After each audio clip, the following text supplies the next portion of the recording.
de incidentele suppletoire begroting in zaken liquiditeitssteun Aruba, Curaçao en Sint Maarten, Kamerstuk 35443.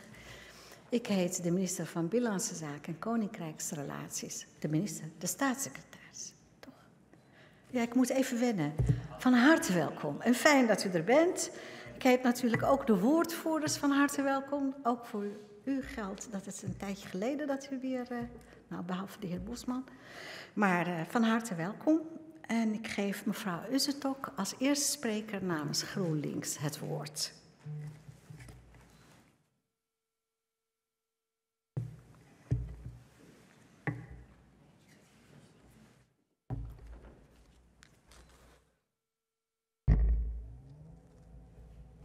Ik was ook vergeten de gevolmachtigde minister van Curaçao, de heer Begina, van harte welkom te heten. Die zal zo aanschuiven in de voorzittersloge.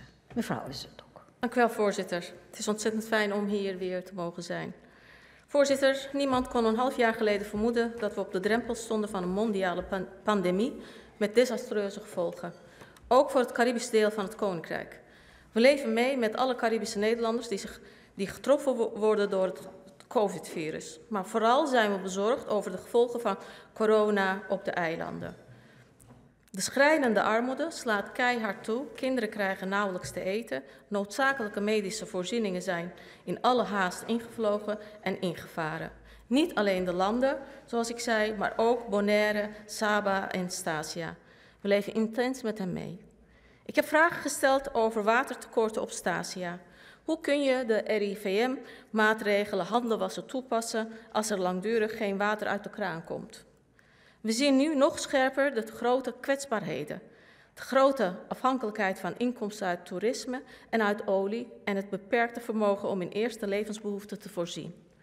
En Sint Maarten is nog niet eens volledig hersteld van orkaan Irma. De humanitaire nood is groot en urgent. Dat lees ik ook in de brief van de staatssecretaris.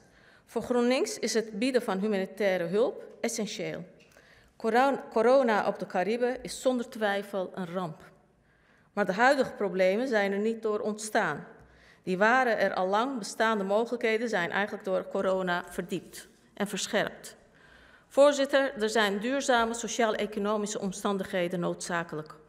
GroenLinks wil daarom dat de staatssecretaris naast zijn inzet ook snel samen met de landen en Caribisch Nederland werk maakt van de door GroenLinks gewenste hervormingen. Dat betekent een snelle start van een proces dat leidt tot een duurzame, weerbare en zoveel mogelijk zelfredzame economie die de bewoners van het Caribische deel van het Koninkrijk in ieder geval vrijwaart van de huidige hemeltergende armoede. Binnen het Koninkrijk staan de landen elkaar met raad en daad terzijde.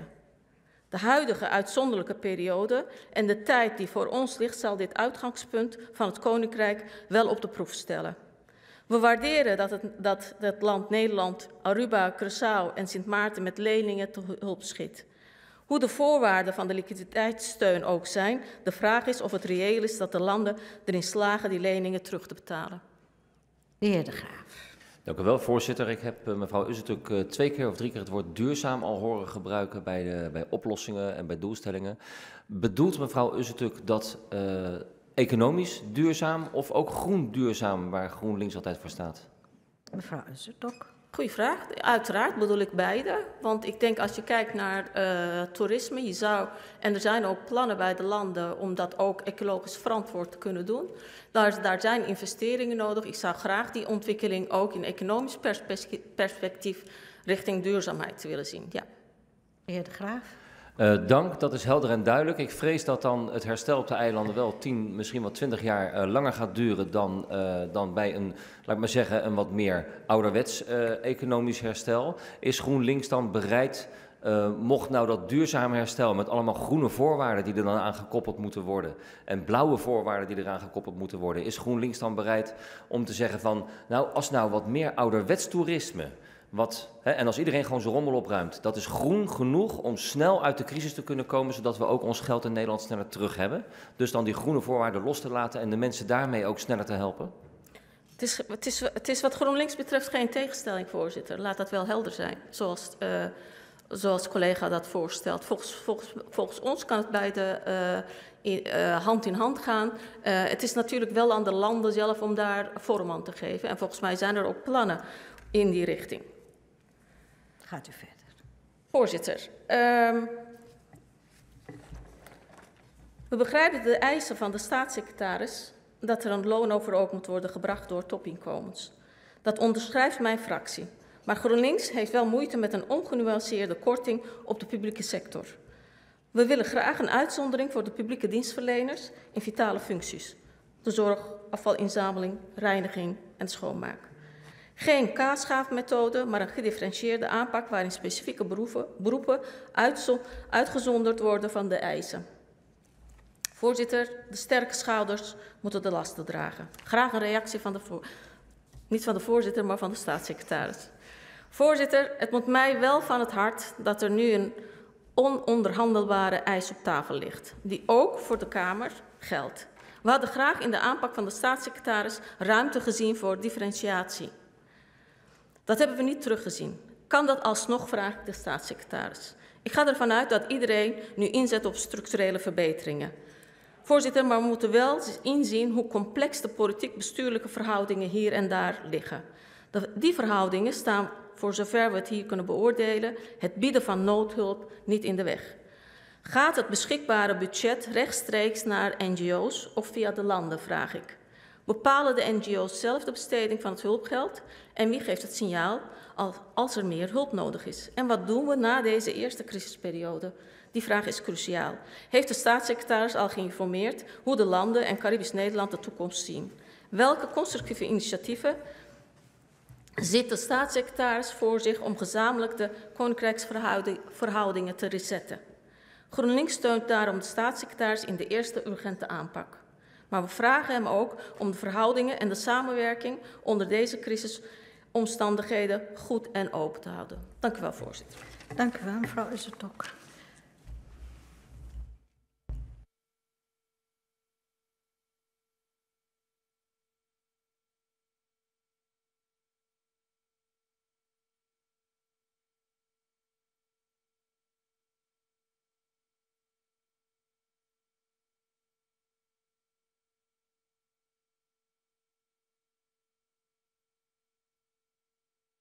Dan geef ik nu het woord aan de heer Bosman namens de VVD.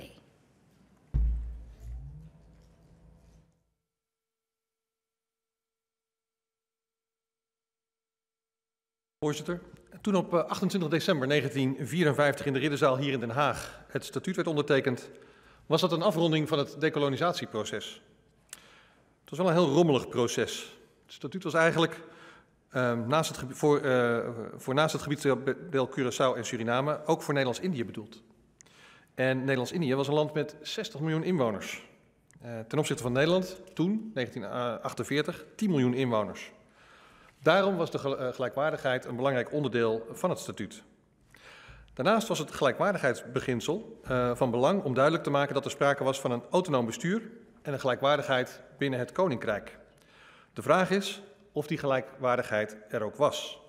Het gebiedsdeel Curaçao had in 1954 140.000 inwoners en Suriname had toen 300.000 inwoners.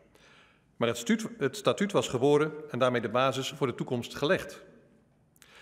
Een belangrijk artikel om de saamhorigheid te benadrukken is artikel 36 van het statuut. En dat luidt: Nederland, Aruba, Curaçao en Sint Maarten verlenen elkander hulp en bijstand. Maar ook zonder dit artikel is er onderling bijstand verleend.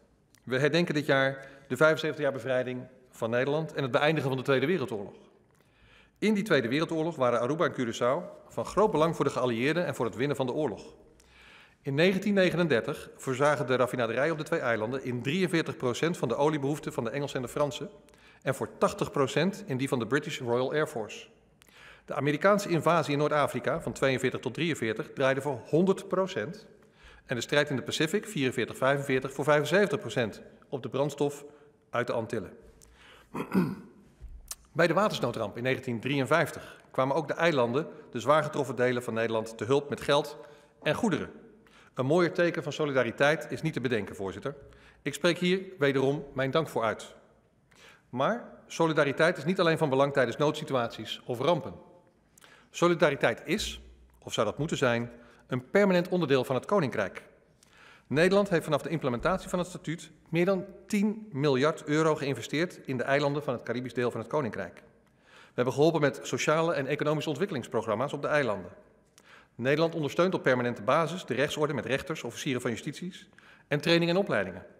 Bij de aanpassing van het statuut in 10-10-10 heeft Nederland 1,6 miljard aan schuld overgenomen en daar betalen we nog steeds aan af. En na de orkaan Irma doneerde Nederland 0,5 miljard voor de wederopbouw van Sint Maarten. Niemand, maar dan ook niemand binnen het Koninkrijk kan Nederland een gebrek aan solidariteit verwijten. Op dit moment zijn de zorgen groot op Aruba, Curaçao en Sint Maarten. Dat zien we allemaal. Door de coronacrisis ligt toerisme stil en daarmee de economie plat. De werkloosheid gaat naar 30%. De jeugdwerkloosheid misschien nog wel hoger. Er zijn geen inkomsten. Niet bij het land, maar ook niet bij de inwoners. De voedselbank op Curaçao ging van het uitdelen van 100 pakketten regelmatig naar 8000 pakketten. Ook Nederland wordt hard geraakt.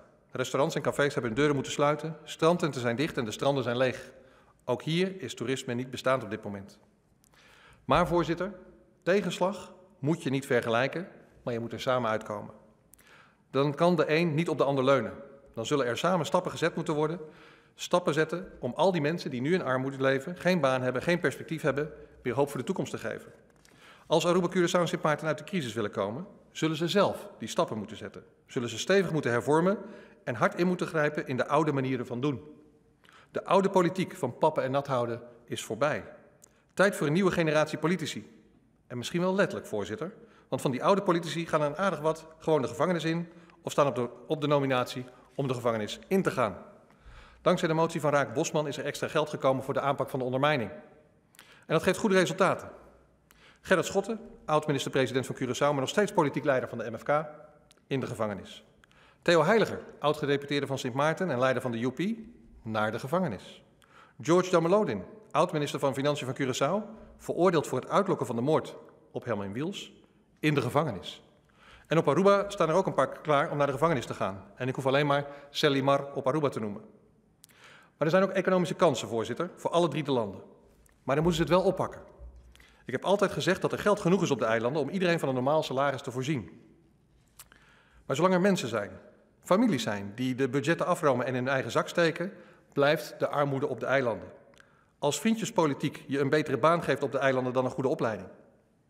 Als je niet geholpen wordt omdat je niet naar de pijpen danst van een paar families op de eilanden, dan zal er nooit economische voorspoed komen. En dat terwijl de kansen er zijn. Voorzitter, voordat we gaan praten over geld naar de eilanden, wil ik eerst weten waar het geld gebleven is. Waar is het geld gebleven wat onder de regering Schotten op Curaçao is verdampt? Het gaat om honderden miljoenen. Dat geld staat bij iemand op de rekening. Waar is het geld van de landtransacties op Aruba? En het geld voor de ministers die geld krijgen voor illegale werkvergunningen? En ik herhaal de deal met Selimar nog maar eens. En waar is het geld van de casino's? Sportwetkantoor Pinnacle zet voor miljarden om. Waar is dat geld en waar is de belasting van dat geld? Ik durf te wedden dat het geld op rekeningen staat van een paar families. De elite van de landen steekt het geld in haar eigen zak, ten nadele van de bevolking die in armoede leeft. Wat de VVD betreft is een extra voorwaarde voor het verstrekken van leningen een volledige openheid van financiële zaken van individuen en bedrijven. En laat ieder maar aantonen of het verkregen bezit, en ik noem een willekeurig getal, maar laten we eens beginnen met de toets op het bezit van boven de $25.000. Als er die op een eerlijke manier tot stand is gekomen. Als ze niet kunnen aantonen dat het bezit op een eerlijke manier tot stand is gekomen, vervalt het bezit aan het land. Want ik ben ervan overtuigd dat heel veel geld op een beperkt aantal persoonlijke bankrekeningen staat. En bankrekeningen niet alleen in de landen, maar ook op buitenlandse rekeningen. En klopt het dat op Sint Maarten de statenleden geen premie voor hun pensioen betalen? En wanneer gaan zij met pensioen? En is er dan sprake van een middelloonregeling of nog steeds de riante eindloonregeling? En is er nog sprake van vroegpensioen bij de bestuurders en statenleden van de Caribische landen? En hoe zit het met de ziektekostenverzekeringen en de premies die zij daar moeten betalen? Betalen zij ook nog steeds hun eigen bijdrage? Kan de staatssecretaris aangeven of deze inkomsten ook onder de regeling van vermindering vallen? Voorzitter, het wordt tijd voor schoon schip op de eilanden. Weg met de oude politiek en daar is het nu tijd voor. Het statuut is ook oude politiek. De huidige situatie laat zien dat er geen sprake is van autonomie bij de landen. Dat er geen gelijkwaardige positie is binnen het statuut. Als we dat met z'n allen constateren, dan is het toch ook tijd om het statuut om te vormen naar de realiteit. We zijn aan het doormodderen in een cafetaria-statuut. Een paar Caribische bestuurders houden nog krampachtig vast aan de autonomie zoals zij die voor ogen hebben. Maar ook daar moeten nu de harde keuzes gemaakt worden. Waar wilt u als bestuurder van Aruba, Curaçao en Sint Maarten nog wel en waar niet voor verantwoordelijk zijn? Maar de tijd van het oude statuut is voorbij. Het statuut is wat de VVD betreft een dode letter. Voorzitter, voor de VVD is het volstrekt logisch dat er hulp gaat naar de eilanden. Noodhulp per direct en ook Defensie staat gelijk paraat en is aanwezig. Vanzelfsprekend. Maar als we het hebben over ondersteuning van de begroting is het andere koek. Als het geld de bodemloze put ingaat, is het weggegooid geld. Aruba, Curaçao en Sint Maarten moeten nu hervormen om hun economie duurzaam te maken. Alleen op basis van harde afspraken over de hervormingen en de te halen tijdlijn kan er gesproken worden over een lening, niet eerder. En voor de VVD staan de voorwaarden ook niet open voor onderhandelingen. De voorwaarden die gesteld worden aan komende leningen zijn bindend en non-negotiable. En de landen hoeven er niet mee in te stemmen. Het hoeft niet, het is een keus, maar dan komt er geen geld. Voorzitter, ik hou van helderheid en ik zag vandaag een kop in de krant, take it or leave it. Voorzitter, en dat is glashelder. Het is nu tijd voor de bestuurders op de eilanden om door te pakken. Goed dat Aruba dat ondertussen gedaan heeft. De uitspraak van de minister-president vond ik minder gepast. Er is geen sprake zijn van het loopjongen zijn van Nederland. Hij is volgens mij de loopjongen van de inwoners van Curaçao.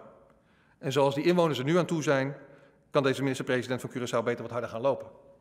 Tot slot, voorzitter. Het is nu tijd voor harde keuzes. In alle landen. Tijd voor nieuwe politiek. Tijd voor een nieuw statuut. Het statuut is dood. Leven het statuut.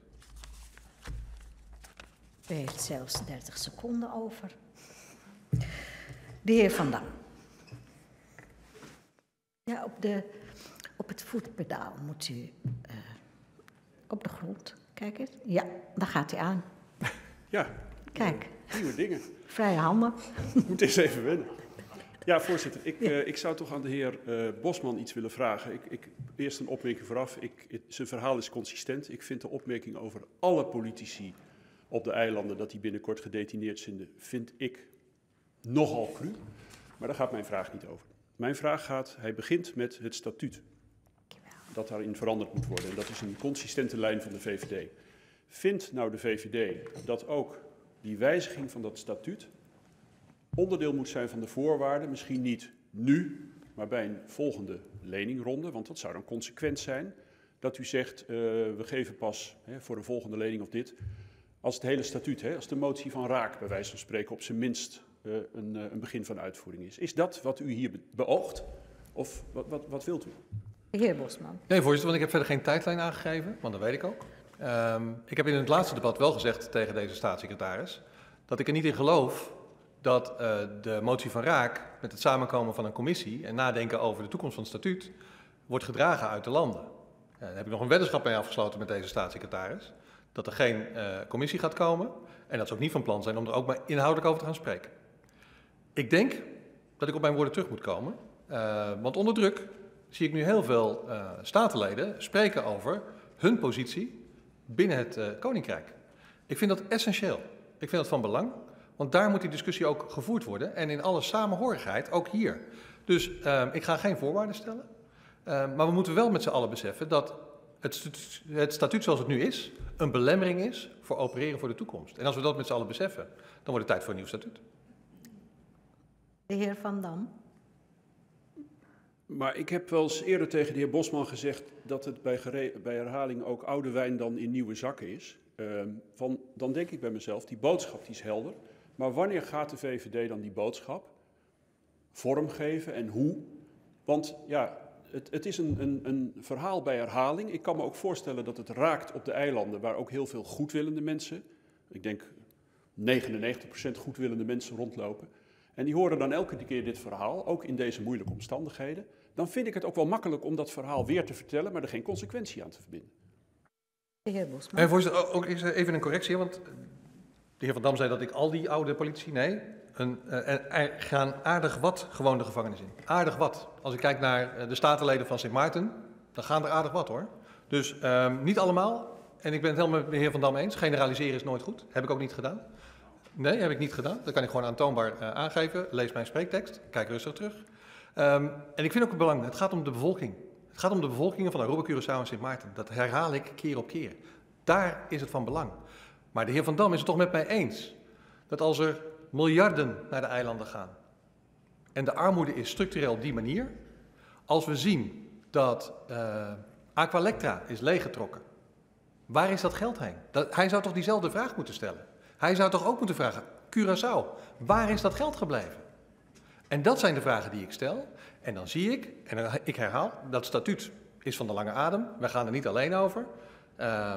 Hoewel ik daar soms van gedachten van verschil met de staatssecretaris, omdat ik vind dat we ook eigen keuzes kunnen maken.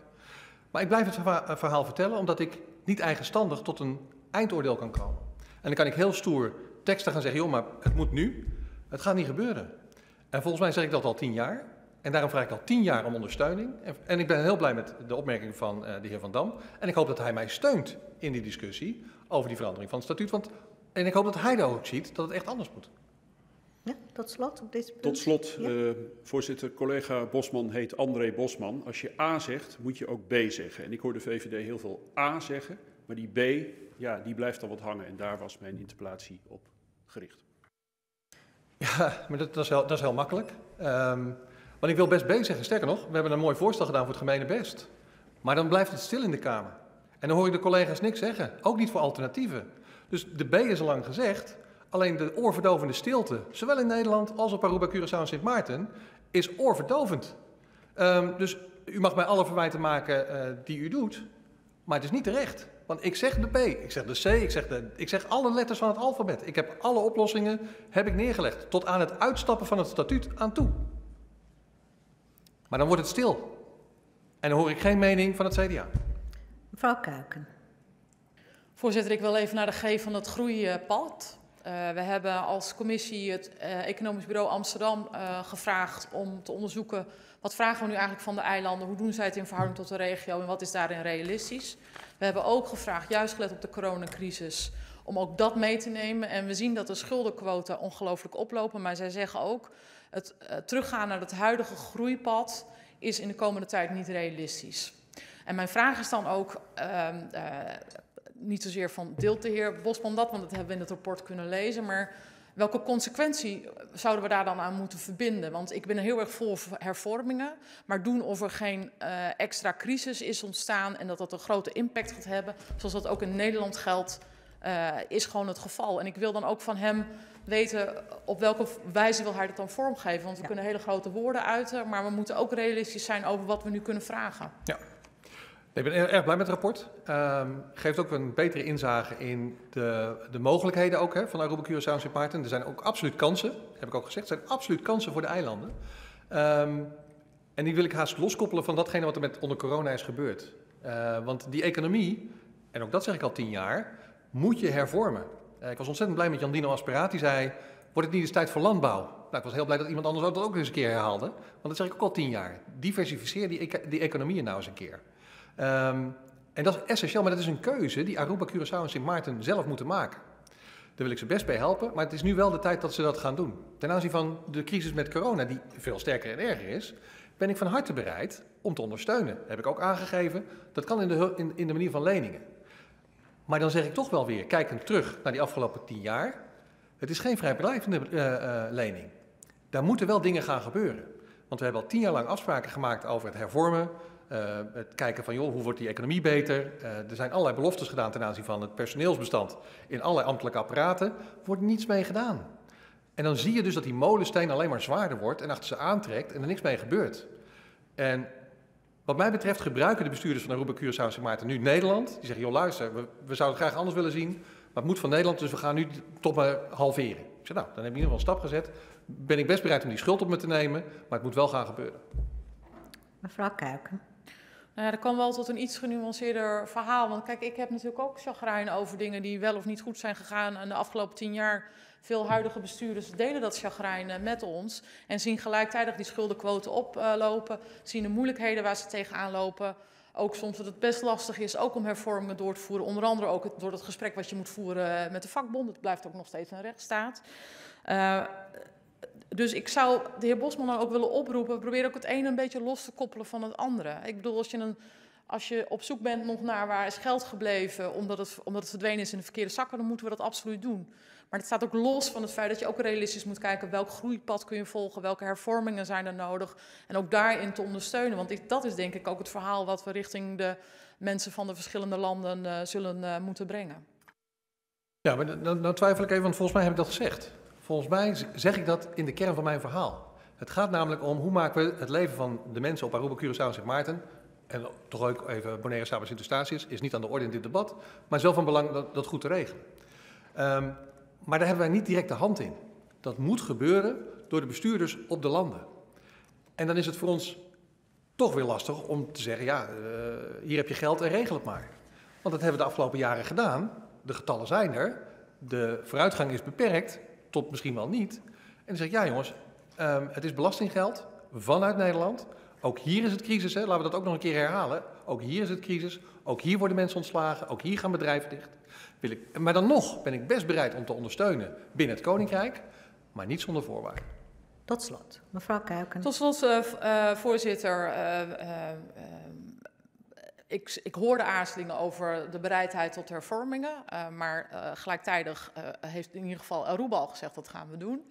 Dan is mijn laatste vraag, zou de heer Bosman ook bereid zijn op het moment dat ze echt aan die voorwaarden te gaan voldoen in plaats van een lening ook te willen spreken over een gift of een schenking?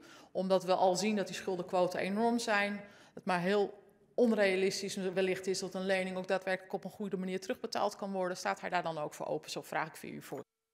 Ja. Dat is een mooie als-dan-vraag, maar ik kom even terug op mijn punt. Er is heel veel geld. Het wordt ook tijd dat mensen op de eilanden zien waar het probleem zit.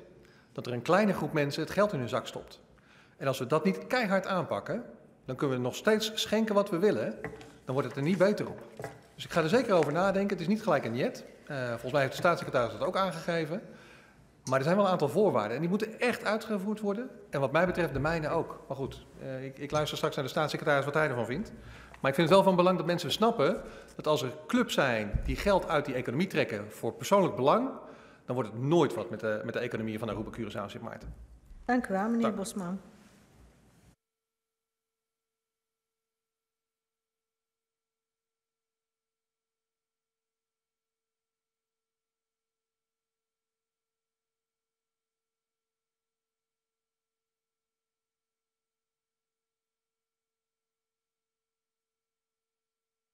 Dan geef ik nu het woord aan de heer Van Raak namens de SP. Theo Heiliger is veroordeeld voor 5 jaar cel omdat hij miljoenen in zijn eigen zak heeft gestoken. We hebben ook gezien hoe dat ging. Theo Heiliger, voorzitter, is de oud-premier, oud-bestuurder, oud-minister, eigenlijk de baas van Sint Maarten. We hebben ook gezien hoe dat ging. Een Nederlandse consultant, die namens een Nederlands bouwbedrijf de sleutels van Theo nam, van zijn auto, dikke pakken dollars in een envelop stopte, in een krant rolde, teruglegde in zijn auto en de sleutels weer aan Theo gaf. En dat schijnt bijna wekelijks te zijn gebeurd. Het geeft een beeld van hoe het bestuur was op Sint Maarten. En Theo is veroordeeld. Theo moet naar de gevangenis. Maar hij is nog steeds de baas. Hij is nog steeds feitelijk de regering van Sint Maarten, waarmee we moeten gaan samenwerken. De mensen op Sint Maarten en Curaçao zijn getroffen, hard getroffen. En ik vind het goed dat we tientallen, misschien honderden miljoenen gaan uitgeven om onze mensen, onze vrienden in het Koninkrijk te helpen. Maar ik zie ook dat hier in Nederland heel veel mensen, ook mijn achterban, getroffen is. Mensen die hun werk verliezen, hun inkomen verliezen, bang zijn voor wat de toekomst gaat geven, hulp nodig hebben. En dan moet ik tegen die mensen uitleggen dat we honderden miljoenen aan Aruba, Curaçao en Sint Maarten gaan geven. En dat wil ik doen. Dat wil ik doen voor het Koninkrijk. Ik wil hier staan voor het Koninkrijk en voor de solidariteit. Maar dat kan niet, voorzitter, als dat geld in de verkeerde zakken verdwijnt. En als we dat geld aan de regering van Sint Maarten geven, dan verdwijnt het in de verkeerde zakken. Op Curaçao zie ik een regering, in ieder geval een minister-president, die wel wil samenwerken met Nederland. Maar ik zie ook dat achter Ruggenaat andere machten en krachten actief zijn. De gokmafia, de financiële sector, de oude families die zich verrijken. Want het klopt, op Curaçao en Sint Maarten wordt een klein groepje rijk van de armoede. Zij profiteren van de armoede van de eigen bevolking. Dus ik vraag me af, hoe kunnen we samenwerken met een regering van Sint Maarten als daar machten en krachten achter zitten die dat niet willen. Ik steun de staatssecretaris in de eisen, die zijn heel logisch, namelijk dat de rijken op het eiland eindelijk een bijdrage gaan leveren. En die rijken zijn echt heel rijk, ook naar Nederlandse begrippen. En dat er inzicht komt in de financiën, waar gaat het geld naartoe? De overheids-NV's en al dat soort dingen. Dat zijn totaal logische eisen. Hele normale eisen. En toch wordt er op de eilanden, op Sint Maarten, wordt dat als een indecent proposal gezien. En op Curaçao wordt gezegd, jullie nemen het eiland over. Het enige wat we doen is vragen, eisen dat het geld goed wordt besteed. Ik vraag aan de staatssecretaris, als Curaçao en Sint Maarten nee zeggen tegen de voorwaarden, hoe kunnen we de bevolking dan toch helpen? Hoe kunnen we om de regering heen de bevolking helpen? Kan dat? Hoe kunnen we dat doen? Ik vind ook, ik heb laatst in een tv-uitzending uitgelegd waarom ik vind dat we die eisen moeten stellen. En dat dat niet is omdat we de baas willen spelen op Curaçao en Sint Maarten en Aruba, maar omdat we echt de armen willen helpen. Ik heb de kijkers ook beloofd om die vraag ook aan de staatssecretaris voor te leggen. Een kijker vroeg mij, waarom wil Nederland zo graag de baas spelen? Ik heb gezegd dat ik die vraag ook door de staatssecretaris zal laten beantwoorden, hoe zijn gevoel daarin is. Als er geld heen gaat, straks, naar de eilanden. Wij kunnen dat moeilijk controleren, de statenleden gaan het niet doen. Hoe kunnen we zeker weten dat die hele logische voorwaarden worden nageleefd? En welke rol is daar ook voor de media? Want ik zie dat de media ook onder druk staat. Ik heb hier uit mijn netwerk in ieder geval een brief van de regering van Curaçao aan de NOS met opmerkingen over Dick Draaier. Dat de klachten aan de baas van Dick Draaier over de kritische vragen die hij stelt aan de regering van Curaçao. En dat moet maar eens afgelopen zijn. En wat is de reden waarom de regering van Curaçao niet wil dat er kritische vragen worden gesteld? Mede om te voorkomen dat we wederom een stroom Tweede Kamervragen tegemoet kunnen zien. En dat is het probleem. Dat is het probleem. Hoe kunnen wij ervoor zorgen dat wij ons werk kunnen doen? Ik zou dan ook de staatssecretaris willen vragen. Ik vind de voorwaarden die hij stelt heel logisch. Ik vind ook niet dat wij als Kamer nu allemaal moeten gaan hobbyen en zeggen, ja, maar het moet ook dit, het moet ook dat. De staatssecretaris heeft er goed over nagedacht. Maar één ding wil ik wel vragen. Kan de staatssecretaris toezeggen dat als er geld, die honderden miljoenen, naar Aruba, Curaçao en Sint Maarten gaan, dat we in ieder geval de eis stellen dat de vrije pers, de onafhankelijke journalisten op de eiland, gewoon hun werk kunnen doen en kritische vragen kunnen blijven stellen. Dank je, voorzitter. Dank u wel, meneer Van Raak.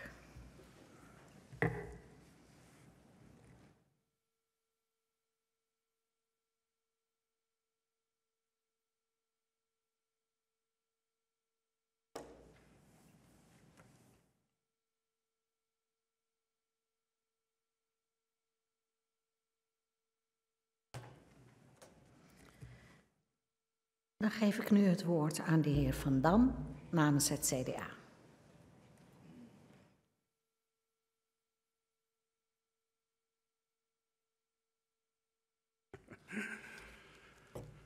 Dank u wel, voorzitter. Vandaag spreken wij over de suppletoren begrotingen van het ministerie van BZK. En we spreken eigenlijk ook over een begroting die, ja, misschien voor Aruba hebben we er een brief over gehad, maar voor een deel zit die ook nog in de pijplijn. Omdat ik denk dat de staatssecretaris wacht totdat de regeringen van Curaçao en Sint Maarten daar een reactie op geven. Ik mag mijn inbreng mede uitspreken namens de leden van de ChristenUnie. Laat ik vooropstellen, of laat ik daarmee beginnen, om iedereen ver weg en dichtbij, een bijzonder woord van dank dat hij hier is aan de gevolmachtigd minister, om die een bon dia te wensen. Ik denk dat veel mensen op de eilanden meekijken, ondanks het vroege tijdstip, of misschien later kijken. Het zijn bijzondere tijden, het zijn bijzondere omstandigheden, niet alleen op Aruba, Curaçao en Sint Maarten, maar ook hier in Nederland. Voorzitter, laten we er geen doekjes om winden. Vandaag gaat het primair om de vraag of er politieke rugdekking is in de Kamer voor de vrij stevige koers die het kabinet vaart in de richting van de genoemde landen als het gaat om financiële steun. Mijn fractie steunt die lijn. Ik ga daar niet heel veel woorden aan vuil maken, maar mede gelet op de financieel-economische situatie waarin Nederland zelf verkeert, maar ook gelet op de ervaringen in het verleden binnen het Koninkrijk, denken wij dat op dit moment die strakke lijn, dat strakke kader, de weg is die we moeten gaan. Juist ook omdat in de landen het misschien wel heel goed is dat er van buiten kaders worden gesteld en de tijd te kort is en de nood te hoog is om dat proces helemaal aan de binnenkant te lopen. Ik heb er wel 3 vragen, dan wel opmerkingen bij. In de eerste plaats noodhulp. Compliment aan het kabinet dat zo snel tot stand is gekomen. Noodhulp op het vlak van medicijnen, medische apparatuur, de bijstand van Defensie, voedselpakketten. Mijn fractie en zeker ook de fractie van de ChristenUnie hechten aan blijvende aandacht vanuit Nederland voor de allerarmsten. Dat is ook een vraag aan de staatssecretaris. Is dit een blijvend proces? Er is nu voor 16 miljoen aan voedselpakketten toegezegd, maar die zijn op een gegeven moment ook op. En wat is dan de volgende stap daarin? Is daar blijvende aandacht voor? Wij vinden dit een wezenlijk onderdeel van de solidariteit binnen het Koninkrijk. Zeker omdat we weten, en ik was echt verbaasd om dat te lezen, dat 45.000 mensen afhankelijk zijn van dit soort hulp. Dat is 15% van de totale bevolking in het Caribisch deel van ons Koninkrijk. Dat zijn enorme aantallen en dat gaat ook om bijvoorbeeld gezinnen die al aan de onderkant van de samenleving bungelen, de allerarmsten. We weten van huiselijk geweld, van financiële problemen. Dus wij vinden het van groot belang dat hier blijvend aandacht voor is. Graag een reactie hierop en ook een vraag hoe daar NGO's blijvend een rol in kunnen spelen. Een tweede vraag is over technische bijstand. In de voorwaarden staat dat de landen voor 1 juni, dan wel 1 juli, en ik heb begrepen dat minister Grapperhaus dat noemt 1 juni en 1 juli, dus laten we dat ook eens aanhouden, dat in ieder geval data zijn en dat is al heel snel. En wij weten allemaal dat de uitvoeringscapaciteit van de landen beperkt is. Dus welke ook nog technische bijstand voorziet de minister daarin? Want voorwaarden stellen is ook wel faciliteren dat voorwaarden gerealiseerd worden. Een derde punt, voorzitter, en dat zal niemand verbazen, de rechtsstaat. Ik heb mijzelf de vraag gesteld, moeten wij geld lenen aan een land waar gevangenen opgesloten zitten in een gevangenis die door vriend en vijand als een hel wordt gedefinieerd? Die qua detentieomstandigheden al jaren als volstrekt ondermaats te boek staat. Iets wat van Philipsburg tot Straatsburg gezien wordt. In een land waar ondanks allerlei toezeggingen en mooie woorden hier volstrekt te weinig in bereikt is. En moeten wij geld lenen aan een land waar mensen die asiel vragen in een betonnen barak worden vastgehouden zonder enige adequate voorziening. In januari dit jaar waren we er. Ik kijk naar collega's die met mij daar waren en spraken wij met mensen die daar al maanden, bijna een jaar in de gevangenis zat. Waar ter plekke geconstateerd werd dat ze schurft hadden. En die mensen zitten daar nog steeds, tot op de dag van vandaag. Wij hebben als commissie uitgesproken dat het onmenselijk is, maar er is niets veranderd. En moeten wij dan hier vandaag akkoord gaan met leningen aan zo'n land? Ik wil daar een reactie op van de staatssecretaris. Ik begrijp heel goed dat hij zegt dat nader te stellen voorwaarden wel in een rechtstreeks verband met de te verlenen financiële steun geplaatst moeten worden. Maar dan wijs ik bijvoorbeeld op een brief van hem van 5 april 2019 aan de Kamer, waarover liquiditeitssteun aan Sint Maarten wordt gesproken. En één van de voorwaarden die daar wordt genoemd, is dat de gevangenis op orde wordt gebracht.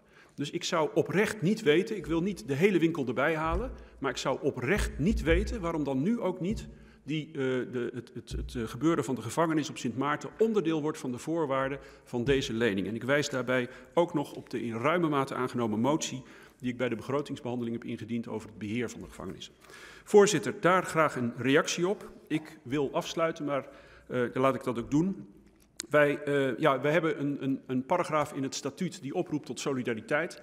Maar we hebben niet het statuut nodig om dat in het Koninkrijk met elkaar te vinden. Ik hoorde vannacht op de radio, ik luisterde naar een stuk van de NTR gisteravond, zelfs collega Van Raak al over de broeders en zusters in het Koninkrijk spreken. Dat is toch mooi. En die familiegedachte, die wordt denk ik niet alleen bij het CDA beleefd, maar ook de SP heeft die ook inmiddels in het vocabulaire opgenomen. Maar misschien bedoelt meneer Van Raak er iets heel anders mee. Anyway, ik denk dat die familiebanden er bestaan, maar dat betekent niet dat je elkaar ook niet de waarheid zet. En daarom steun voor de heldere benadering van het kabinet. Dank u wel. Ik denk dat de heer Van Raak een punt van orde heeft. Ja, dat moet een misverstand zijn, want die broeders en zusters, die verdedig ik hier al 20 jaar. En de idee dat het CDA solidair is met de mensen op Curaçao, Aruba en Sint Maarten en de SP niet, nou, ik dacht het niet. Ik ben sinds 2003 consequent opgekomen voor gewone mensen op de eilanden. Elke keer als ik hier sta. De enige die ik aanspreek zijn de boeven. de onderwereld, de graaiers, de mensen die zich misdragen en rijk worden van de armoede van de gewone mensen op de eilanden. En dat zijn mijn broeders en zusters en dat zijn ze altijd al geweest. Dat was eigenlijk een persoonlijk feit. Ik wil er toch op reageren. Dat is goed hoor. Want dit herken ik helemaal. Het ging mij meer om het gebruik van de term broeders en zusters. Die had ik u nog niet zo vaak horen noemen. Ik wil vaak wat meer in de familiesferen praten en ik dacht dat ik dat accent bij de SP had gehoord. En voor de rest wil ik niets afdoen aan hetgeen de heer Van Raak hier naar voren brengt. Dan is dat ook duidelijk. De heer Bosman. Ja, voorzitter, die gevangenis op Sint Maarten is een steen des aanstoots en al heel lang. Het is dankzij deze Kamer dat de voortgangscommissie nog steeds moet rapporteren, want anders was hij al uit zicht geweest. Maar we kunnen heel veel dingen zeggen, heel veel dingen eisen. Maar als je dan een bestuurder hebt, wij waren daar toen aanwezig, een minister van Justitie, die gewoon zegt, als het probleem groot genoeg wordt, is het vanzelf een probleem voor het Koninkrijk. Wat doe je dan? Ja, voorzitter, dan, ik ben het geheel met de heer Bosman eens. Ik dacht even Van Raak, maar voor je het weet dan haal je ze door elkaar. Dat is bij de portefeuille Koninkrijksrelaties trouwens soms heel denkbaar. In de begrotingen, dat is ook de reden waarom volgens mij op basis van de liquiditeitssteun het land verplicht is om in de begroting financiën op te nemen om die gevangenis op orde te brengen. Dat is voor het jaar 2019 en voor het jaar 2020 is dat een voorwaarde geweest om op eigen kosten dat voor elkaar te krijgen. Dat is één ding. Een tweede ding is, ja, als u het mij vraagt, dat heeft mijn motie ook opgezien, is dat ik gewoon vind, ik geloof er niet meer in. Ik geloof er niet meer in dat Sint Maarten zeker op dit moment in staat is om die gevangenis op een fatsoenlijke manier op orde te krijgen. Daarom heb ik ook een motie ingediend om te kijken of Nederland het beheer daarvan over kan nemen. Dat wil niet zeggen dat Nederland het ook financiert. Wat mij betreft wordt er dan bij wijze van spreken, ik kan me zelfs voorstellen, gewoon een belasting overgenomen van Sint Maarten om dat te financieren. Maar dat het voor elkaar moet komen op kosten van Sint Maarten, dat is volgens mij de lijn. De heer Bosman. Ja, die deel ik geheel. Alleen als je met bestuurders te maken hebt die dat gewoon niet willen. Die gewoon structureel niet invullen datgene wat we doen. Als we de afgelopen 10 jaar kijken op al die vlakken, niet alleen de gevangenis, maar ook de aanpassingen in het personeelsbestand van de ambtenaren. Hervorming van de economie. Allemaal afspraken die iedere keer worden gemaakt, waarbij bestuurders het niet nakomen. Is het dan niet wat naïef om te denken van nou, als we hier de voorwaarden stellen, dan komt het wel goed met die gevangenis? Ja, voorzitter, dan kunnen we die vraag stellen ten aanzien van alle voorwaarden die gesteld worden. Want de voorwaarden hebben ook als consequentie dat als ze niet nagekomen worden, dat de lening of terug moet of dat een volgend leningdeel niet komt.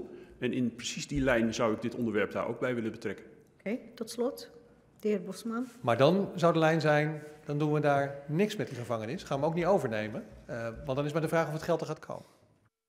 Nee, mijn voorstel zou zijn dat gewoon bij volgende leningdelen, en ik vrees dat die gewoon zullen komen, dat net zoals er nu voorwaarden zijn gesteld, vrij dringend, dat er ook op het terrein van detentieomstandigheden op Sint Maarten ook voorwaarden worden gesteld.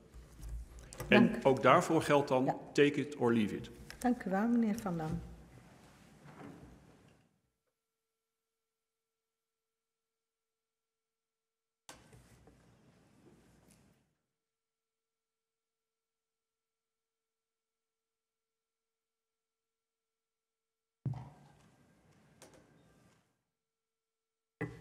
Dan is nu het woord aan mevrouw Kuiken namens de PvdA.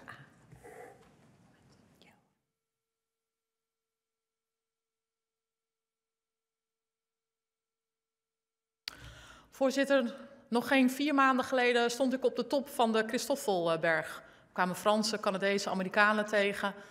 En hoe ver waren we toen nog van het idee dat de hele economie zou plat liggen, dat het hele toerisme was ingestort, dat er geen vluchten meer zouden zijn en dat we weer door een ongelofelijke crisis en ramp geraakt zouden worden. En dat zo kort eigenlijk na Irma. En voorzitter, dat raakt in de eerste plaats alle mensen die al in grote financiële en armoede leefden. Kinderen die al een week lang geen eten meer fatsoenlijk te eten hebben. Die geen goed toegang hebben tot zorg, medicijnen. Grote werkloosheid oplopend tot 60%. Kortom, bijna niet voor te stellen hoe dat moet zijn op die eilanden en de mensen die het treft. En daarover ook mijn eerste vraag. Ik weet dat het kabinet 16,5 miljoen aan noodhulp beschikbaar heeft gesteld voor de landen als ook de BES. En ik zou eigenlijk aan de staatssecretaris willen vragen of dat geld uitgebreid kan worden indien nodig en of dat zonder voorwaarden kan. Want ik vind het niet acceptabel dat er kinderen zijn binnen ons koninkrijk die met een lege maag naar bed moeten omdat we zo'n grote crisis nu terechtkomen en een aantal andere zaken misschien bestuurlijk nog geregeld moet worden. Dat is mijn eerste vraag. Tweede vraag die ik heb als het gaat over steun en noodhulp, of dat ook wellicht direct naar werknemers en bedrijven kan gaan die wellicht nu omvallen.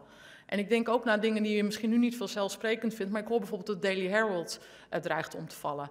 Ik bedoel, informatievoorziening, pers is al een schaars goed op de landen en ik denk dat dat heel essentieel is, ook een vitale sector. Graag een reactie van de minister. Tweede, voorzitter, dat betreft de lening. Daar worden nu vrij strikte voorwaarden aan gesteld. Het is nu aan de landen om te beoordelen of dat voor hun haalbaar en realistisch is. Aruba heeft al ja gezegd. Ik ben benieuwd hoe het met de andere landen staat. Maar ik zou ook van de staatssecretaris willen weten, als ik kijk naar de schuldenquota en er wordt voldaan aan voorwaarden, of de staatssecretaris dan ook bereid is om die lening uiteindelijk om te zetten in een gift. Omdat er de problemen al zo groot zijn, ik het niet realistisch acht dat die leningen worden terugbetaald en ik graag een weg zoek en dat het ook extra aantrekkelijk wordt om daar ook aan te voldoen. Voorzitter, en dat brengt ook een aantal vragen met zich mee, want er is nu weer een pakket voor 3 maanden. Hoe gaan we daarna verder? En hoe realistisch is het om het groeipad wat er was voor corona, om dat na corona door te zetten? Omdat het schuldenquota nu oploopt naar boven de 90%. Hoe stabiel zijn de banken? Want we hebben al problemen gehad met banken waar een bankenrungel op stond. En hoe realistisch is het nog om de eigen munteenheid te kunnen handhaven? Omdat dat nu allemaal onder druk staat. Voorzitter, het is belangrijk dat er hervormingen komen, maar dat dingen die we vragen aan het eiland moeten ook realistisch zijn. Het moet voor de lange termijn haalbaar zijn, want we zijn echt nog decennia bezig om de landen er weer bovenop te helpen. Ik zie me graag zelf weer staan op de Christoffelberg, of de Pic de Paradis, of de Hooiberg. Dat zijn de toppen waar we naartoe streven, maar ik weet dat we nog hele diepe dalen door moeten. En ik hoop dat we dat als één koninkrijk gezamenlijk kunnen doen. Mevrouw Diertens. Ja, ik ben altijd blij dat ik in mevrouw Kuiken een partner vind om die bergen te beklimmen. Dit zijn ook bergen. Ja, dat komt goed. Dit zijn ook bergen die we op dit moment met z'n allen moeten beklimmen. Excuus. Waar ik graag op door wil gaan is dat we inderdaad voor enorme uitdagingen staan. En dat we dat ook, zeg maar, de eilanden ook niet alleen kunnen. Het mooie rapport geeft daar ook al blijk van. Hè, dat er dus enorme opgaven zijn waarbij de plannen wel gemaakt kunnen worden, maar dat het altijd lastig is om tot een implementatie te komen. En ik wil mevrouw Kuiken ook vragen hoe zij er tegenover zou staan om een commissie in te richten waarbij er een actieve instelling is van anderen dan politiek, maar ook mensen die expert zijn, die hebben op de eilanden ook, die echt hun schouders eronder willen zetten om samen met kijken hoe kunnen we die groeistrategie weer oppakken, nu die zo'n ontzettende dauw heeft gehad en hoe kunnen we mensen verbinden, omdat alle eilanden en Nederland die er last van hebben, om hier een actieve strategie in te gaan voeren. Dank u wel voor deze vraag. Kijk, op korte termijn zal er denk ik snel gehandeld moeten worden, want het gaat om snelle steunpakketten. Ik denk dat het voor de langere toekomst een interessante gedachte kan zijn. Ik heb ook over rapporteurschap suggesties gedaan. Dus ik ben heel benieuwd waar u exact mee komt. Maar het is in ieder geval een suggestie die ik zou willen omarmen en ook mee aan de staatssecretaris zou willen geven. Voorzitter, ik moet afronden, nog heel veel vragen, maar dat ga ik dan doen in de interrupties richting de staatssecretaris, want ik heb niet meer tijd. Dank u wel, mevrouw Kuiken.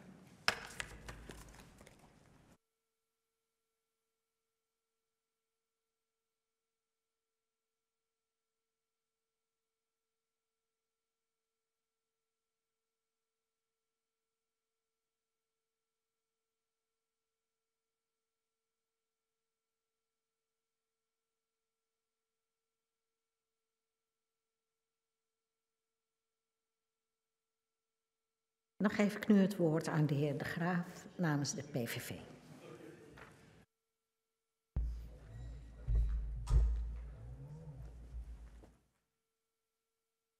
Dank u wel, voorzitter. De heer Van Dam die vroeg mij net even zo tussendoor of ik het weer over mijn dochters wilde gaan hebben, net als bij de begroting afgelopen november. Ik zeg hem toe dat bij leven en welzijn, dat is ook denk ik een goede oude traditie om dat daarbij te vermelden, komende november dat ik ze er weer bij zal betrekken. Dat is goed.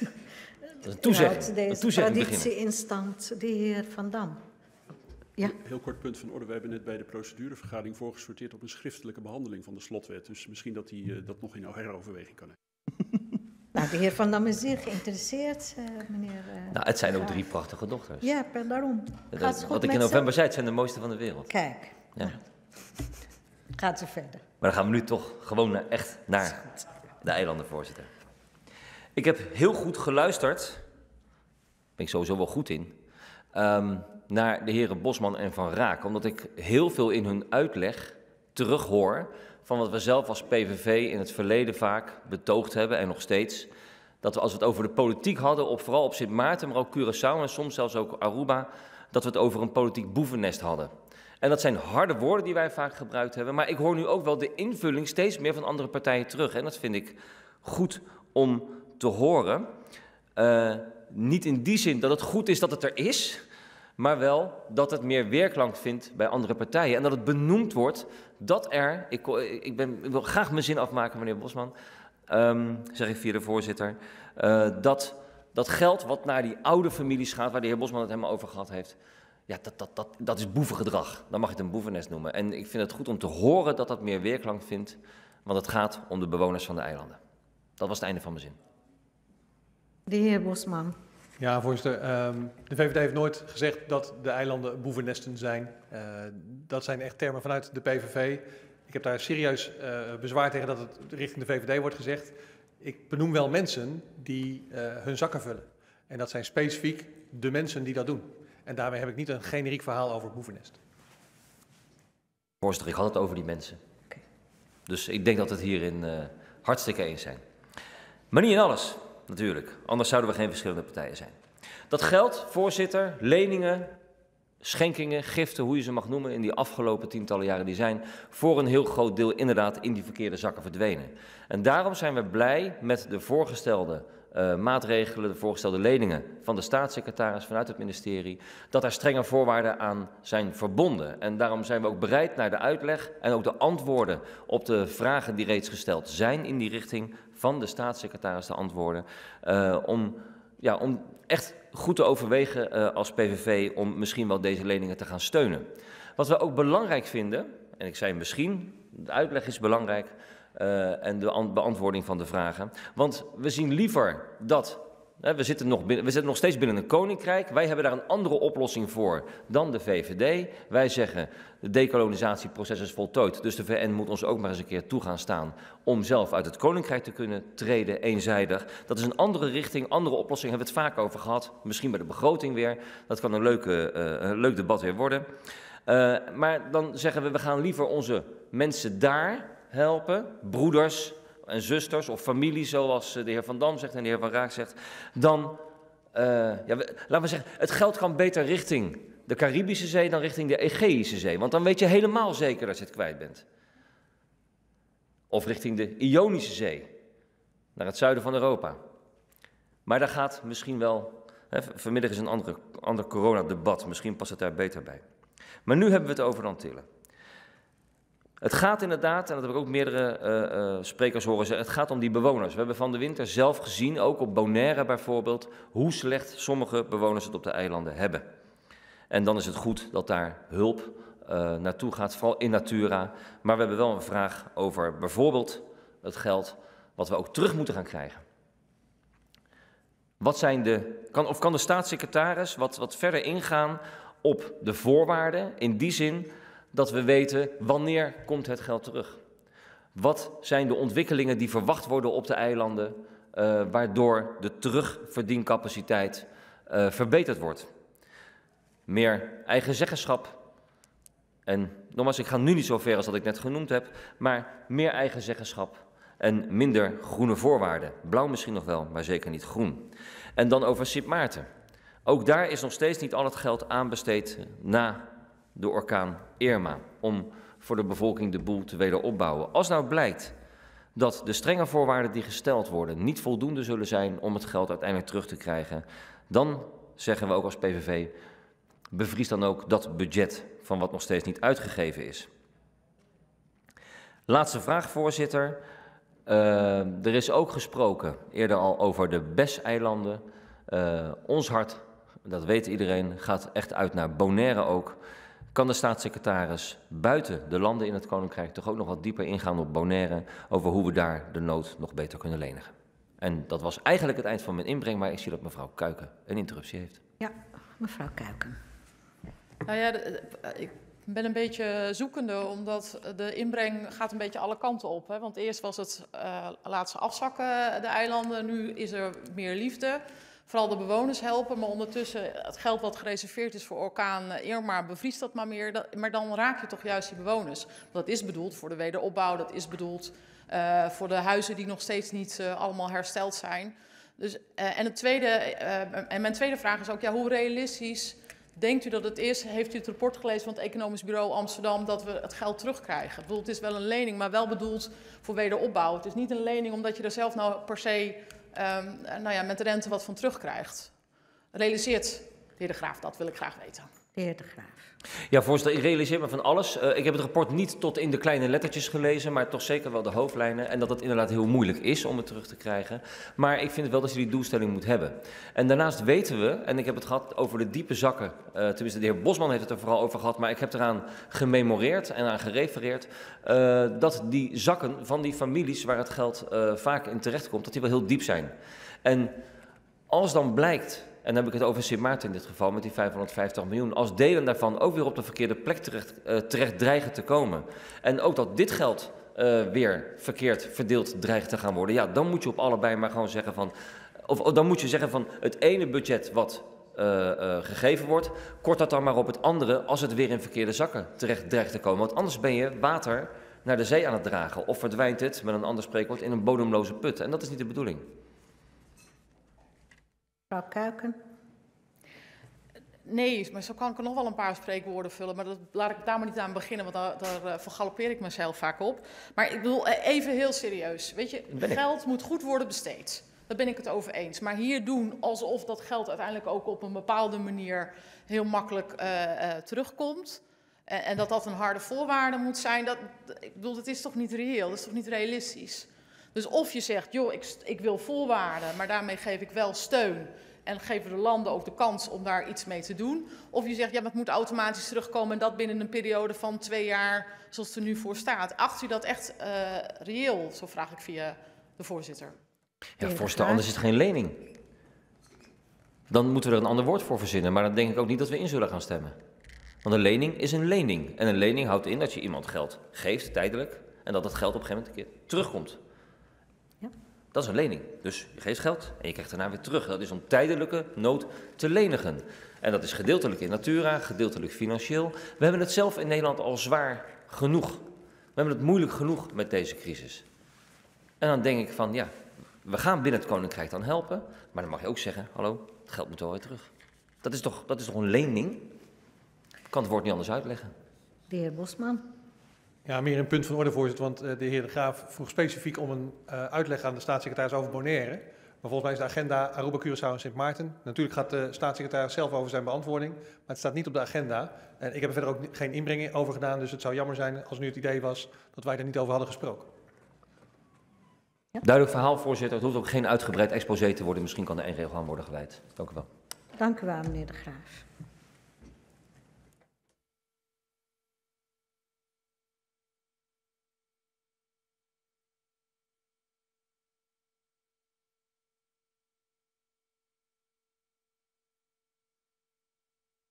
Dan geef ik tot slot het woord aan mevrouw Diertens namens D66.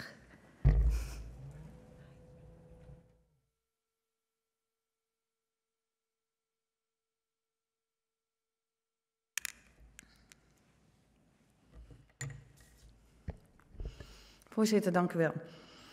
D66 is blij dat de staatssecretaris direct via Defensie medische hulp naar de eilanden gestuurd heeft en dat de eerste voedselpakketten gelijk geleverd zijn.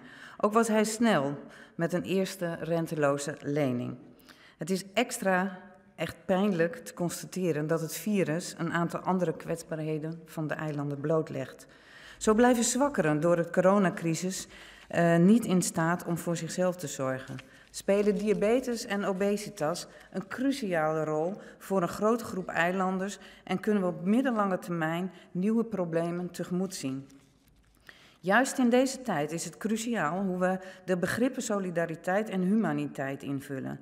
Dat geldt ook voor de wijze waarop wij met ongedocumenteerde vluchtelingen en immigranten omgaan. Het virus kiest zijn slachtoffers immers niet op basis van of men arm of rijk is. Het kent geen onderscheid in euro's, dollars of Antilliaanse guldens.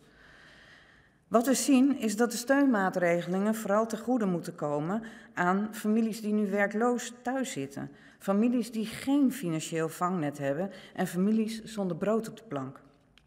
Wanneer we de landen willen helpen met het wederopbouwen van een sterke samenleving, dan staan de getroffen families en gezinnen wat D66 betreft centraal. Maar dat kan alleen wanneer Nederland de Caribische landen op de juiste manier helpt en de andere landen zelf ook initiatieven nemen ter verbetering van de ontstane situatie. Uitgangspunt daarbij is dat we op een goede manier en met wederzijds respect samenwerken. Ruimhartig werd gehoor gegeven aan de actie Eén Koninkrijk. Een particulier initiatief dat de verbinding tussen de landen, onze landen in ons koninkrijk illustreert. Rond de eerste voedselhulp heb ik nog wel enkele vragen. In de krant las ik dat sommige mensen hulp nodig hebben, maar het niet krijgen. En sommige gezinnen juist meerdere pakketten ontvangen. Heeft de staatssecretaris inzicht op welke wijze wordt vastgelegd wie voedselhulp ontvangt? En is de staatssecretaris het eens dat de landen vooral dienen aan te geven hoe zij de zwakkeren ondersteunen en dat deze ondersteuning met correcte en actuele data gepaard moet gaan, zodat een deugdelijke controle uitgevoerd kan worden? Heeft de staatssecretaris zicht op hulp aan ongedocumenteerden, zoals vluchtelingen uit Venezuela? Is de staatssecretaris het eens dat juist de getroffen kinderen die de meest kwetsbaar zijn in deze crisis als eerste geholpen dienen te worden met deze financiële steun? Is de staatssecretaris het eens dat de landen met een structurele aanpak voor de verbetering van de kansen van deze meest kwetsbare kinderen en families dienen te komen? Mensen met een chronische ziekte, zoals diabetes, obesitas, zijn bijzonder kwetsbaar als zij het virus oplopen. Dit leidt tot extra complicaties en verhoging van het sterftecijfer. Al voor het virus opdook was duidelijk dat de publieke gezondheidsverzekeringen voor iedereen toegankelijk zijn, maar dat er binnen die basispakketten te weinig aandacht is voor een gezonde leefstijl en een goede innovatie. Preventie is niet opgenomen in het basispakket van de verzekeringen. Enkele regeringen zijn een gezond preventiebeleid aan het opzetten en proberen daar beleid op te maken. Dit neemt niet weg dat de aandacht voor een gezonde leefstijl juist in deze tijd zo noodzakelijk is, ook straks. Is de staatssecretaris het met me eens dat juist nu samen met de regeringen en eilandsraden ingezet moet worden op het verbeteren van het publieke gezondheidssysteem, dat daar de steun kan geven zoals het bedoeld wordt?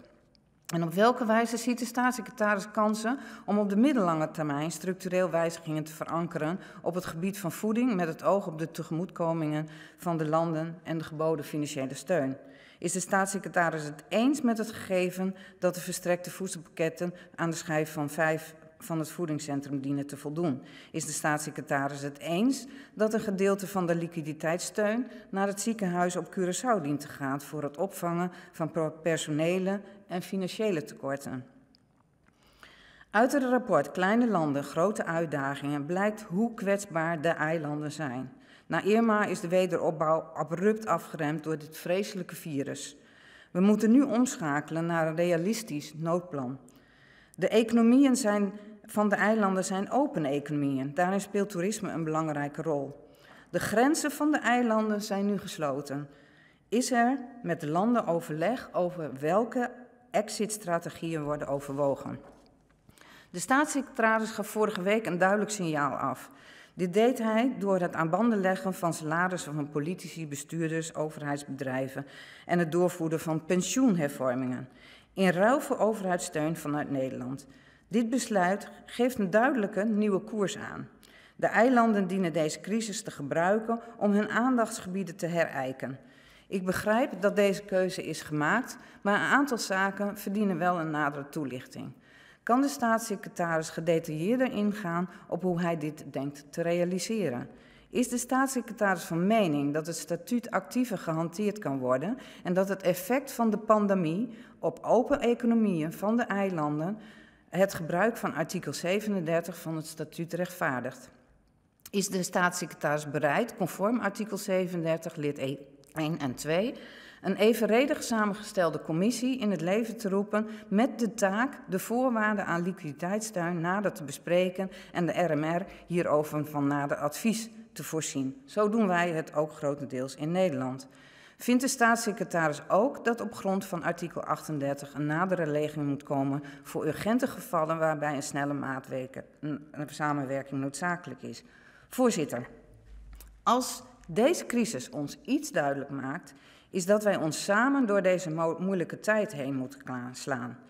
Wij zijn immers één koninkrijk, een beschaafde samenleving en wij zijn solidair in onze humaniteit. Dank u wel.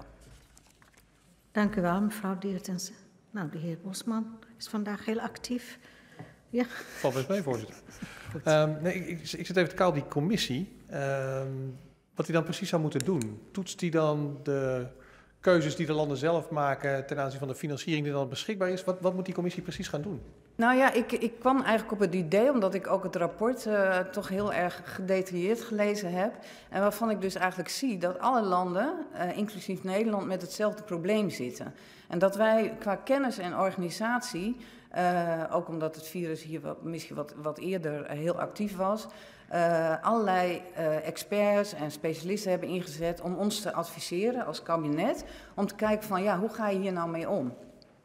In het Koninkrijk zijn ook alle landen hier dus mee bezig. Je ziet ook een trek van Curaçao naar Bonaire. Er zijn 800 mensen die nu al naar Bonaire zijn verhuisd. Je ziet dus mensen die voelen zich niet meer veilig in de zin van, kan ik het allemaal wel aan? Ook financieel, hè? Arme mensen gaan naar Nederland toe. Dus die hele beweging, denk ik van, ja, daar past een hulp bij om het met z'n allen op te lossen.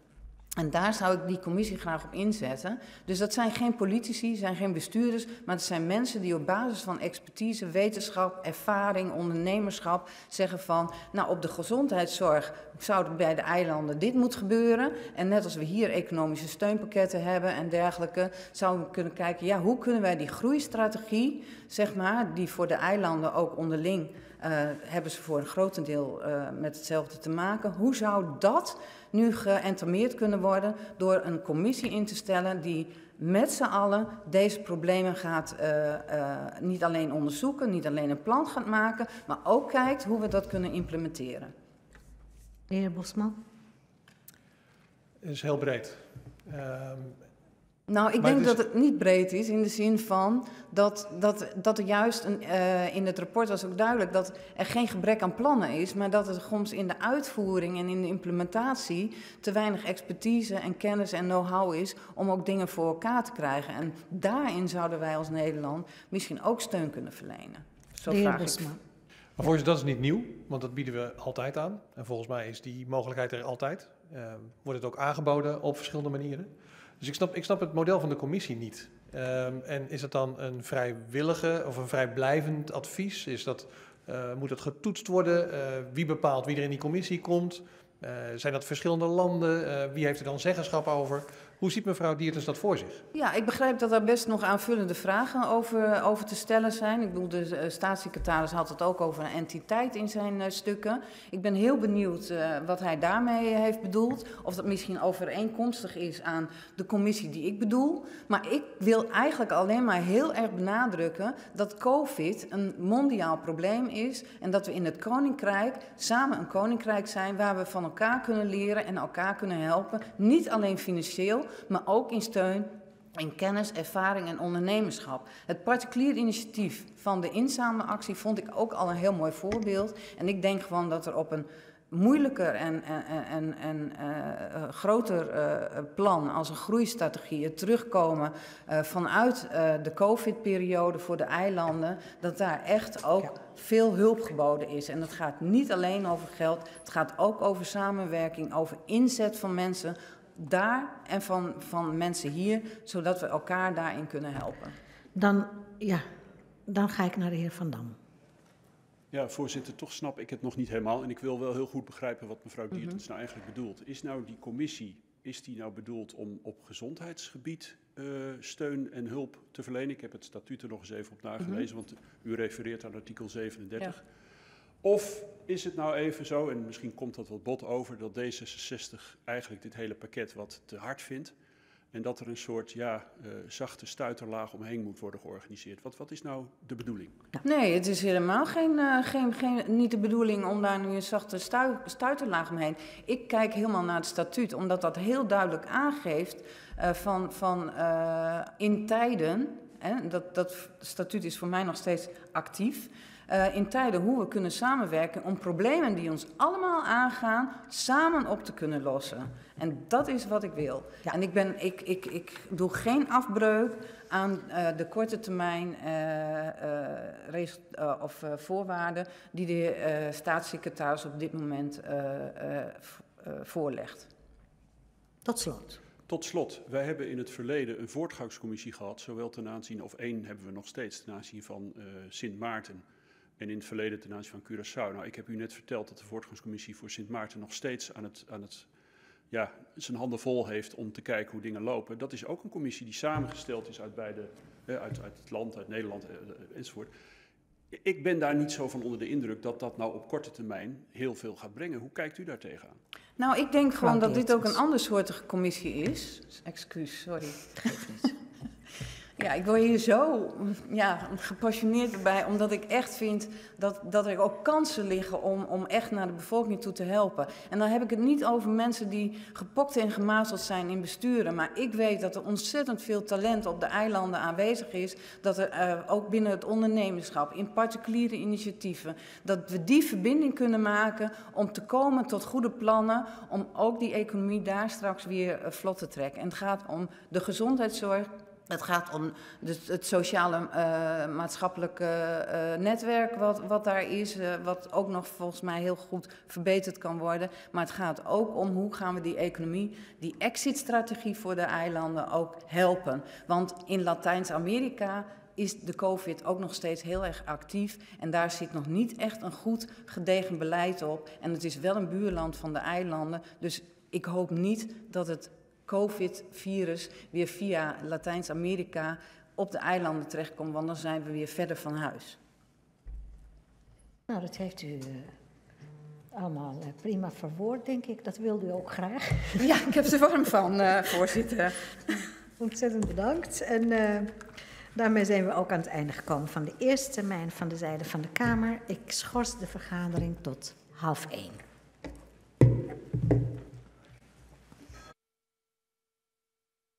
Is op dit moment geschorst.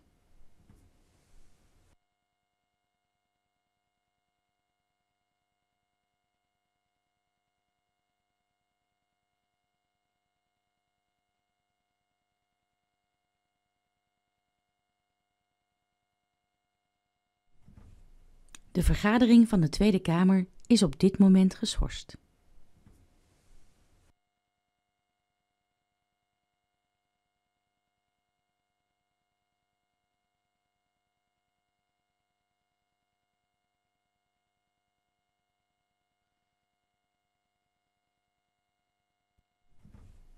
De vergadering van de Tweede Kamer is op dit moment geschorst.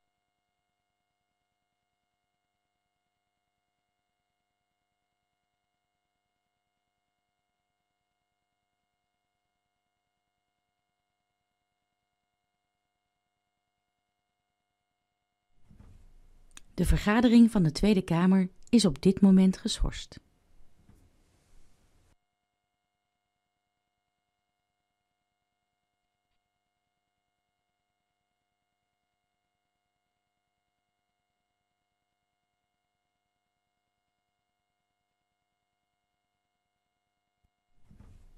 De vergadering van de Tweede Kamer is op dit moment geschorst.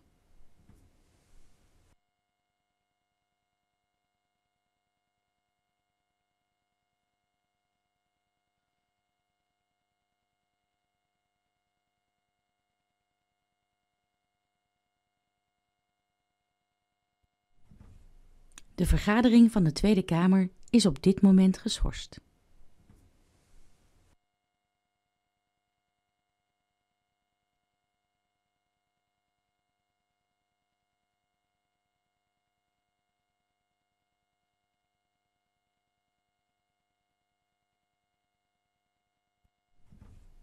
De vergadering van de Tweede Kamer is op dit moment geschorst.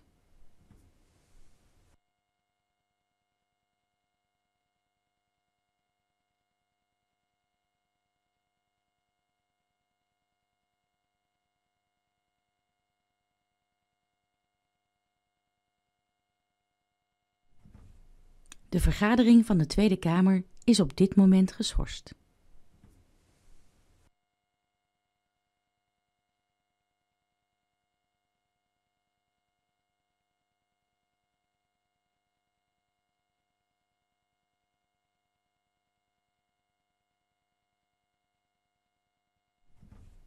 De vergadering van de Tweede Kamer is op dit moment geschorst.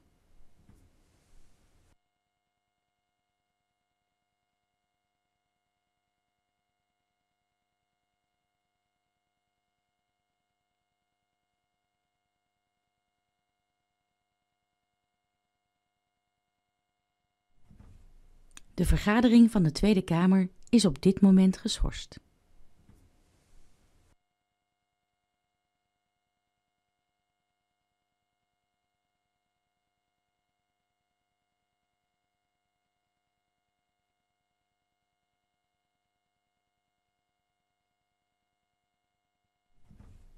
De vergadering van de Tweede Kamer is op dit moment geschorst.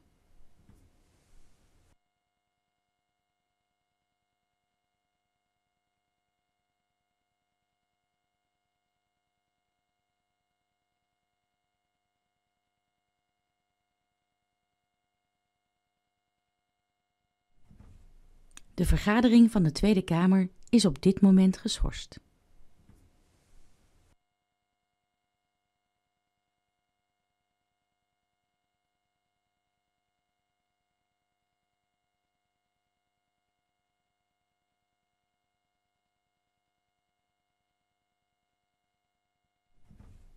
De vergadering van de Tweede Kamer is op dit moment geschorst.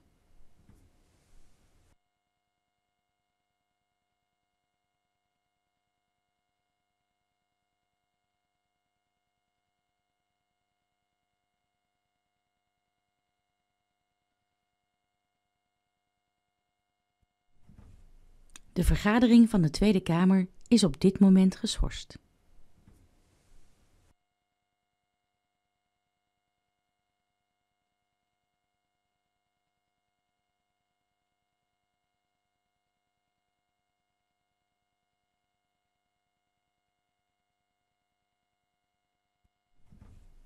De vergadering van de Tweede Kamer is op dit moment geschorst.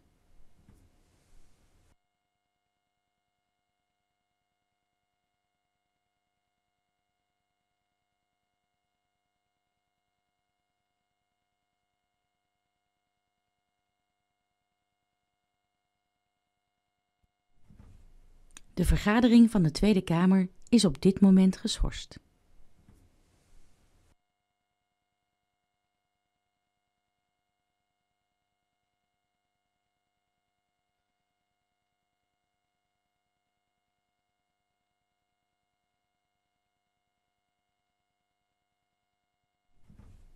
De vergadering van de Tweede Kamer is op dit moment geschorst.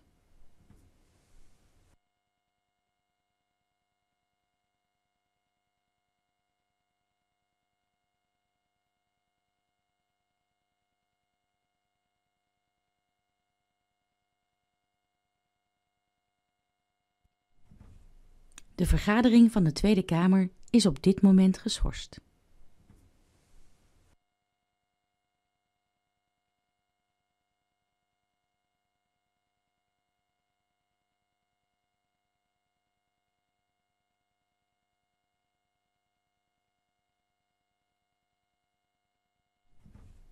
De vergadering van de Tweede Kamer is op dit moment geschorst.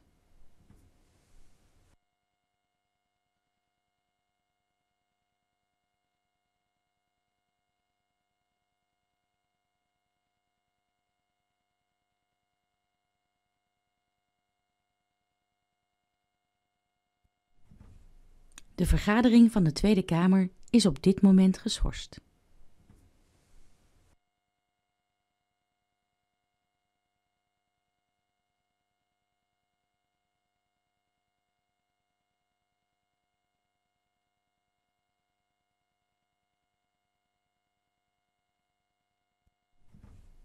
De vergadering van de Tweede Kamer is op dit moment geschorst.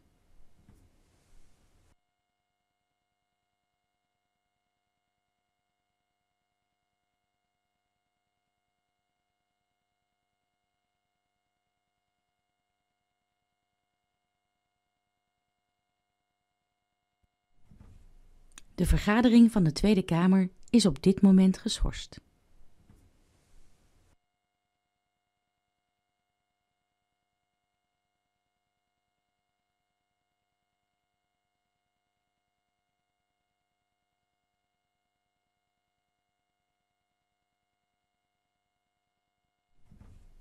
De vergadering van de Tweede Kamer is op dit moment geschorst.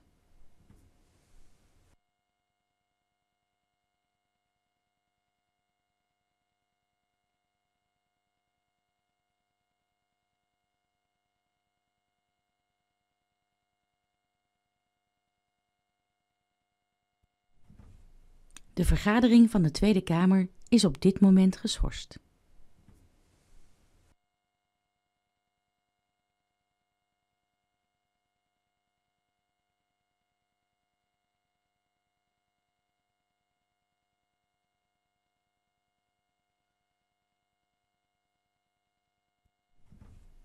De vergadering van de Tweede Kamer is op dit moment geschorst.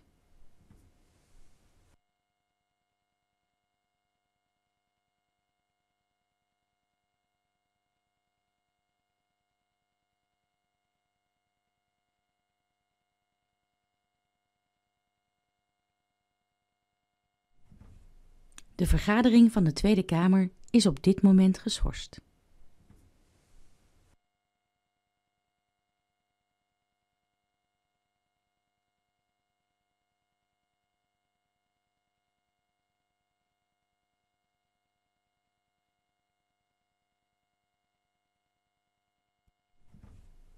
De vergadering van de Tweede Kamer is op dit moment geschorst.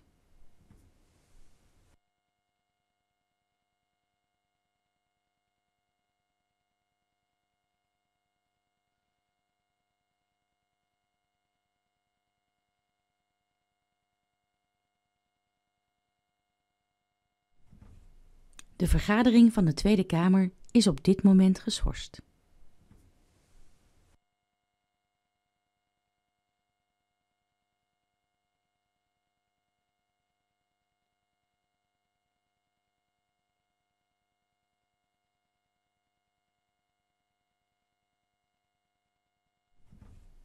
De vergadering van de Tweede Kamer is op dit moment geschorst.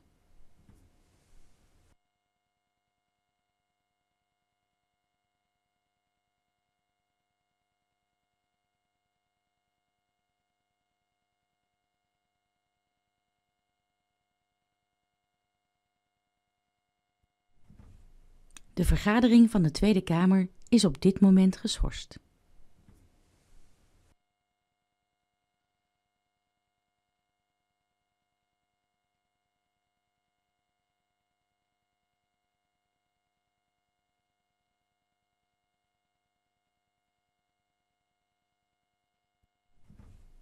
De vergadering van de Tweede Kamer is op dit moment geschorst.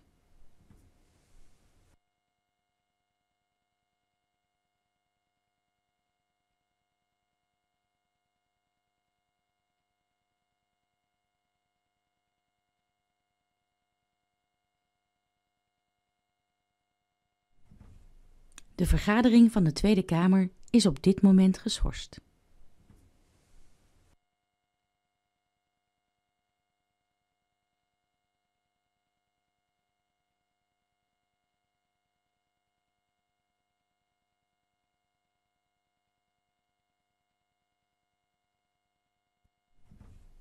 De vergadering van de Tweede Kamer is op dit moment geschorst.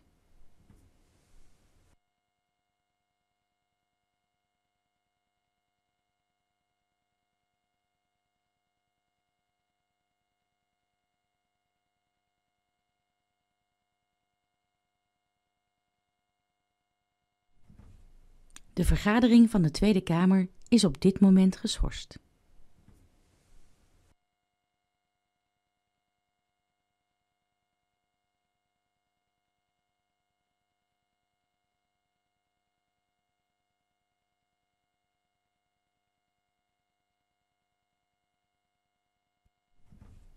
De vergadering van de Tweede Kamer is op dit moment geschorst.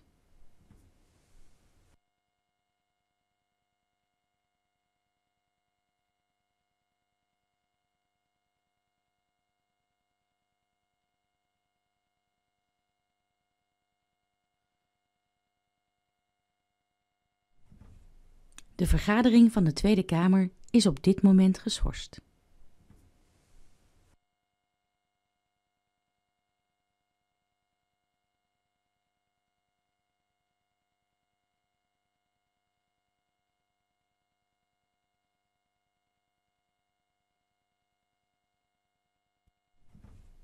De vergadering van de Tweede Kamer is op dit moment geschorst.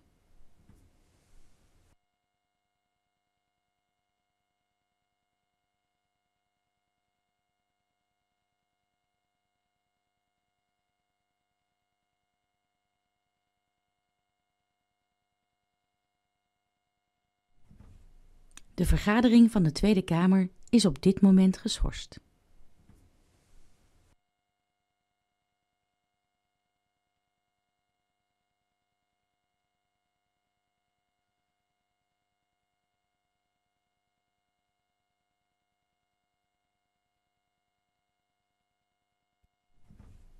De vergadering van de Tweede Kamer is op dit moment geschorst.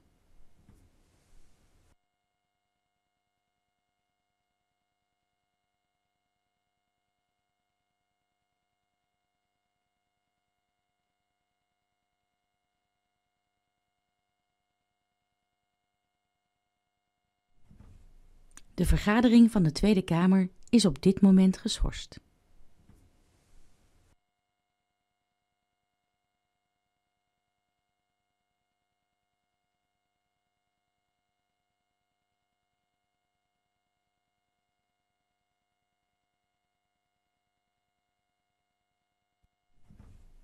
De vergadering van de Tweede Kamer is op dit moment geschorst.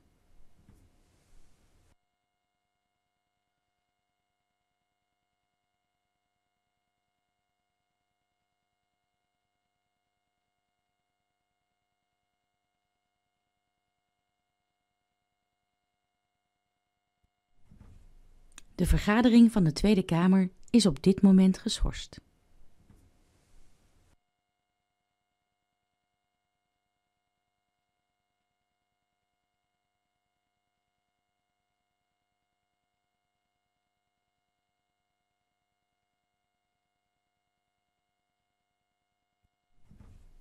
De vergadering van de Tweede Kamer is op dit moment geschorst.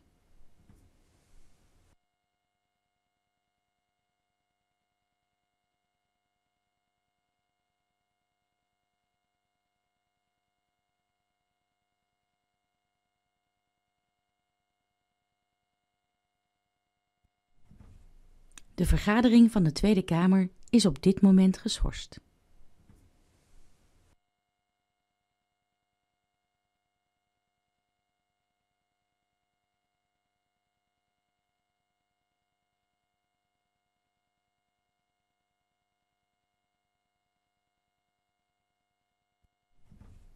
De vergadering van de Tweede Kamer is op dit moment geschorst.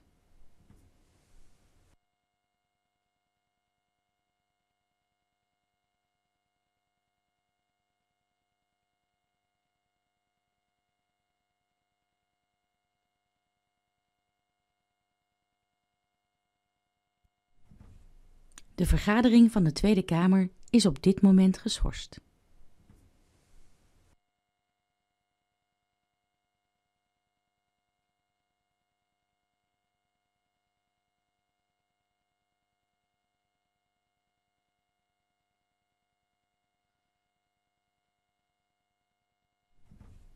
De vergadering van de Tweede Kamer is op dit moment geschorst.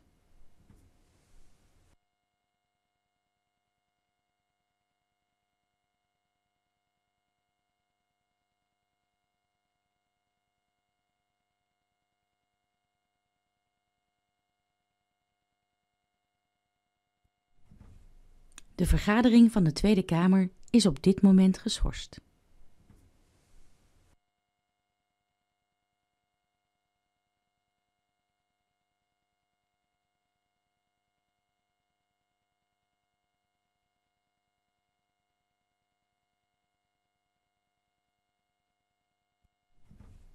De vergadering van de Tweede Kamer is op dit moment geschorst.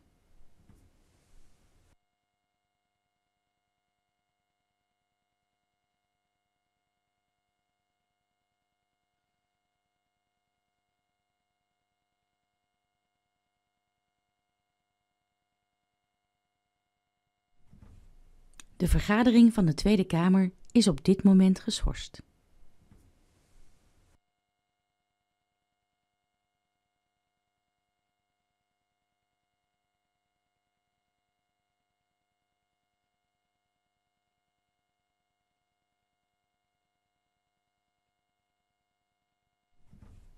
De vergadering van de Tweede Kamer is op dit moment geschorst.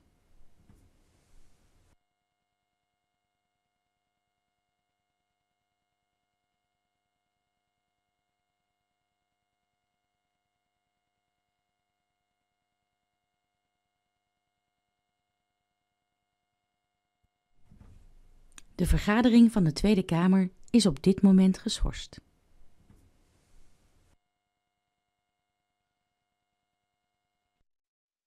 Ik heropen de vergadering en geef de staatssecretaris het woord. Dank u wel, voorzitter. Het coronavirus waart overal ter wereld en dus ook binnen het Koninkrijk. En dat betekent dat alle landen, alle 4 binnen het Koninkrijk, te maken hebben met misschien wel de grootste dreiging sinds de Tweede Wereldoorlog.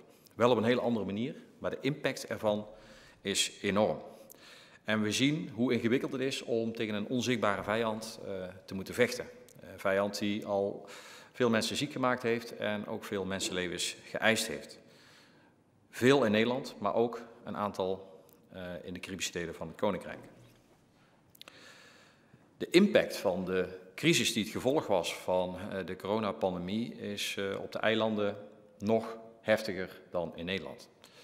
En dat heeft voor een deel te maken natuurlijk met het insuleren karakter van de eilanden, maar ook, en dat is ook al door een aantal leden gezegd, met de eenzijdige economieën die bijna volstrekt afhankelijk zijn van toerisme. En juist dat toerisme is nu tot stilstand gekomen. En op de eilanden wordt er nu al gesproken over de onzichtbare orkanen. En iedereen weet wat een orkaan altijd voor een impact heeft op eilanden. En dat zegt wat mij betreft veel over de wijze waarop het op dit moment plaatsvindt, maar ook de wijze waarop het ervaren wordt door de mensen. De werkloosheid stijgt elke dag, de vrees voor de toekomst neemt toe en de gevolgen, ook voor de gewone man en vrouw op de eilanden, die zijn voelbaar. En zekerheden zijn onzekerheden geworden. De afgelopen weken heb ik intensief contact gehad met de bestuurders, ook de premiers van de landen van de Caribische delen van het Koninkrijk, over de manier waarop we elkaar het beste kunnen bijstaan in deze crisis. En dat heeft geleid tot een breed steunpakket van de zijde van de Nederlandse regering, waarbij de nadruk in eerste instantie natuurlijk lag op medische en humanitaire hulp. En dan ook nog voor de meest kwetsbaren.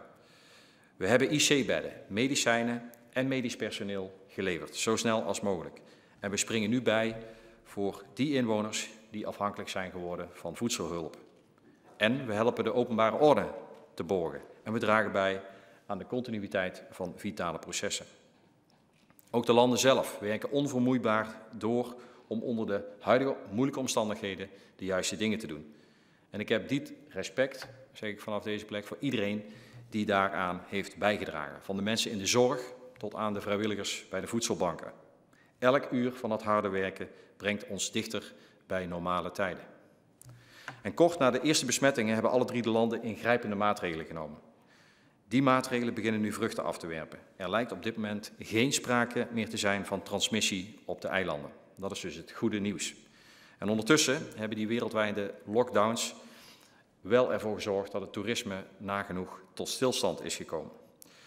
En dat betekent dat de straten en de stranden met de bekende plaatjes er op dit moment heel anders uitzien. En uit een recent advies van het OMT blijkt bovendien dat we er niet op moeten rekenen dat de grenzen van de Caribische landen op korte termijn weer op verantwoorde wijze open kunnen. De economieën in de landen in ons koninkrijk krijgen daardoor een nooit eerder vertoonde schok te verduren, met grote gevolgen voor de toch al wankele overheidsfinanciën. En dat vergroot dan ook de noodzaak om op alle eilanden structurele economische hervormingen door te voeren. Alleen zo brengen we de landen op het pad van duurzame overheidsfinanciën en worden de samenlevingen weerbaarder en creëren we weer toekomstperspectief. Deze hervormingen zijn, en de noodzaak daartoe, zijn overigens niet van vandaag.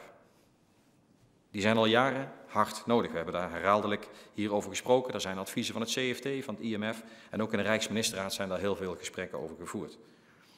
En ik kan niet anders dan tot de conclusie komen, voorzitter, hoe hard het ook is, dat de landen er niet in geslaagd zijn om die hervormingen door te voeren. Er liggen allerlei redenen aan te grondslag, nou redenen, verklaringen zou ik kunnen zeggen, maar feit is dat dat niet gebeurd is. Het is een lange, ontluisterende lijst van niet ingeloste beloftes, niet nagekomen afspraken en niet opgevolgde adviezen.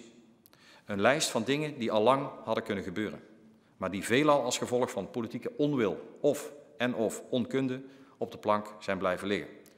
Ik zou die lijst kunnen voorlezen, voorzitter, maar het lijkt mij voor de orde van het debat niet noodzakelijk. Op 10 oktober 2010 kozen Sint Maarten en Curaçao bewust voor autonomie. Maar ook voor het Koninkrijksverband. En Aruba maakte die keuze al veel eerder. De trots waarmee de 4 landen binnen het Koninkrijk hun eigen identiteit koesteren, staat recht overeind en kan ik ook waarderen. En ervaar ik ook telkens als ik daar ben. Maar tegelijkertijd wordt duidelijk dat de landen, en dat deze crisis aantoont dat de landen in het Caribisch deel van het Koninkrijk hun eigen autonomie niet kunnen dragen. En dat is een harde conclusie. Maar ik kan niet anders dan tot die conclusie komen, voorzitter. En nogmaals, dat is niet direct gerelateerd aan de coronacrisis, want die heeft dat nogmaals blootgelegd. De indicaties daarvoor lagen natuurlijk al lang op tafel.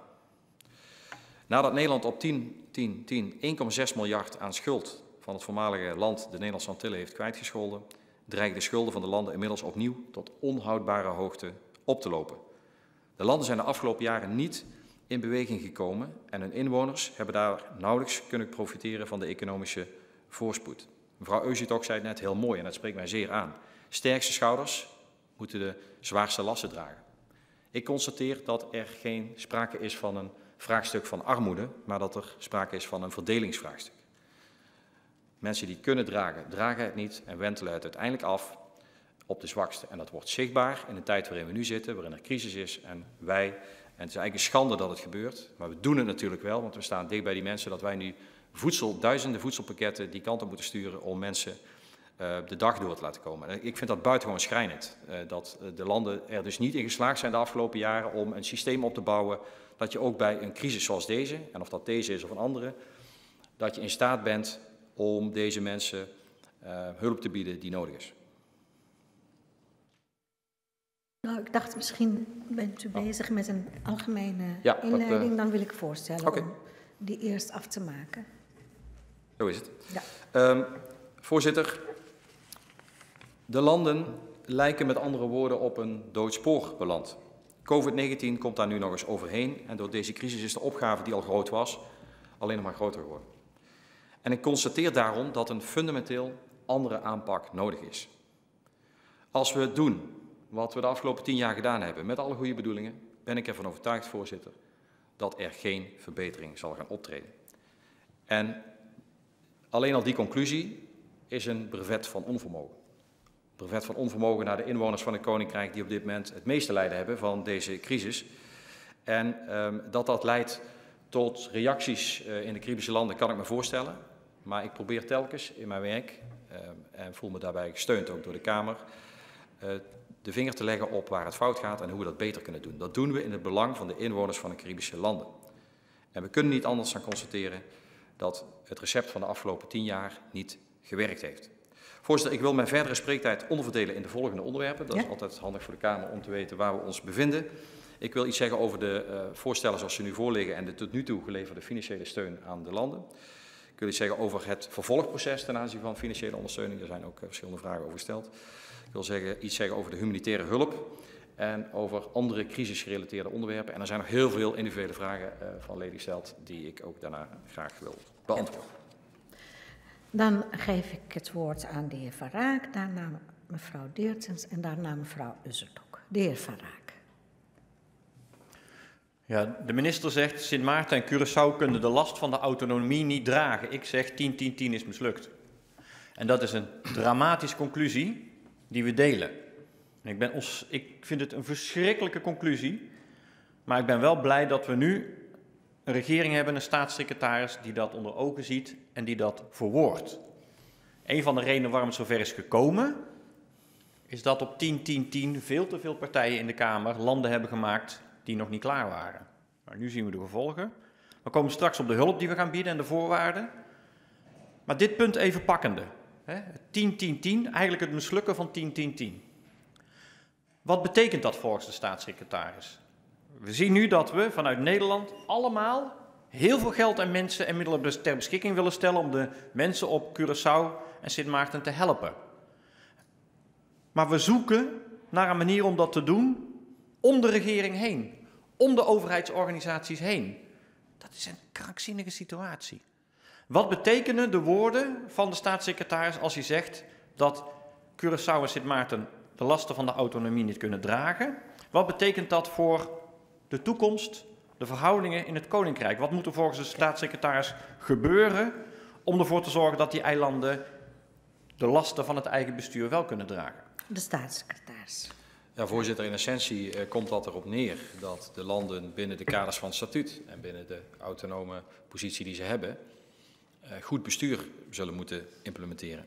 En wat verstaan we onder goed bestuur? Dat is eigenlijk het hele stelsel van rechtsstaat, financiële huishouding, integriteit, noem maar op. Maar ook bijvoorbeeld het vraagstuk wat door een aantal van u is aangeraakt, ik dacht door mevrouw Diertens met name ook, over hoe ga je om met ongedocumenteerde illegalen? Want we weten allemaal dat die gewoon maximaal onderdeel hebben uitgemaakt van de economie. En dat gaat goed zolang het goed gaat. En nu komen er vragen van wie krijgt er hulp en wie is het grootste slachtoffer. Dat hoort allemaal bij de positie van een eigenstandig land, van een autonoom land. En we kunnen constateren dat het allemaal zo wankel was.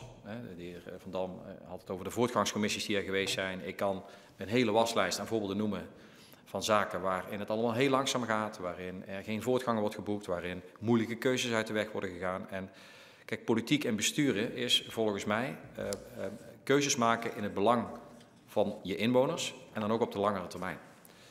En we kunnen, en de heer Van Raak heeft er zelf ook een aantal voorbeelden van genoemd, en de heer Bosman ook, we moeten constateren dat er te veel politici en bestuurders zijn geweest de afgelopen jaren die kennelijk een andere agenda hadden. Die niet primair was gericht op het welzijn van hun inwoners. Met de gevolgen zoals we die nu kennen. En wat is autonomie, vraag ik me af, op het moment dat je volstrekt afhankelijk bent, of anders gezegd je afhankelijk gemaakt hebt, van Nederland in dit geval, voor steun, omdat je de basale overheidsfinanciën niet op orde had. Waarom kunnen wij in Nederland deze crisis te lijf gaan? Omdat wij in de jaren dat het goed ging, voorzieningen hebben getroffen, die maken dat we nu weliswaar een stijging van de nationale schuld krijgen, maar dat we dat wel kunnen dragen nog steeds. En ik realiseer me heel goed, want ik wil Nederland niet 1 op 1 vergelijken met Curaçao, Aruba of Sint Maarten. Ik realiseer me heel goed dat de small island state, die ze zijn, dat gepaard gaat met extra kwetsbaarheden. Niet alleen vanwege de omvang en de ligging, ook de geopolitieke ligging, maar ook bijvoorbeeld de afhankelijkheid van het toerisme, maken dat elke econoom zal zeggen dit is kwetsbaar. En dat is ook opgeschreven in rapporten.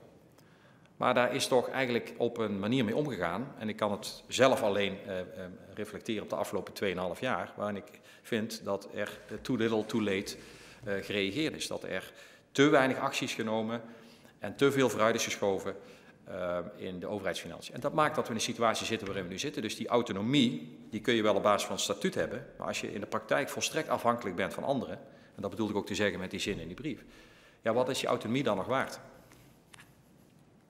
De heer Van Raak. Heel helder.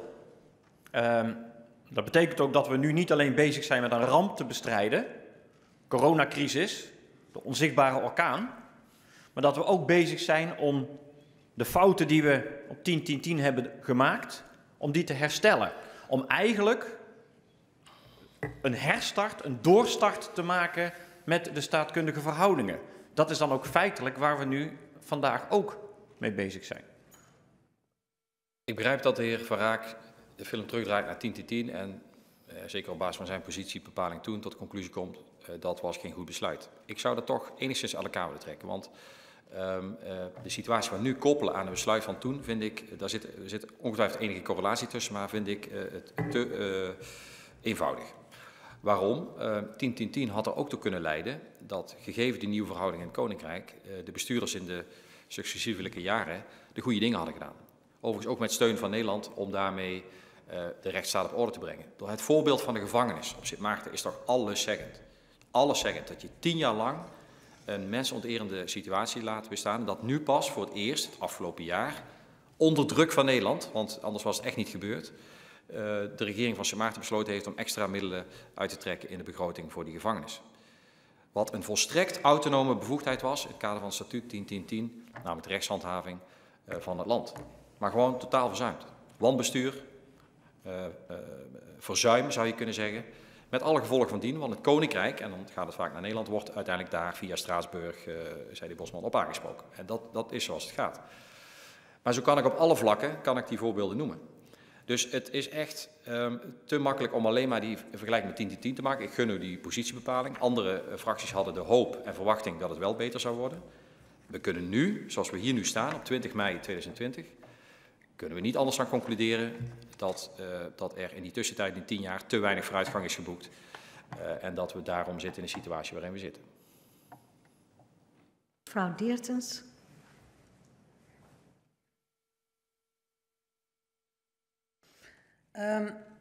Politieke onwil of onkunde, goed bestuur, ik ben het er allemaal mee eens. Maar er is op dit moment een crisis en ik ben ook heel blij dat u daarin doorpakt. Maar dat vraagt me wel af van de bespiegelingen die we heel vaak hebben, die gaan steeds weer terug naar het verleden. En wat ik zo erg jammer vind, is dat eigenlijk, en dat is niet alleen van de Nederlandse zijde zo, dat is ook van de eilandzijde zo, is dat we iedere keer in een soort polarisatie terechtkomen. Van jullie denken dit en wij denken dat. Er zit waarschijnlijk een hele diepe reden achter waarom dat zo is. Daar wou ik het nu niet over hebben. Maar ik wou wel weten wat uw idee is over, of de staatssecretaris... Ja. Wat het idee is hoe we uit deze impasse kunnen komen om weer vooruit te kijken en niet steeds naar het verleden. Want we kunnen heel veel concluderen en daar zijn we denk ik deels ook allemaal wel over eens. Maar hoe gaan we nou die stap vooruit maken dat we op een positieve, optimistische manier onder moeilijke omstandigheden toch stappen kunnen maken met de eilanden samen om tot een betere toekomst te komen? Ja. De staatssecretaris. Ja, voorzitter, ik begrijp die vraag volledig. Ik wijs er nogmaals op dat we ook de afgelopen tijd vooral bezig zijn geweest met die crisis. Als het gaat om medische en humanitaire hulp. Omdat ik juist op basis van het veel aangehaalde artikel over solidariteit, maar omdat ik het ook echt vind, van mening ben dat we daar snel op moeten acteren. En dat hebben we ook kunnen doen met hulp van velen. En daar hebben de landen ons ook voor bedankt dat we dat gedaan hebben. Het vraagstuk wat nu op tafel ligt is, er worden gigantische steunpakketten gevraagd. Die worden niet zelf gefinancierd door de landen. Er wordt gevraagd aan Nederland of wij leningen willen verstrekken. En wij kunnen alleen maar ervoor zorgen dat de landen in een andere economische uitgangspositie komen als er dingen gaan veranderen. En eigenlijk is deze crisis dus een grote wake-up call. Ik denk dat voor velen dit geen wake-up call is, want we wisten dat al lang. Maar voor sommigen is dit wellicht een wake-up call. Nou, laat dat dan een wake-up call zijn. En laat dan ook de politici, laat dan ook de inwoners van de landen begrijpen dat nog een keer zo'n crisis hier overheen, en wie zegt ons dat er niet over een aantal jaren weer zo'n crisis komt, wordt gewoon niet overleefd. Dus je zult nu moeten acteren. Je zult echt dingen moeten veranderen waarvan tot 2-3 maanden geleden nog tegen mij werd gezegd, gaan we niet doen. Oké, wij willen helpen. De Rijksministerraad heeft daarover besloten. We hebben een aanbod gedaan, een niet verplichtend aanbod aan de landen, om die steun te verlenen. In ruil daarvoor vragen wij dat de landen doen wat in hun eigen belang noodzakelijk is. Het heeft niets met polariseren te maken wat mij betreft, maar het is gewoon economisch gefundeerde maatregelen. Die gaan we de komende tijd ook met de landen verder uitwerken. Maar echt een aantal stappen die de afgelopen jaren niet gezet zijn. Business as usual is niet meer aan de orde. Als we de dingen blijven doen zoals de afgelopen 10 jaar, dan weten we één ding zeker. Dan gaat het hartstikke fout. Daar is dit nog maar het voorspel van. En ik wil dat niet op mijn geweten hebben. Ik wil niet die verantwoordelijkheid dragen voor het feit dat wij wel leningen verstrekken en alles gewoon doordraait zoals het doordraait. En ik heb ook de reacties gehoord van sommige bestuurders. Ja, we waren er al mee bezig, U heeft ook ervaren de afgelopen 3 maanden dat er in dit land, en heel de wereld, dingen zijn gebeurd die niemand voor mogelijk had gehouden. En dat kan alleen maar omdat je moet acteren, reageren op wat er speelt. Als je in dezelfde modus blijft zitten als de afgelopen jaar, gaat dat niet gebeuren. En wij willen de landen daar graag bij helpen. We kunnen kennis en kunde aanbieden, hebben we ook overigens al vaker gedaan. Wij kunnen met de landen programma's uitlopen. Maar we willen wel dat dat geld wat we nu gaan geven ertoe leidt dat die economieën sterker worden. Ja. Mevrouw Ussertok. Dank u wel, voorzitter. De staatssecretaris zegt inderdaad, het is een verdelingsvraagstuk tussen arm en rijk. Daar ben ik heel erg met hem eens. Maar als de landen nu akkoord gaan met dit pakket, blijven dan ook de onderliggende systemen en machines nog steeds werkbaar? Dat is een zorgpunt voor mij. Of zit de staatssecretaris ook mogelijkheden voor burgerinitiatieven of NGO's om in dat systeem ook te kunnen doorbreken? Ja, ik zie die mogelijkheden wel. Ik ben wat terughoudend om nu zeg maar voor de landen te gaan voorschrijven wat ze precies moeten doen. Ook daar zit nog ruimte in. Maar dat er hervormingen moeten plaatsvinden en dat je niet meer door kunt gaan met wat je gedaan hebt, omdat het gewoon niet betaalbaar is. Het is gewoon niet te dragen. Dat zal duidelijk zijn. Ik ben zelf heel erg voorstander van de rol van NGO's, gewoon omdat die een goede rol kunnen hebben in samenlevingen. Maar ik vind dat vooral nu aan de regeringen van de landen is om met voorstellen te komen. Daartoe hebben we ze ook uitgedaagd. Die hout snijden, die ook pijn gaan doen. Want nogmaals, vanzelf gaat het niet. Je zult uit die crisis moeten groeien. Ik hoorde de verhalen van diversificatie van de economie. Ik heb daar zelf ook een aantal initiatieven toegenomen, desgevraagd. Ja, als daar geen reactie op komt van de landen en uiteindelijk niet wordt opgepakt, dan hoop ik dat dat deze keer wel gebeurt. Dat er ook niet alleen gesproken wordt over diversificatie, maar dat het ook gedaan wordt. En dat niet alles gezien wordt als het overkomt ons, want ik ontken niet dat er een probleem is in de benedenwindse regio geopolitiek. Dat is absoluut. We hebben een humanitair vraagstuk rondom Venezuela. We hebben natuurlijk bovenwinds de orkanen, maar die komen om de zoveel jaar terug. Dus dat is het is wel een crisis, maar daar kun je wel op voorbereiden. Dat is precies de kern van het programma wat we nu met z'n maart doorlopen. Maar je moet je wel als regering voorbereiden op dit soort eventualiteiten. En daar gaan we de mensen bij helpen. Daar kunnen NGO's een rol in spelen, maar ik ga niet vanuit Nederland hier uittekenen hoe dat allemaal moet. Wat we wel vragen is natuurlijk dat dat geld wat we nu gaan geven niet in die zakken verdwijnt. Waar sommigen van u het over hadden, maar dat dat op de goede manier wordt besteed voor de goede dingen. Niet om het model van uit het verleden te financieren. Gaat u verder.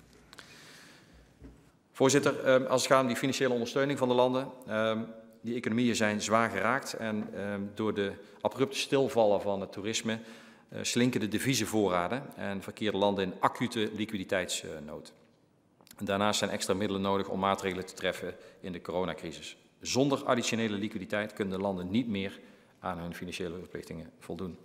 En daarom hebben we vanuit Nederland liquiditeitssteun verstrekt, gericht op het ledigen van de eerste directe nood en het bekostigen van noodpakketten. En ik zeg het hier nogmaals, de steun die wij geven in het kader van medische zorg, van humanitaire hulp, is ongeconditioneerd, ongeclausuleerd. Dat organiseren wij via het Rode Kruis. Die zijn een soort van hoofdaannemer op de eilanden en die werken zoveel als mogelijk samen met lokale NGO's om dat op een goede manier weg te zetten. En middels die eerste tranche liquiditeitssteun is inmiddels in totaal voor circa 170 miljoen aan leningen verstrekt aan de landen. En die leningen, daar vroeg de heer De Graaf naar, maar ook mevrouw Kuiken geloof ik, dat zijn leningen waarover de landen geen rente betalen. Wij kunnen ook lenen tegen 0% op dit moment, dus dat geven wij door aan de landen. En er hoeft niet op afgelost te worden voor de eerstkomende 2 jaar. En na die periode wordt er bekeken hoe we daarmee verder gaan. Of dat geherfinancierd moet worden op nieuwe condities. En hoe het gaat met de aflossingstermijnen. Dat is voor over 2 jaar en dat hebben we bewust gedaan om nu niet die discussie te hoeven voeren. Nu zitten we in de crisis, nu moeten we helpen. Nu moeten er maatregelen worden genomen. En het geld komt beschikbaar en het geld is ook heel hard nodig. Ik kan er ook niet van uitlopen zeggen in de richting van mevrouw Kuiken op van what if, wat als, wat gaat er gebeuren. Wat ik wel hier wil zeggen is het volgende. Want ik hoor ook die geluiden van, nou doe dat gewoon even in de vorm van giften, die leningen. En dan, dat is heel fijn, want dan loopt die schuldenquote niet op van de landen. Kijk, het proces wat we nu ingaan is een heel spannend proces. Want er wordt heel veel gevraagd en wij zijn bereid om heel veel te leveren. Maar dat doen we wel met voorwaarden. En naarmate er vanuit de landen actiever en sneller en adequater op gereageerd wordt en ook die hervormingen worden doorgevoerd, nogmaals in het belang van hun eigen economie en eigen inwoners, is er natuurlijk ook vanuit Nederland, denk ik, maar ik ga niet nu over 2 jaar spreken, meer bereidheid om mee te denken over andere modaliteiten. Ik kan en wil daar nu niet op vooruitlopen. Maar het takes two to tango. Dus op het moment dat wij helpen en anderen zijn ook vanuit het oogpunt van solidariteit bereid om zelf ook maatregelen te nemen, om ook de goede stappen te zetten, dan zou de basishouding moeten zijn dat we daar op een positieve manier aan kijken. Maar niet al in deze fase van het proces. Want daarvoor is er de afgelopen jaren toch te veel beloofd en te weinig gebeurd. Mevrouw Kuiken. Voorzitter, ik zal 2 vragen in 1 proberen te doen. Ten eerste even over die noodhulp. Hoe bekijkt het kabinet wat er precies nodig is en of er aanvullend nodig is? Dat is zonder voorwaarden, dat heb ik goed verstaan. 2, over die lening die nu wordt verstrekt. Ik begrijp, de staatssecretaris is goed als hij zegt op het moment dat er aan de voorwaarden wordt voldaan en we werken op een goede manier de komende tijd samen, dan ben ik in ieder geval niet tegen het eventueel omzetten in een schenking of een gift. Want ik vind termen als modaliteiten, weet je, laten we het even bij normaal Nederlands houden. Ja, daar ben ik ook al voor. Dus, ik ook. Ja. Niet tegen. Nou ja, kijk, op dit moment is het gewoon niet aan de orde. En ik heb zojuist aangegeven dat de mate waarin de landen sneller de dingen doen die ze al langer hadden moeten doen, dat ook vanuit Nederland natuurlijk een andere houding gaat ontstaan. Om maar eens even huiselijk te zeggen, het risicoprofiel van die leningen die wij nu verstrekken is buitengewoon hoog. Buitengewoon hoog. Want als daar niet iets tegenover staat in de vorm van hervormingen, dan moeten wij nog maar zien of we dat geld krijgen. Dus we lopen echt een groot risico. En zeker als het langer gaat duren. Er waren ook vragen over hoe lang gaat het duren. Ja, dat weet niemand. Maar het gaat om groot geld. En die toerismesector is nog niet aan het opstarten. En als je dat 1 op 1 doorvertaalt in die schuldenlast van de landen, dan weten we allemaal, we kennen die cijfers, ja, het verschilt een beetje per land, maar dan gaat het echt over de 3 cijfers heen. Dus ongezond, zeker voor kleine eilanden. Dus dat moeten we niet willen. En we hebben het over duurzame financiën. Maar ik kan niet anders zeggen dat als er bereidheid is van de landen om hier heel snel positief op te reageren en mee aan de slag te gaan, dat er ook meer bereidheid is van de Nederlandse zijde om na te denken over andere modaliteiten dan herfinancieren. Ja, verder kan ik niet gaan, want dan praat ik ook voor mijn beurt, voorzitter. Want dat gaan we gewoon allemaal zien en gaan we allemaal beoordelen. Maar ik sluit het dus ook niet uit. Misschien is dat de goede samenvatting. Ik rond het af op die woorden. Ik sluit het niet uit. Dank u wel, voorzitter. Overigens kan ik heel weinig uitsluiten, maar dit is ook niet. Het is... Ja. De heer Van Dam. Ja, ik worstel nog even met de tenen. Ik vind het heel mooi dat we al zo ver vooruit kijken. Ik snap ook wel wat mevrouw Kuiken wil, maar ik heb nog eigenlijk wel wat meer zorg op de korte termijn. Want hoe werkt het nu? Dat geld is ons een beetje overgemaakt, hè, zodra met voorrang, want de nood is hoog daar. En de voorwaarden zijn nog niet gerealiseerd. Ja. Wat nou als blijkt binnen nu, en ik meen dat het loopt tot 1 juni... als blijkt dat voorwaarden niet gerealiseerd zijn, gaat u dan op de brommer naar Aruba, Curaçao en Sint Maarten om het terug te halen? Of wat is dan de consequentie? Het begint erbij dat de landen in nood zijn en dat wij de landen willen helpen. En ze kunnen nergens anders terecht dan bij ons.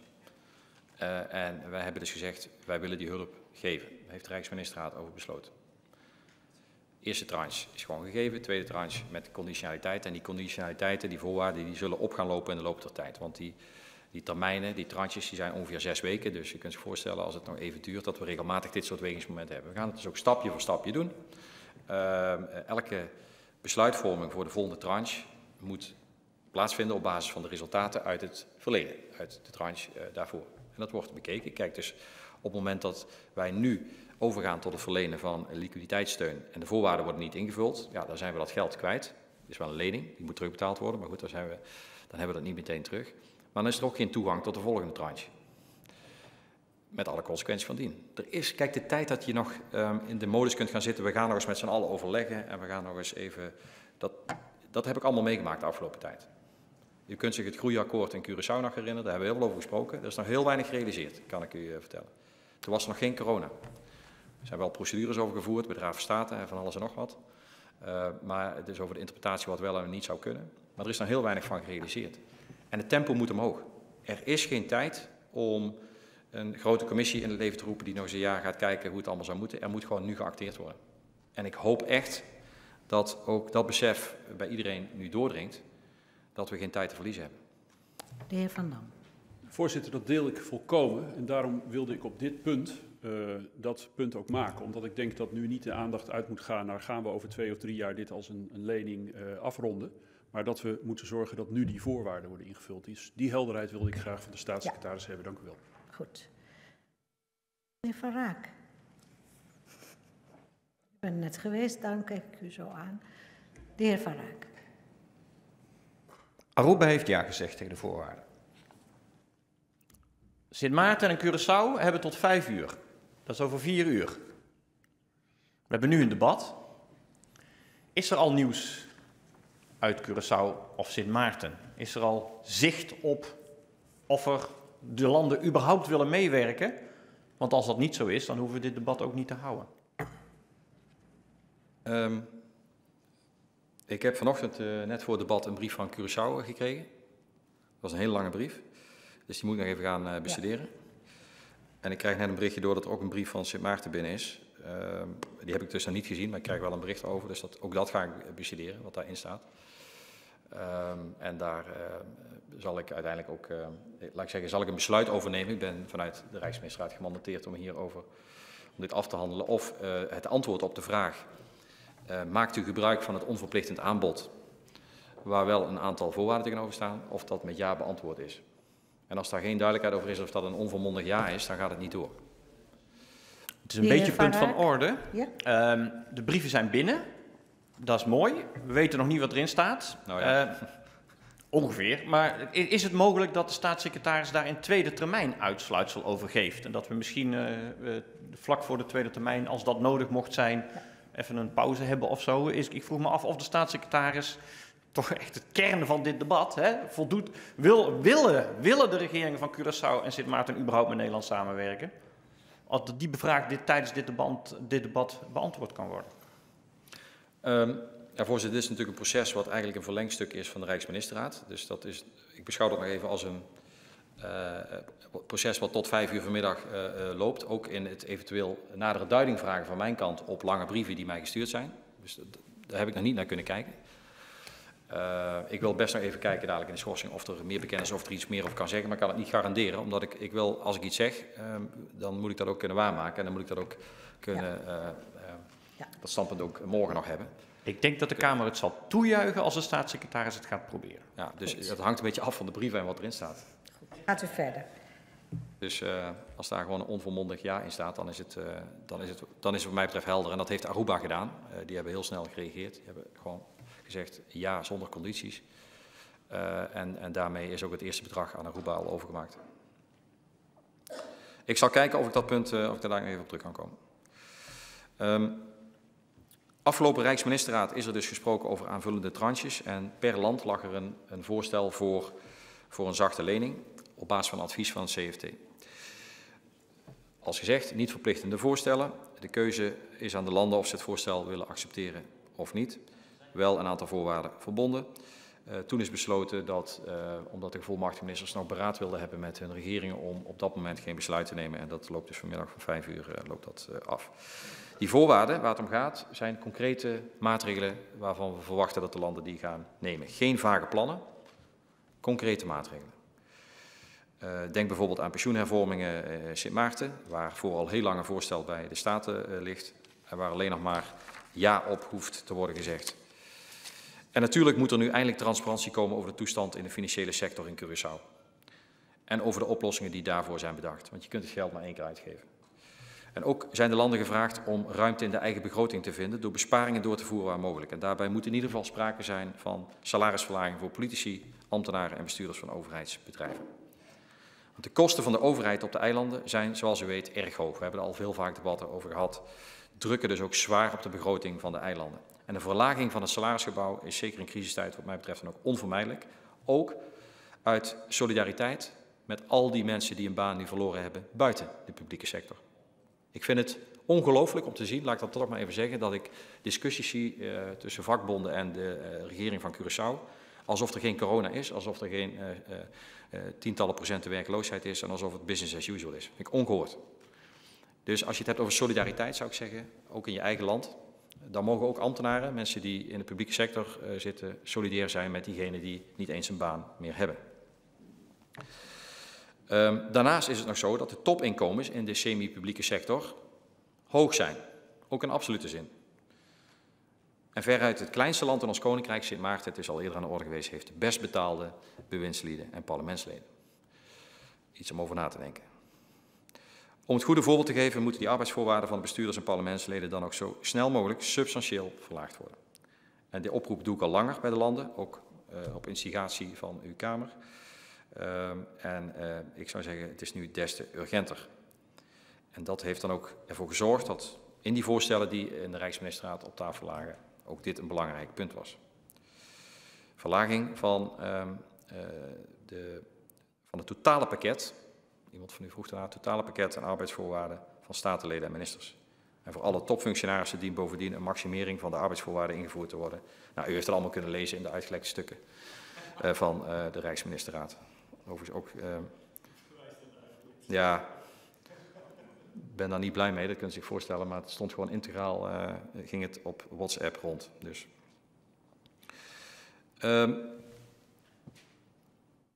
Aruba heeft dus daarmee ingestemd. Daar dank ik Aruba voor. Die hadden zelf ook al, vind ik, de meeste maatregelen genomen voordat de Rijksministerraad deze voorwaarden heeft gesteld. Maar ook daar geldt natuurlijk, het gaat om de implementatie. Voorzitter, kortheidshalve, en ook omdat daar geen vragen over gesteld zijn, ga ik niet op de situatie per land in. Als daar vragen over zijn, dan wil ik die graag beantwoorden. Behalve dat ik erover kan zeggen dat wij ook de komende tijd, met de landen individueel natuurlijk, want er zijn een aantal generieke voorwaarden gesteld, zou je kunnen zeggen, maar de situatie in de landen, daar zitten heel veel overeenkomsten in, maar ook alweer verschillen. En we moeten ook recht doen aan het feit dat het autonome landen zijn, unieke autonome landen, die allemaal hun eigen aandachtspunten hebben en plannen die nog uitgevoerd kunnen worden. Als de landen, en dat gaan we zo eens bekijken, instemmen met het voorstel dat op tafel ligt, dan stelt dat hen in ieder geval in staat om tot eind juni 2020 te voldoen aan hun financiële verplichtingen. Voor de liquiditeitssteun op de lange termijn zullen, zoals gezegd, meer ingrijpende voorwaarden gaan gelden in de volgende tranches. Bovendien zullen aanvullende leningen niet meer via de overheid worden gegeven, maar via een nog op te richten entiteit. Zo kunnen we ook sturen op duurzaam resultaat. En ik heb de landen uitgenodigd om met eigen voorstellen te komen voor hervormingen. En over het totaalpakket wordt de komende weken per land het gesprek gevoerd, waarbij ook het CFT nog een belangrijke rol zal spelen. En de besluitvorming over deze steun, over deze tranche, is voorzien in de Rijksministerraad van 3 juli aanstaande. En dan zal ook worden getoetst of aan de voorwaarden, waar men in ieder geval nu Aruba heeft gezegd dat ze mee instemmen, of daar ook daadwerkelijk aan voldaan is. Dus er wordt teruggekeken en vooruitgekeken. En ik zal u uiteraard, zeg ik ook in de richting van de heer Verraak, de Kamer daarover informeren.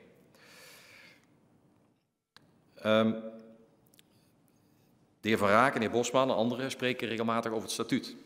En ik snap dat, want dat is op zich niet helemaal onlogisch. Maar ik begrijp dat ik vooral nu probeer de crisis aan te pakken en ervoor te zorgen dat die verzoeken die gedaan worden om acute liquiditeits- en begrotingssteun, dat die worden omgezet in goede maatregelen. Ik heb in het kader van de motie van Raak heb ik toen een brief gestuurd aan de vertegenwoordigers van de landen. En daar was het verzoek, bent u bereid om te praten over die situatie, de verhoudingen.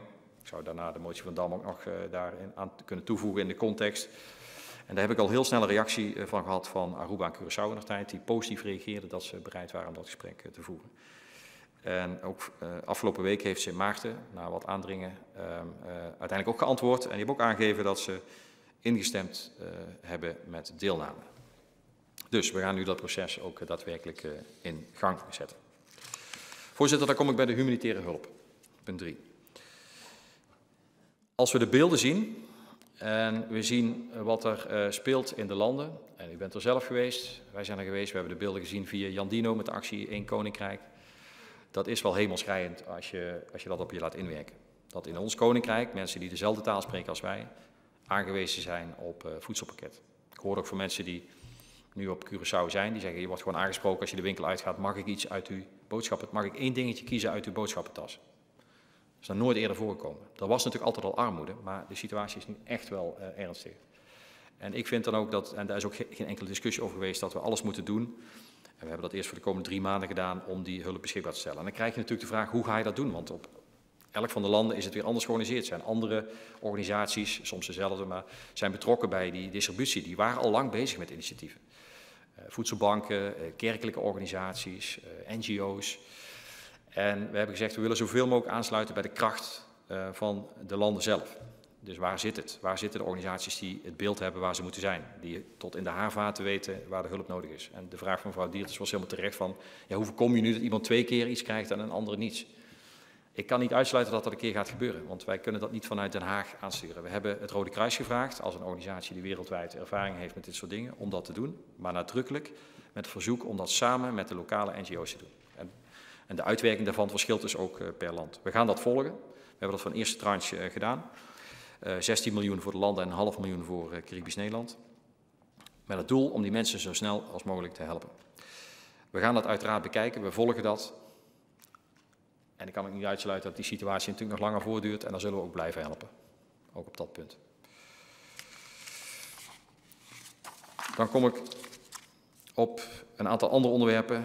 Puntje 4, crisisgerelateerde onderwerpen. Ik denk dat we hebben geleerd, niet alleen binnen het Koninkrijk, maar ook binnen Europa, wereldwijd, dat met zo'n crisis zoals we die nu hebben, dat we moeten samenwerken met elkaar. Dus ook binnen het Koninkrijk. Ik denk dat dat ook op een hele goede manier gegaan is.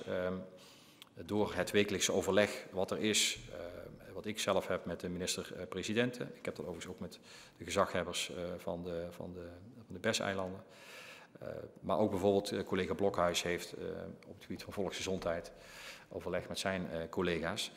En dat is in goede harmonie gegaan. Daar is ook meteen heel snel opgeschakeld, omdat de gezondheidszorg sowieso al kwetsbaar is. Maar in geval van een pandemie is die capaciteit altijd te weinig. En je hebt het allemaal verdeeld. Kijk, in Nederland kunnen wij, als wij in de eerste fase hadden we problemen, gingen we naar Duitsland met patiënten. En je zit al meteen, je moet al van het eiland af, waar ga je naartoe? Dus door de combinatie van 42 IC-units die kant op sturen met personeel, plus ondersteuning van Defensie, waarbij ook de mobiliteit in het gebied vergroot is. Het oprichten van een logistieke cel, waarbij we proberen om zoveel mogelijk die logistieke stromen efficiënt in te zetten. Hebben we ervoor gezorgd dat we kunnen schakelen als op een van de landen iets gebeurt. Dat heeft tot nu toe ook goed gewerkt. Dus ook met hulp van de landen zelf die heel snel vergaande maatregelen hebben genomen. Zijn we medisch gezien, staan we er daar goed voor, maar het blijft heel kwetsbaar. Want zeker als het toerisme weer op gang zou komen, als eerder gezegd, dan is de kans natuurlijk aanwezig dat je weer transmissie krijgt en met alle gevolgen van dien. Ik kijk eigenlijk eerst naar mevrouw Kuiken, want die stond hier eerder. Dan kan het aan deze microfoon, dan kunt u mevrouw Diertens nog steeds daar, want u heeft het aangeraakt. Dan is het... ja. Eerst mevrouw Kuiken en dan mevrouw Diertens. Ja, sorry voorzitter, dat ligt aan mezelf. Ik had wat sneller moeten lopen, maar ik had eigenlijk nog wat vragen gewoon op het financiële en de leningen. Dus ik zal een paar kort samenvatten. Met name even hoe het toezicht, bijvoorbeeld op Aruba, CFT moet daar toezicht houden, officieel nog niet geïmplementeerd. Hoe gaat dat dan? Voorwaarden, sommige zijn voor langere termijn vastgesteld, bijvoorbeeld ook de salarissen. Is dat nog onderdeel van onderhandeling of is dat gewoon een gegeven zoals het is? Ik had ook gevraagd naar de rol van de vakbonden en ik wilde specifiek weten de positie van de banken en de eigen munteneenheid had ik nog om gevraagd. Ben ik nog niet helemaal compleet, maar dit is in ieder geval een rijtje van zaken die hieronder vallen. Ja. De staatssecretaris. Ik kom daar zo op terug, want ik had u aangegeven aan het begin dat ik alle losse vragen zou ik even als pakket behandelen. Dus die zitten ergens in mijn map. Daar kom ik zo op terug. Ja, mevrouw Diertens. Ja, ik wou toch even doorgaan op die gezondheidszorg. Ik ben ook woordvoerder corona de afgelopen maanden geweest. En ik weet hoe moeilijk het is voor die ziekenhuizen om nu die hulp te verlenen. En nu las ik ook in een van de dagbladen dat met name het nieuwe ziekenhuis op Curaçao ook heel erg veel moeite heeft om het personeel te vinden wat dus ook die hulp kan verlenen. En ik zou het fijn vinden als u daar iets meer over kan zeggen, omdat zij natuurlijk ook al net een nieuw ziekenhuis gestart zijn, dat het financieel ook niet allemaal zo soepel loopt, maar dat er ook een personele capaciteitsprobleem is. Ja, de staatssecretaris. Mij is niets bekend op dit moment over problemen ten aanzien van het leveren van de noodzakelijke zorg rondom corona. Want net zoals in het Nederlandse ziekenhuizen heb je natuurlijk de corona en de reguliere zorg. Ik weet wel van de financiële problemen van het ziekenhuis van Curaçao, nou en of. Maar niet in relatie tot corona. Dan zou ik even moeten nagaan bij mijn collega. Of dan moet ik in tweede termijn op terugkomen. Ja, de heer Bosman. Ja, daar toch even op aansluitend, want er is namelijk een ondersteuningsverzoek gedaan vanuit Curaçao naar Amerika om mensen naar Curaçao te halen. Om ondersteuning te geven op de IC's of verpleegkundigen.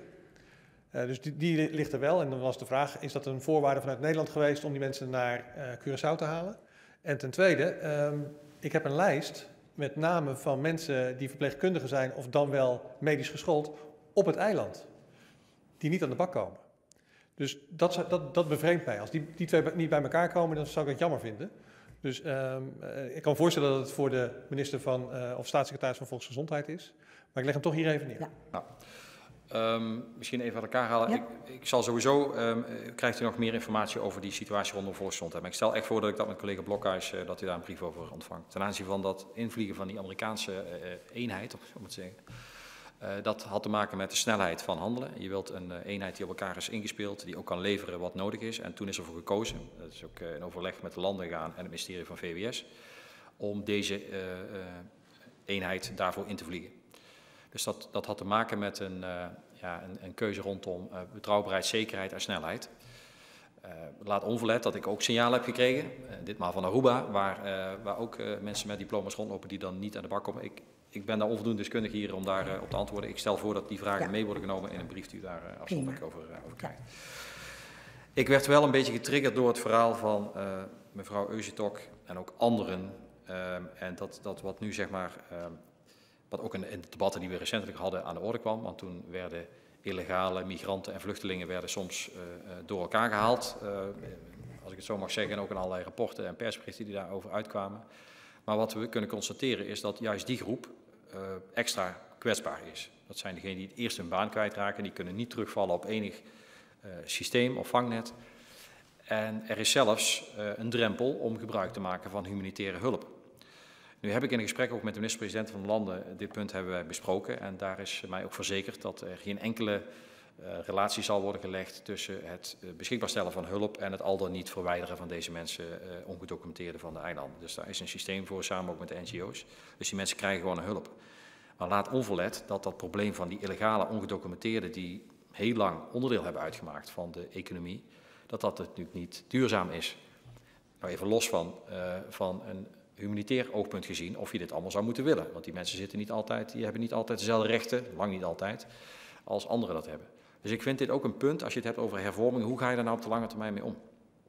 Als je profiteert tussen haakjes van mensen die goedkoop arbeid verrichten en op het moment dat de crisis is, zijn dat degenen die de hoogste prijs betalen. Dat is wel een vraagstuk waarvan ik echt vind, voor een autonoom land, dat daar politieke debat over gevoerd moet worden. Dat los je niet van vandaag op morgen op, maar dan moeten we nu wel starten. Voorzitter, dan zou ik willen overgaan tot de vragen. Er zijn er heel wat die mij gesteld zijn. De heer Bosman die had een aantal vragen over statenleden op Sint Maarten volgens mij. In het algemeen, oké. Hoe het zit met de ziektekostenverzekeringen en de eigen bijdrage. En of deze inkomsten ook onder die regeling van vermindering van politieke ambtsdragers vallen. Ja, die voorwaarden die ik heb gesteld tot verminderen van salarissen betreft het gehele arbeidsvoorwaardenpakket. En dat betekent dat de ziektekostenverzekering daar ook onder valt. Dan vroeg de heer Bosman iets over Sint Maarten. Of het klopt dat statenleden op Sint Maarten geen premie voor hun pensioen betalen. En wanneer ze met pensioen gaan, is de tweede vraag. Politieke gezagsdragers in den brede, dus ook statenleden, kunnen met pensioen als zij de leeftijd van 60 jaar bereikt hebben. En ze betalen geen pensioenpremie. De heer Bosman vraagt zich nog af of er sprake is van vroeg pensioen bij de bestuurders en statenleden van de Caribische landen. Hier moet ik even een klein voorbeeld maken. Voor zover mij bekend is er geen regeling voor vroeg pensioen. Ja, 60 zou je ook in onze context zeker vroeg pensioen kunnen noemen, dat klopt. De heer Bosman vraagt ook nog of er sprake is van een middelloonregeling of een eindloonregeling voor statenleden. Op Sint Maarten is er sprake van pensioen op basis van de eindloon van politieke gezagsdragers. De heer Bosman vroeg ook nog of statenleden van Sint Maarten een eigen bijdrage en ziektekostenverzekering betalen. En of die heb ik al beantwoord volgens mij. Ja, de heer Van Raak die had een beetje een... de heer Van Raak gaat altijd terug naar 10-10-10. En hij is ook een van de weinigen die toen in het parlement zat en daar het woord over gevoerd heeft. Samen met de heer Bosman, denk ik. Nee, net de heer Bosman was dat niet. En vraagt zich af van, ja, deze aanpak die we nu hanteren, waarbij we voorwaarden stellen voor forse steun, gaat die dit keer wel lukken? Dat was eigenlijk de vraag van de heer Van Raak. Kijk, we stellen dit keer de voorwaarden aan de voorkant, waarbij ik de eerlijkheid gebied te zeggen dat we nu vragen aan de landen om in te stemmen met de voorwaarden die ze nog moeten gaan implementeren. Dat is het verhaal wat zich nu zeg maar, tot juli gaat afspelen. We zullen ook een nieuwe entiteit oprichten. En via die entiteit zullen ook middelen aan de landen worden uitbetaald. Dus dat gaat niet direct naar de landen. We zitten er dus dichter bovenop. Dat is een andere manier dan uit het verleden. Het is ook voor het eerst overigens dat er zo omvangrijk begrotingssteun gevraagd wordt. We hebben natuurlijk Sint Maarten wel gehad rondom de orkaan. Maar goed, dat was een verklaarbare situatie. We hebben natuurlijk daar waar het gaat om de wederopbouw, heel specifiek de Wereldbank gevraagd om de uitvoering van de 550 miljoen ter hand te nemen. En dit is in zekere zin een nieuwe situatie, maar afgezet tegen de achtergrond waar we zojuist over spraken van de precaire financiële situatie van nu en de echte noodzaak om te moeten veranderen, kiezen we dus nu voor een andere methode ook om dit te gaan regelen. Mevrouw Deertens. Ja, hele korte vraag is lijkt die nieuwe entiteit op, zeg maar, zoals we het proces hebben ingezet als met de Wereldbank, dat het dus een financieel depot is waar dan vanuit Nederland ook, zeg maar, regie op gevoerd wordt? Ja, kijk, we gaan dat verder uitwerken, maar met dien verstande dat de Wereldbank een externe entiteit is. Werkt overal ter wereld. En het is hier nadrukkelijk niet de bedoeling om met de Wereldbank te gaan werken. Dit wordt een aparte entiteit binnen het Nederlandse domein. Dus dat gaan het ministerie van Financiën en Binnenlandse Zaken, Koninkrijksrelaties verder uitwerken. Ik zal niet zeggen dat daar mogelijk geen rol is voor bijvoorbeeld een IMF om daarop te adviseren wat zijn effectieve maatregelen en niet. Omdat een aantal van u ook al zei, ja, het CFT heeft natuurlijk een iets andere rol. Maar goed, we hebben op dit moment het CFT en we zitten in een hele bijzondere situatie. Maar we willen die transformatie maken naar die entiteit. U zult erover geïnformeerd worden hoe we dat verder gaan doen. Daar zijn we nu op het studeren om dat zo snel mogelijk ook van de grond te krijgen. Maar we zullen dat niet in ieder geval op de traditionele manier doen zoals hiervoor te doen gebruikelijk was. De heer Bosman. Ja, ik heb het idee dat de staatssecretaris nu voorbij mijn vraag is. Want hij begint dan met de heer Van Raak.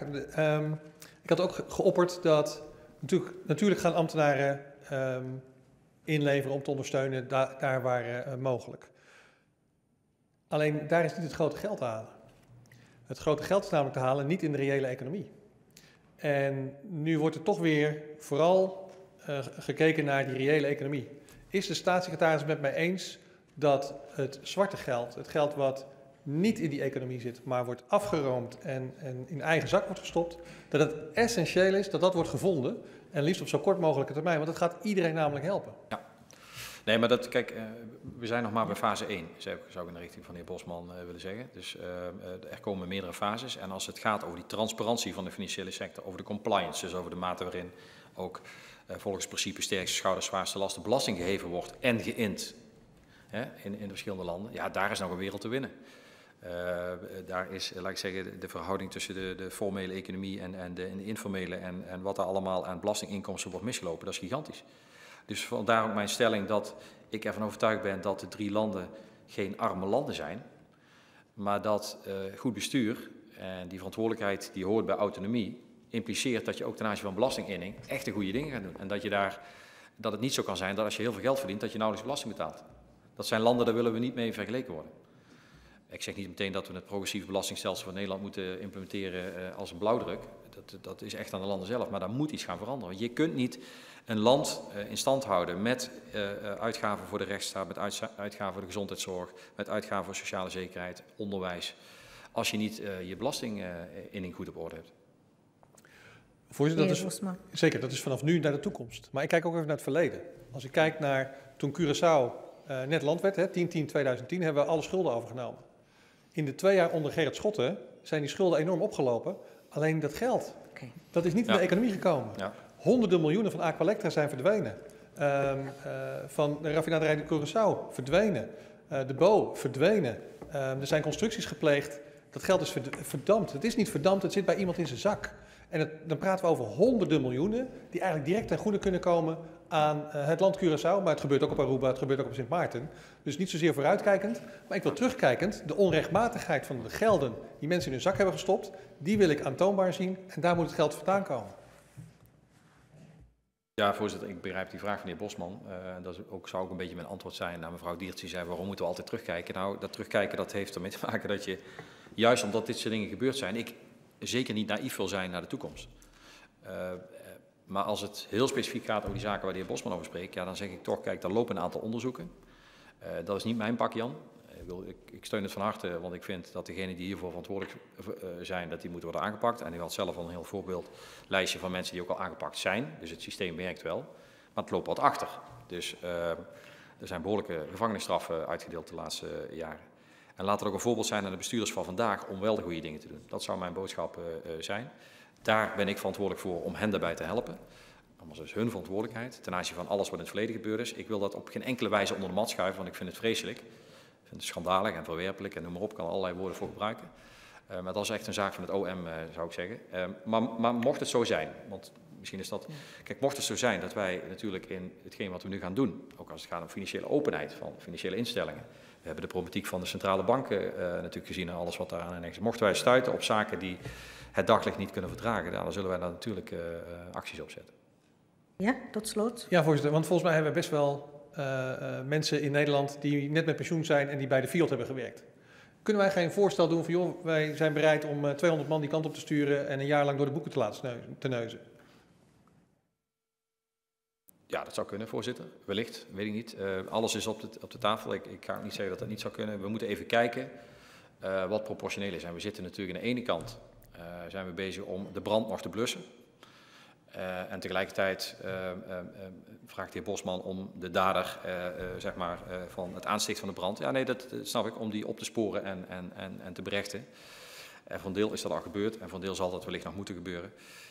Laten we het thema gewoon ook boven de markt houden. Want dat verklaart natuurlijk ook, zeg ik ook in de richting van de landen, waarom wij, ik zei ook namens de Nederlandse belastingbetaler, die voorwaarden gaan stellen. Dat doen we niet omdat we de verhouding op scherp willen zetten of willen polariseren wat ons verweten wordt. Nee, dat doen we omdat we niet gekke Henkie zijn die gewoon het geld overmaakt en dan maar hopen dat het goed komt. We hebben te veel dingen gezien uit het verleden waar het hartstikke fout is gegaan. En ik voel me buitengewoon verwant met al die mensen die daar wonen, die ook slachtoffer zijn van hun eigen regeringen in de afgelopen jaren, laat ik dan maar zo zeggen, die gewoon niet de goede dingen hebben gedaan, waardoor ze nu in ellende zitten.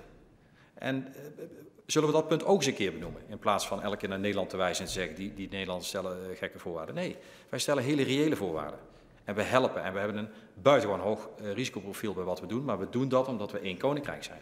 Ja. Maar ik ga niet, voorzitter, geld overmaken en dan maar accepteren dat het zo gaat als het de afgelopen 10 jaar gegaan is. Mevrouw Diertens. Ik ben niet naïef en ik vind ook hier heel duidelijk gezegd, alles wat gewoon niet deugt, wat stinkt, wat niet goed is, daar moeten we gewoon actie op zetten en dat moet vervolgd worden. Maar om aldoor weer terug te kijken, dat biedt geen perspectief in de situatie waar we nu zitten. Ik ben het mee eens dat alles wat niet deugt moet gewoon achtervolgd worden, een proces krijgen, daar zijn we rechtsstaten voor.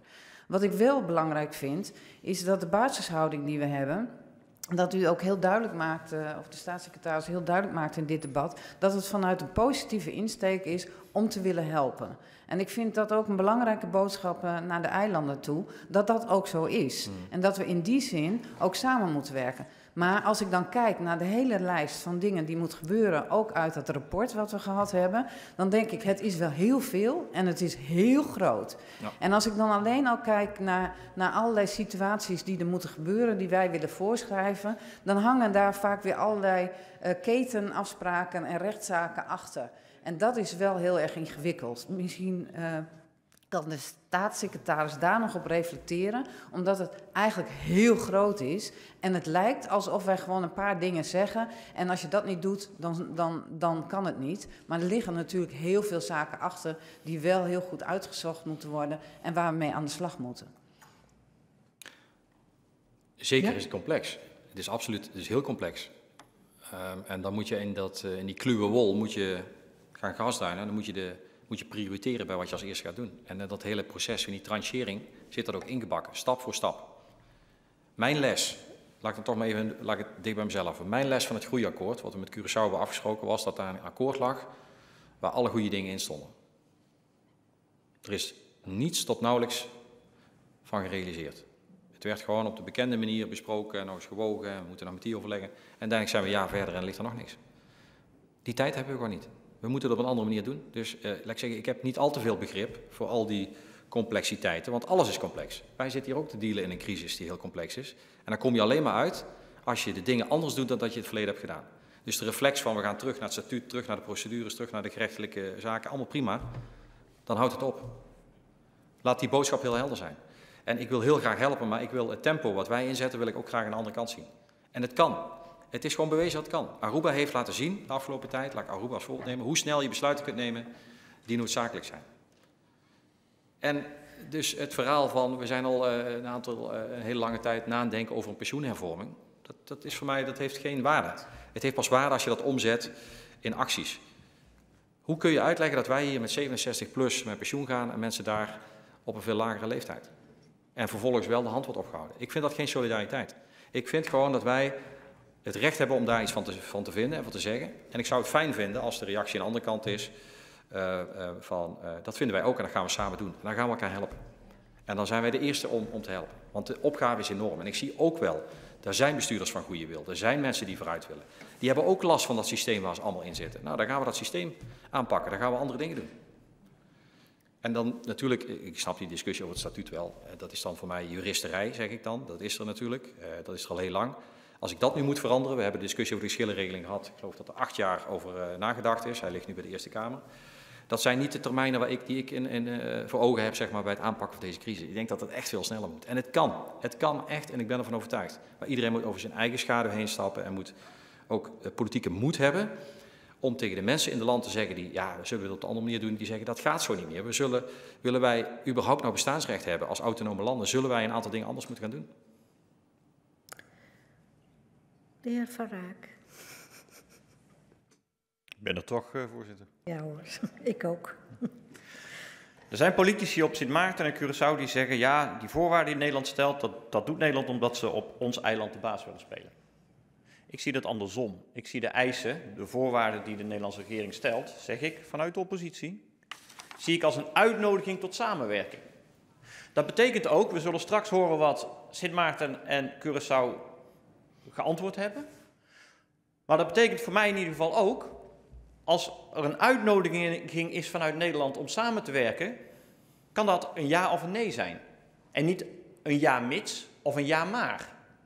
Kan de staatssecretaris hier ook straks misschien ook, als we in tweede termijn daarbij komen, of anders hier gewoon toezeggen, dat de uitnodiging die wij doen, een uitnodiging is die aangenomen kan worden, of niet. En niet een uitnodiging die het begin is van een gesprek of een gerechtelijke procedure of weet ik veel wat allemaal. Nou.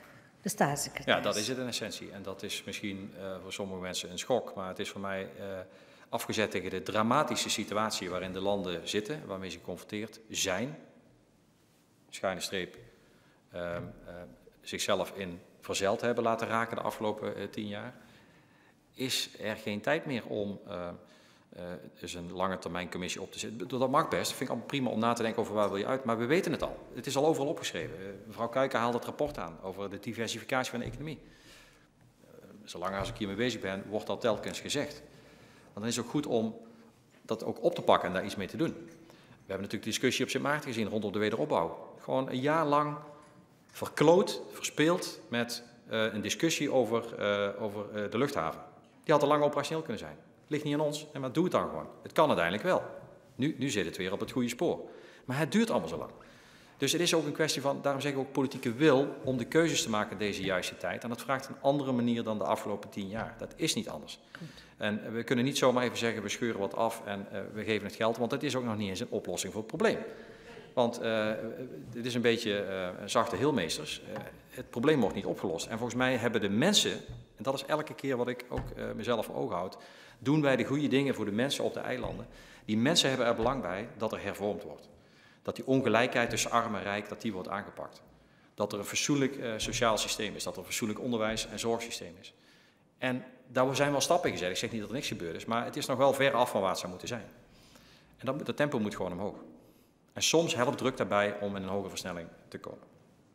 Dus de vraag van de luisteraar was het, geloof ik, van de heer Van Raak. Ik heb niet de ambitie om de baas te spelen. Ik wil graag dat als Nederlands belastinggeld beschikbaar wordt gesteld aan landen binnen het Koninkrijk, dat daar de goede dingen mee gebeuren. Dan de vraag van de heer Van Raak over de persvrijheid.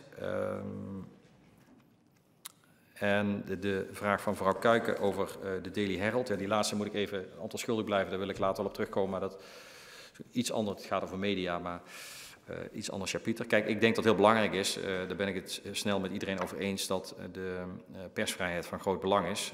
Burgers moeten gewoon onafhankelijk geïnformeerd kunnen worden over de situatie. Volgens mij gaat dat ook over het algemeen goed. Er zijn vragen gesteld over die betreffende casus in Aruba, die heb ik inmiddels beantwoord. En er zijn op dit moment ook vragen gesteld over de situatie in Curaçao. Daar moeten we het antwoord nog even schuldig blijven, daar ben ik even met collega's over aan het spreken.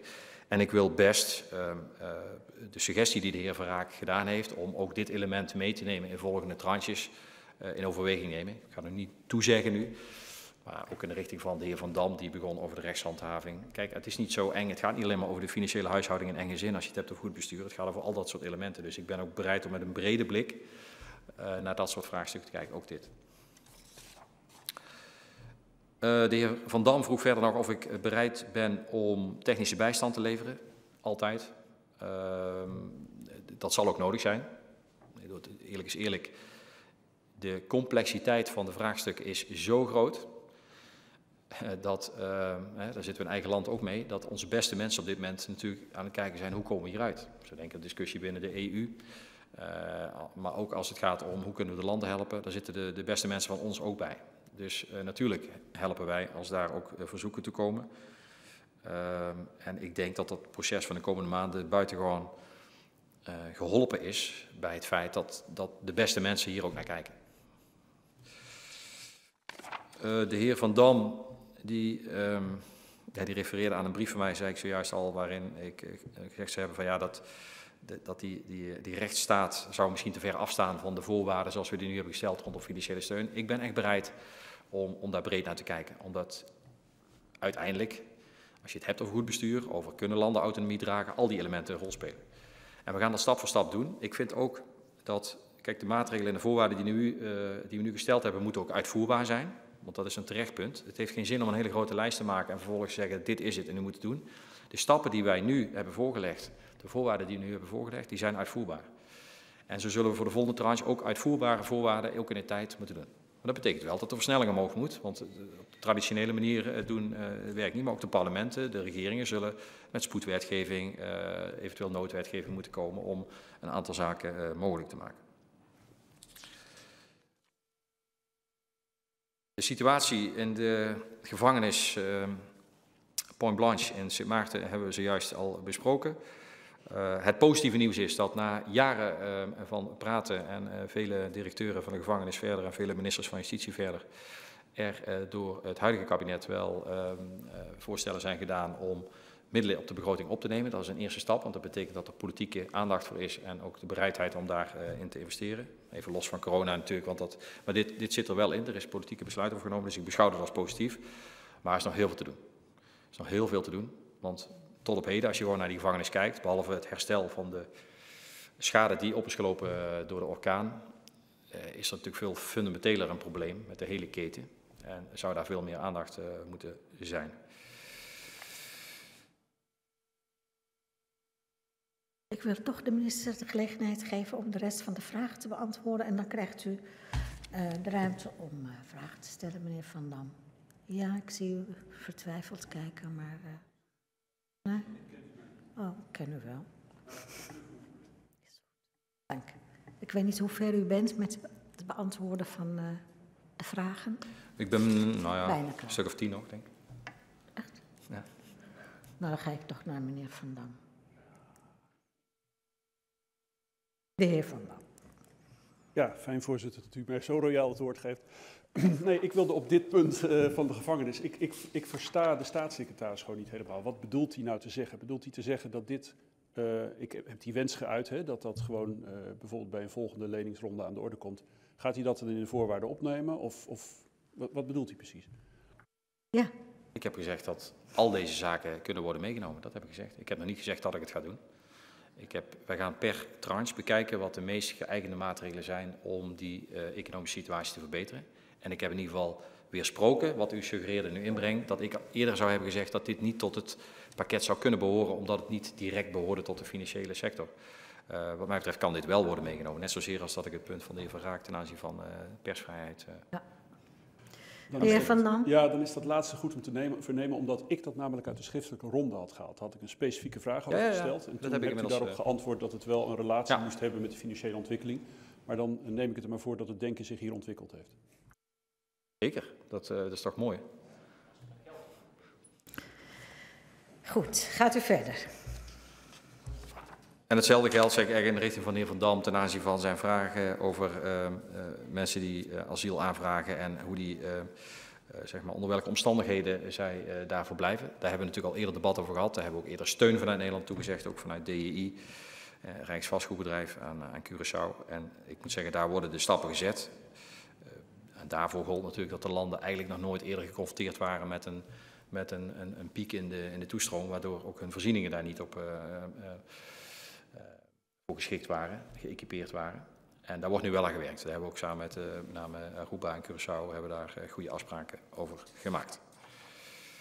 De vraag van mevrouw Kuijken over de leningen heb ik beantwoord. Ja, mevrouw Kuijken vroeg nog hoe realistisch is het dat de landen een eigen muntunie handhaven? En hoe stabiel zijn de banken? Ja, kijk, de Centrale Bank van Curaçao en Sint Maarten en de Centrale Bank van Aruba hebben vergaande maatregelen genomen om de eigen munteenheid en de vaste wisselkoers met de dollar te behouden. Tot op heden was dat ook werkbaar. En zolang deze maatregelen houdbaar zijn, is het niet aan de orde om die eigen munteenheid op te geven. Maar ook hiervoor geldt, zeg ik toch maar heel even, dat wat mij betreft er geen taboes zijn. Je moet je afvragen of een eigen centrale bank voor zo'n kleine landen, of dat nog wel houdbaar is naar de toekomst. Er zijn heel veel dingen veranderd. Sommige zullen blijvend veranderd zijn als gevolg van deze crisis. Andere zullen misschien weer naar een soort nieuwe normaal terugkeren. Maar het blijft natuurlijk kwetsbaar. En de negatieve prikkels die uitgingen van een eigen centrale bank in het verleden, hebben ervoor gezorgd dat de noodzakelijk te nemen maatregelen ten aanzien van hervormingen niet zijn uitgevoerd. Dus het was bijna ook een, hoe zou ik nou zeggen, een manier om het systeem wat jarenlang gebruikt is, om dat gewoon te kunnen continueren met alle gevolgen van dien. Dus daar zitten voor mij nog wel een aantal vragen op, maar ik ga daar nu niet op speculeren. Ik zeg alleen, we gaan ook bij die volgende tranches heel nadrukkelijk ook kijken naar de financiële sector in den brede. Ook naar de centrale bank, inzicht in de boeken, wat er allemaal gebeurt. En daar een assessment van maken wat nu verstandig is ook voor de toekomst.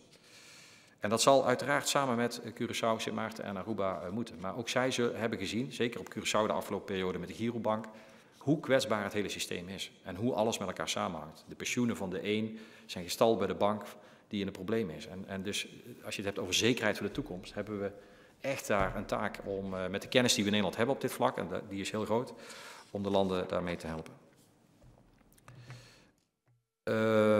Dan kom ik op de vraag van mevrouw Diertens.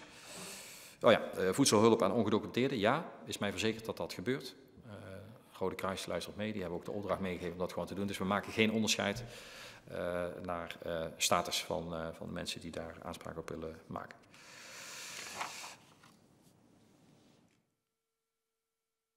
De heer Van Raak en mevrouw Kuijken vroegen nog of de noodhulp wat voorwaarde was. Dat is niet het geval. En we gaan natuurlijk bekijken hoe zich dat ontwikkelt en waar de behoefte aan is. En ook, ik ga ervan uit dat ook het Rode Kruis nu, dat hebben we ook gevraagd, met die lokale NGO's gaat kijken van, hebben we nu iedereen bereikt? Want ja, het is natuurlijk heel lastig te bepalen hoeveel mensen zijn aangewezen nu op die voedselhulp en hoe gaat zich dat ontwikkelen de komende tijd. En dat houden we nauwlettend in de gaten.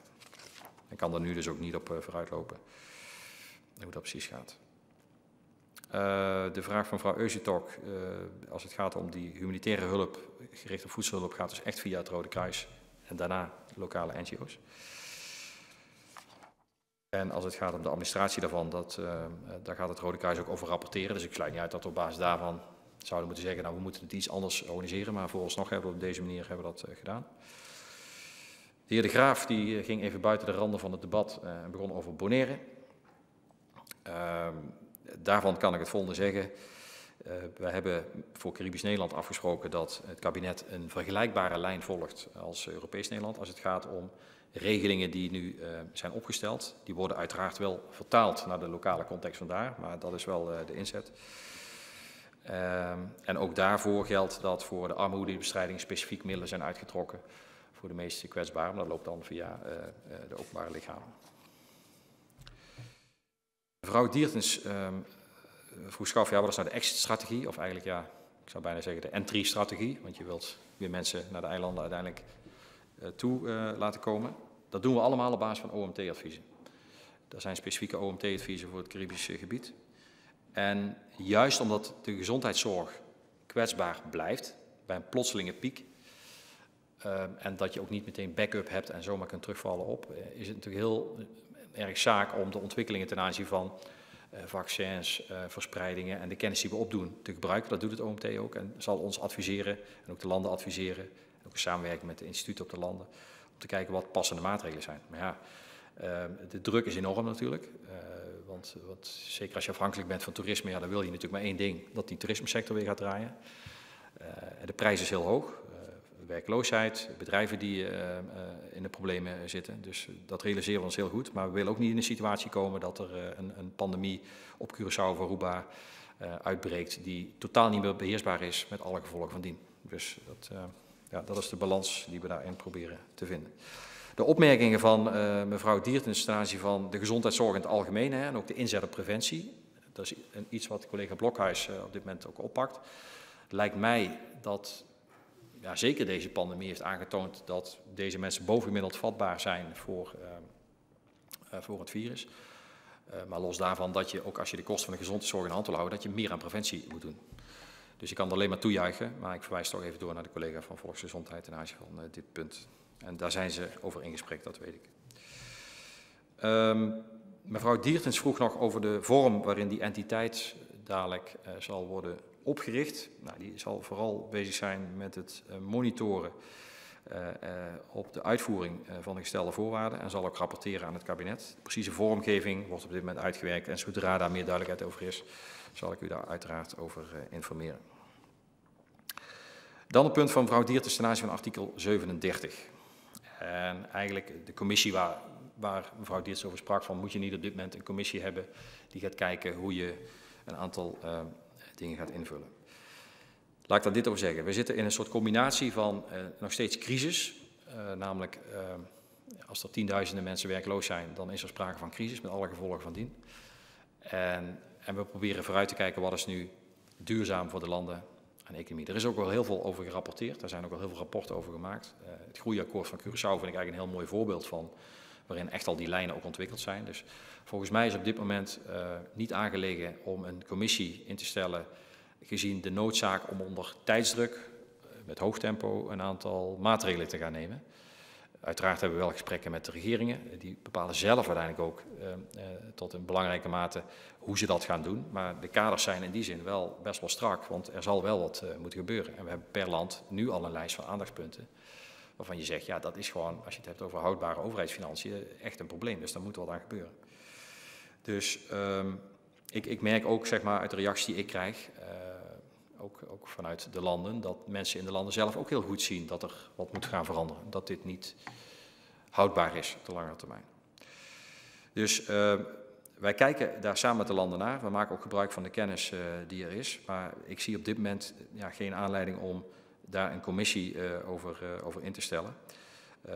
Gegeven de achtergrond dat we gewoon echt per 6 weken gewoon stappen willen zetten.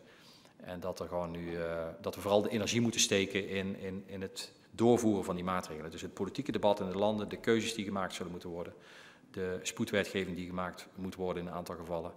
Daar moet de aandacht op gericht zijn. En mijn ervaring is toch een beetje ook van de afgelopen jaren dat als die aandacht verspreidt, dat het tempo eruit gaat. En dat kunnen we ons gewoon niet permitteren.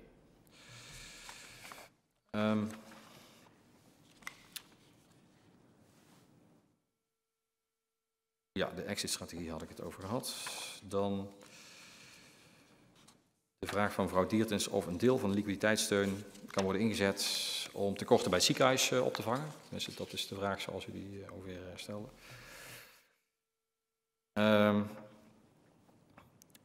Ten aanzien van het ziekenhuis in Curaçao is nog niet voorzien om de gevraagde second opinion op de business case. Het CFT wijst al langer op de risico's van de hogere exploitatielast. Dat is ook een punt wat we hier vaak aan de orde hebben gehad. En liquiditeitssteun is vooral bedoeld om het gat in de begroting op te vangen van het land. Die ontstaan is door de coronacrisis. En bij te dragen aan het noodhulppakket. Niet om oude tekorten weg te werken. Voorzitter, tot slot. De crisis legt een aantal structurele problemen van de eilanden bloot. En we zullen nu op dit moment een aantal noodzakelijke stappen moeten zetten. In het belang van de inwoners om hier na de crisis sterker uit te komen. En deze beproeving, want ik voel dat zo dat mensen dat ook voelen op de eilanden, die gaat ons sterker maken. En als we dat willen en elk van ons zijn of haar bijdrage levert om de crisis het hoofd te bieden, dan gaat dat ook lukken. Hier in Nederland zullen we er alles aan doen om de meest kwetsbare mensen op de eilanden te helpen. Wij doen dat met noodhulp, met medische zorg, met kennis en met leningen. De politieke gezagsdragers in de landen kunnen dat doen door hun verantwoordelijkheid op dit moment te pakken en offers te brengen. En de bewoners van de eilanden kunnen dat doen door zich te houden aan de maatregelen die zijn afgekondigd om het virus niet verder te laten verspreiden. Luisteren naar de medici, de mensen die deskundig zijn. Dat vergt heel veel, dat realiseer ik me, maar dat is de enige oplossing op dit moment. We zijn in het Koninkrijk al grotere crisis doorgekomen, de heer Bosman refereerde daaraan. En ik ben ervan overtuigd dat met de juiste wil ons ook dit keer dat zal lukken. Dank u wel. Dank u wel. En daarmee zijn we nu toegekomen aan de... Ik zie mevrouw Kuiken staan. Is er een vraag blijven liggen, mevrouw Kuiken? Nou ja, wat dan? Oké. Heel kort. Het twijfelen in dit parlement. Ik had nog een specifieke vraag gesteld over de vakbonden. En ook of dat, wellicht gaat dat nog tot allerlei rechtszaken leiden. En in hoeverre, en dat is toch ook een vraag die werd gesteld, verwacht men nog dat men zegt, ja, maar past het wel binnen hetgene wat we met elkaar rechtmatig hebben afgesproken, het pakket zoals dat er nu ligt? Ja. Ja, ik heb er al iets over gezegd over de vakbonden. Daar heb ik het toegespitst op Curaçao. Dat mij verbaasde hoe de vakbonden zich opstelden tegen de achtergrond van de ernst van deze crisis, waar tienduizenden mensen hun baan verloren hebben of dreigen te verliezen. En ik me dan niet goed een discussie kan voorstellen waarbij je pleit voor uitbetalen van allemaal emolumenten, zelfs overwerkvergoedingen die nog extra werden uitbetaald en dat soort zaken. Wat gaat over miljoenen die natuurlijk uit de overheidskas moeten komen. Als we spreken over solidariteit, en daar wordt heel veel over gesproken en dat begrijp ik ook, dan moeten we dus ook over de binnenlandse solidariteit durven praten, moeten we dat benoemen. Het is natuurlijk in eerste aanleg een zaak van de landen, maar ik heb er wel een opvatting over. Iedereen moet daaraan zijn bijdrage leveren. Iedereen moet daar een steentje aan bijdragen, ook de vakbonden. Goed. En natuurlijk, ik snap wel de rol in de verhoudingen ook naar de toekomst toe, maar als je met je rug tegen de muur staat, als je totaal afhankelijk bent van hulp van derden, dan vind ik het ongepast om eisen te gaan stellen over zeg maar, of een ambtenaar nog meer krijgt dan dat hij al krijgt. Terwijl anderen gewoon geen inkomen meer hebben. Dat is de situatie. Het is bijna antagonistisch en ik vind hem ook niet, ik begrijp hem ook niet, want dit is een crisis. En na de crisis en als alles weer goed gaat, vind ik prima dat we daarover praten. Maar op dit moment wordt er van de mensen en de bestuurders worden er offers gevraagd. Worden er dingen gevraagd die men een half jaar geleden voor onmogelijk had gehouden. En dan vraag ik ook van de vakbonden dat ze daar hun verantwoordelijkheid in nemen. Dank u wel. U heeft ook een tweede termijn, mevrouw Kuiken. Ja? Sorry, voorzitter, ik heb 4 minuten spreektijd, daar heb ik nog een halve minuut van over. Dus ik had ook nee, maar zo werkt het niet. Als u minuten overhoudt, betekent niet dat u meer een vraag mag stellen. Maar u mag uw vraag stellen. Maar het heeft niks met spreektijd te maken. Ik vroeg ook nog even van, is het in uw oordeel dat er nog dingen zitten die rechtmatig, wettelijk niet zouden kunnen, zoals u dat nu aan voorwaarden, vraag ik via u, voorzitter, formuleert aan de landen? Ja, in algemene zin, ik kan dat niet uitsluiten, dat er nu door deze bijzondere situatie spanning komt op bepaalde verhoudingen, ook wettelijke verhoudingen. De landen zijn nog steeds een democratische rechtsstaat, dus parlementen kunnen nog steeds op basis van de situatie die zich voordoet besluiten om, zoals we het hier ook doen, rondom de veiligheidsregio's en de coronawet en dat soort discussies om maatregelen te nemen. Dus dat staat de landen vrij, daar kunnen we ook bij helpen. Maar de gereedschapskist zal even uitgebreid moeten worden, denk ik, met een aantal elementen. Moet wel een wettelijke basis hebben. En ik sluit niet uit dat daar op een aantal elementen dat daar ook spanning op komt te staan. Maar dat moeten we dan oplossen. Er is geen andere keuze. Dus het antwoord op uw vraag is, ja, dat zal ongetwijfeld spelen. Dan zouden we per land de diepte in moeten waar dat speelt. Maar dat is iets wat we nu uit de knoop moeten trekken en wat opgelost moet worden. Dank u wel. Dan zijn we nu toegekomen aan de tweede termijn van de zijde van de Kamer. En ik geef mevrouw Usseltok namens GroenLinks het woord.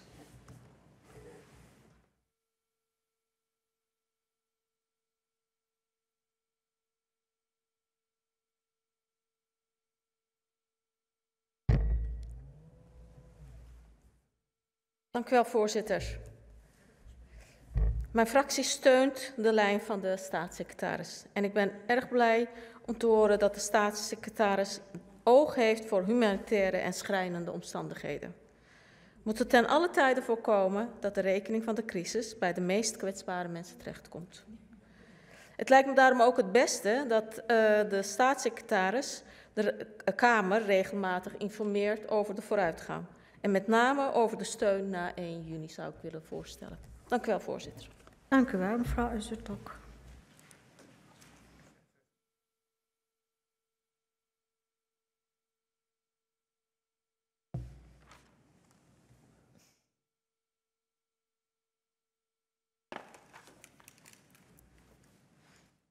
Ja. Dank u wel. Dan geef ik nu het woord aan de heer Bosman namens de VVD.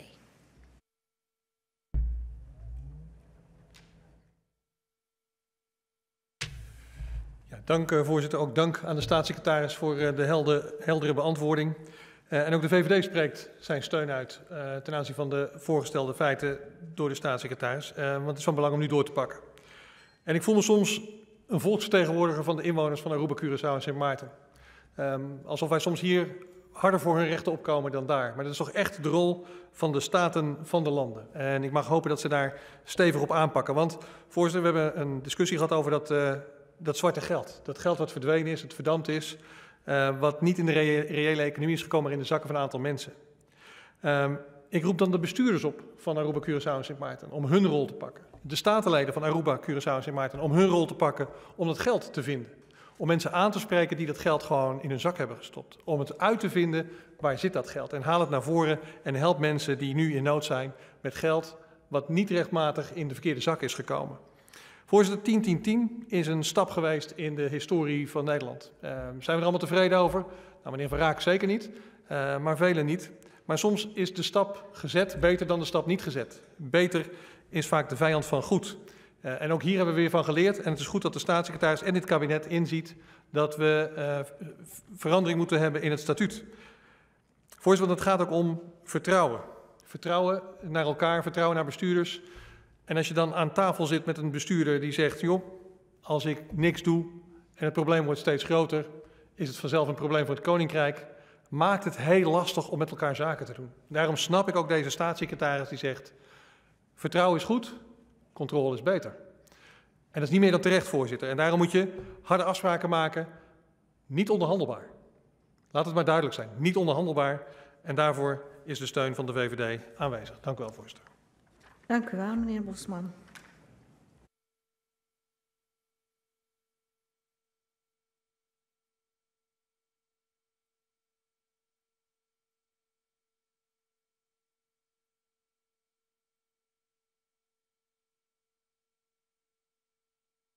Dan is nu het woord aan de heer Van Raak namens de SP. Ja, wij zijn volksvertegenwoordiger en als we straks naar buiten gaan, hier de straat op en het volk vragen, moeten we tientallen miljoenen, honderden miljoenen euro's aan Aruba, Curaçao en Sint Maarten geven, dan weten wij, voorzitter, het antwoord. En toch doen we het. En toch doen we het allemaal, kamerbreed. En ik wil ook over de hoofden van ons hierheen dat aan de inwoners van Aruba, Curaçao en Sint Maarten laten weten. Toch doen we het. Dat is ons koninkrijksgevoel. Maar we stellen één eis, één voorwaarde, in jullie belang. Dat dat geld ook bij jullie terechtkomt. Bij de armen van Aruba, Curaçao en Sint Maarten die het geld nodig hebben. En niet aan de kleine elite die al 10 jaar lang zichzelf ongegeneerd heeft verrijkt over jullie rug. Want er zijn te veel mensen rijk geworden dankzij jullie armoede. Dat willen we bestrijden. Wij staan aan jullie kant en daarom stellen we die eisen, kamerbreed. En het is nu aan de politici. Aruba heeft ja gezegd. Curaçao, Sint Maarten nog niet. Het is jullie keus. En anders vinden we wel een andere manier om onze broeders en zusters in het Koninkrijk te helpen. Dan gaan we wel om jullie heen. Daar zijn we wel klaar mee. Ja of nee? En dat zeg ik ook tegen de staatssecretaris. Het is ja of nee. Het is geen ja maar of ja mits. Ja of nee. Ik ben benieuwd naar de reactie van Sint Maarten en Curaçao. Dank u wel, meneer Van Raak.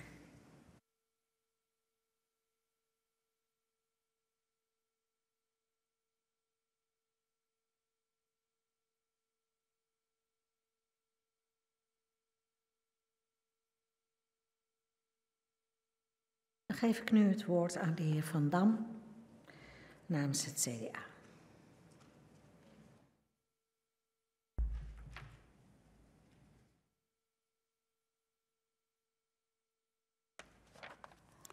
Dank u wel, voorzitter. Wij hebben een goed debat gehad over de suppletore begrotingen.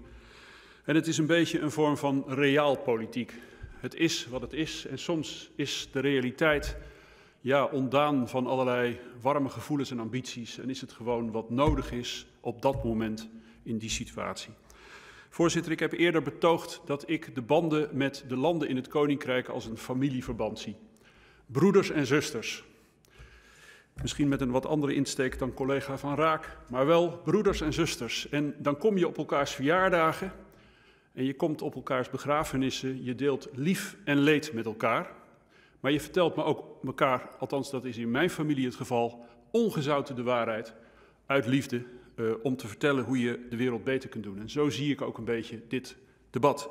Ik dank de staatssecretaris voor zijn antwoorden. Ik heb 1 motie en dat is niet zozeer omdat ik denk, die staatssecretaris gaat dat niet doen, maar wel omdat dit al een jarenlopend issue is, waar ik hem eigenlijk ook vanuit het parlement de rugdekking wil geven om dat te gaan doen. Daarom de volgende motie. De Kamer gehoort de beraadslaging, constaterend dat getuige de herhaalde rapportages van de Voortgangscommissie en de Raad voor de Rechtshandhaving de kwaliteit en de capaciteit van de gevangenis op Sint Maarten ver onder de gangbare humanitaire en mensenrechtelijke normen ligt. Constaterende dat de staatssecretaris bij brief van 5 april 2019 voor de jaren 2019 en 20 als voorwaarde voor liquiditeitssteun aan het land Sint Maarten eisen heeft gesteld ten aanzien van de detentiecapaciteit. Overwegende dat niet is in te zien waarom andere, reeds eerder geformuleerde voorwaarden voor liquiditeitssteun nu wel als voorwaarden worden gehandhaafd en de eerder geformuleerde voorwaarden ten aanzien van detentiecapaciteit nu niet. Verzoekt de regering bij enig volgend liquiditeitsverzoek van het land Sint Maarten de detentiecapaciteit als voorwaarde te betrekken bij het verstrekken van volgende financiële steun. En gaat over tot de orde van de dag, mede ondertekend door collega's Bosman en Van Raak. Wordt de indiening van deze motie in voldoende mate ondersteund? Dat is het geval, dan maakt ze deel uit van de beraadslaging. Dank u wel, meneer Van Dam.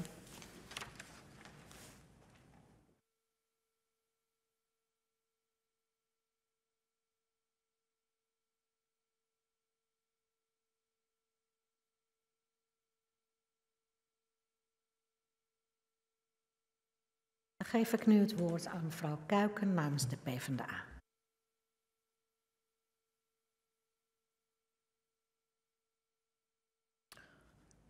Voorzitter, ik dank de staatssecretaris voor zijn antwoorden. Er zijn een aantal dingen heel duidelijk gezegd. Noodhulp blijft zonder voorwaarden, ook wat Curaçao en Sint Maarten ook beslissen, omdat we de kwetsbaarsten gewoon willen helpen. Als het gaat om voedsel, als het gaat om zorg, als het gaat over medicijnen. Dank daarvoor. Ik heb hem ook heel duidelijk horen zeggen, ik stel hele harde voorwaarden voor deze lening. Maar op het moment dat we op een coöperatieve, goede manier samenwerken, dan kan een lening ook altijd nog een gift worden. Dat is wel voor de toekomst, maar vind ik toch belangrijk om dat te signaleren. En tot slot, voorzitter, gaat het nu natuurlijk nog vooral over wat doen Curaçao en wat doen Sint Maarten. Ik heb, soms zeggen hun brieven al even mogen inzien. Ik zie ook wel waar de pijn zit. Ik zie ook wel waar de weerstand zit. Het zit hem niet alleen met het politiek, het zit hem natuurlijk ook in de instituties. En de wijze waarop je landen in een lange tijd hebt vormgegeven. Maar laat ik dan toch maar de wens uitspreken dat we elkaar in redelijkheid weten te vinden. Dat we op een constructieve manier met elkaar samen kunnen werken, omdat we voor de toekomsthervormingen wel nodig zijn. De schuldenlast enorm is en er structurele hervormingen nodig zijn. En dat is wat ik de inwoners van Curaçao, Sint Maarten en Aruba van harte gun. En zodat we ook met elkaar weer snel op de Christoffelberg elkaar kunnen ontmoeten als vrienden. Ik dacht, dat zijn zulke mooie woorden dat de heer Bosman dat wil beamen. De heer Bosman. Voorzitter, zijn prachtige woorden. Okay. En zo ken ik mevrouw Kuik ook, vanzelfsprekend. Maar mevrouw Kuik geeft wel aan dat we moeten kijken hoe we er samen uit kunnen komen.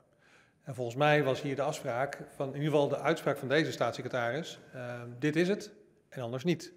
Het is niet onderhandelbaar. En natuurlijk zijn er alle instituties die moeilijk doen of lastig vinden, doen we in Nederland ook. En de vraag is? Het democratisch gehalte van de veiligheidsregio's is zeer beperkt, maar wordt toch gedaan. En we voeren het allemaal netjes uit. Wetgeving, noodwetgeving, doen we gewoon. Wordt allemaal gedaan. Dus je mag aannemen dat dat ook verwacht kan worden van de landen. Is mevrouw Kuiken dat met mij eens, voorzitter? Even afpellend. Kijk, ten eerste wordt aan mij natuurlijk gevraagd van steun ik een lening aan de ABC-landen zoals dat voor ligt? Ja, dat steun ik. 2, ga ik over wat Curaçao en Sint Maarten doen? Nee. 3, lees ik in hun brieven en moties in principe dat ze akkoord willen gaan, maar er wel een aantal zorgpunten zijn. Dat lees ik ook. Kan ik die al helemaal duiden? Nee. Dus dat is natuurlijk wat de staatssecretaris zal moeten doen. Maar ik geloof wel waar een wil is een wet. En dat is wat ik inlees. Maar uiteindelijk is dat oordeel aan de staatssecretaris en niet aan mij. Dank u wel, mevrouw Kuiken. Dank u.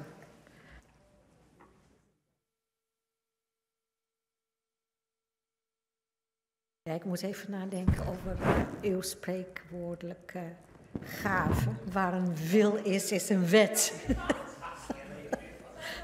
Waar een wil is een wet, maar het is waar een wil is een weg. Maar het is typisch mevrouw Kuiken.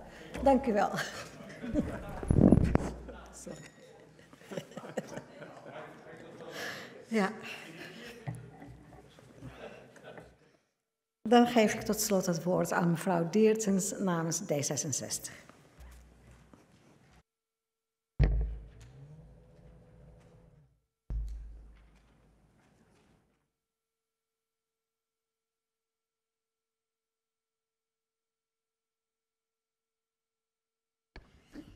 Dank u wel, voorzitter.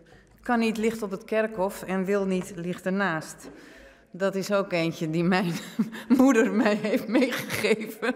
Dus bij deze denk ik dat ook in deze crisis we ook vooral moeten kijken naar kansen die we hebben. En het gaat ook niet omdat ik zeg van dat wat we nu nodig moeten doen en waar de staatssecretaris zich enorm voor inzet, dat nu niet kan gebeuren. Ja, het moet gebeuren. Er moeten stappen gezet worden. Maar ik denk ook in en-opties, vandaar deze motie.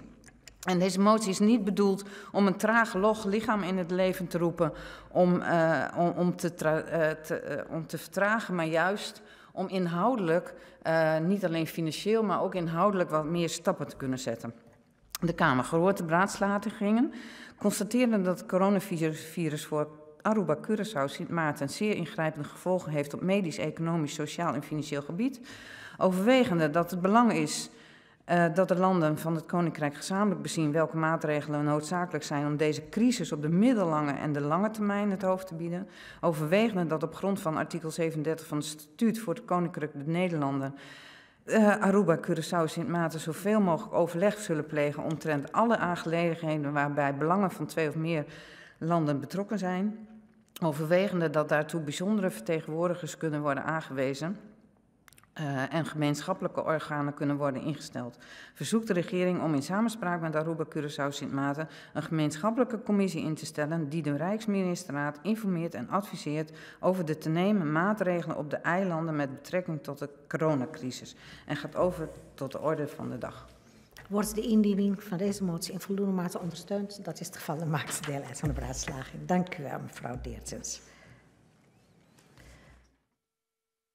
De laatste motie wordt gekopieerd en rondgedeeld. Maar ik neem aan dat de staatssecretaris mee heeft geluisterd. Ik zag hem zelfs aantekeningen maken. Ik denk dat hij gelijk kan antwoorden.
Dan geef ik nu het woord aan de staatssecretaris.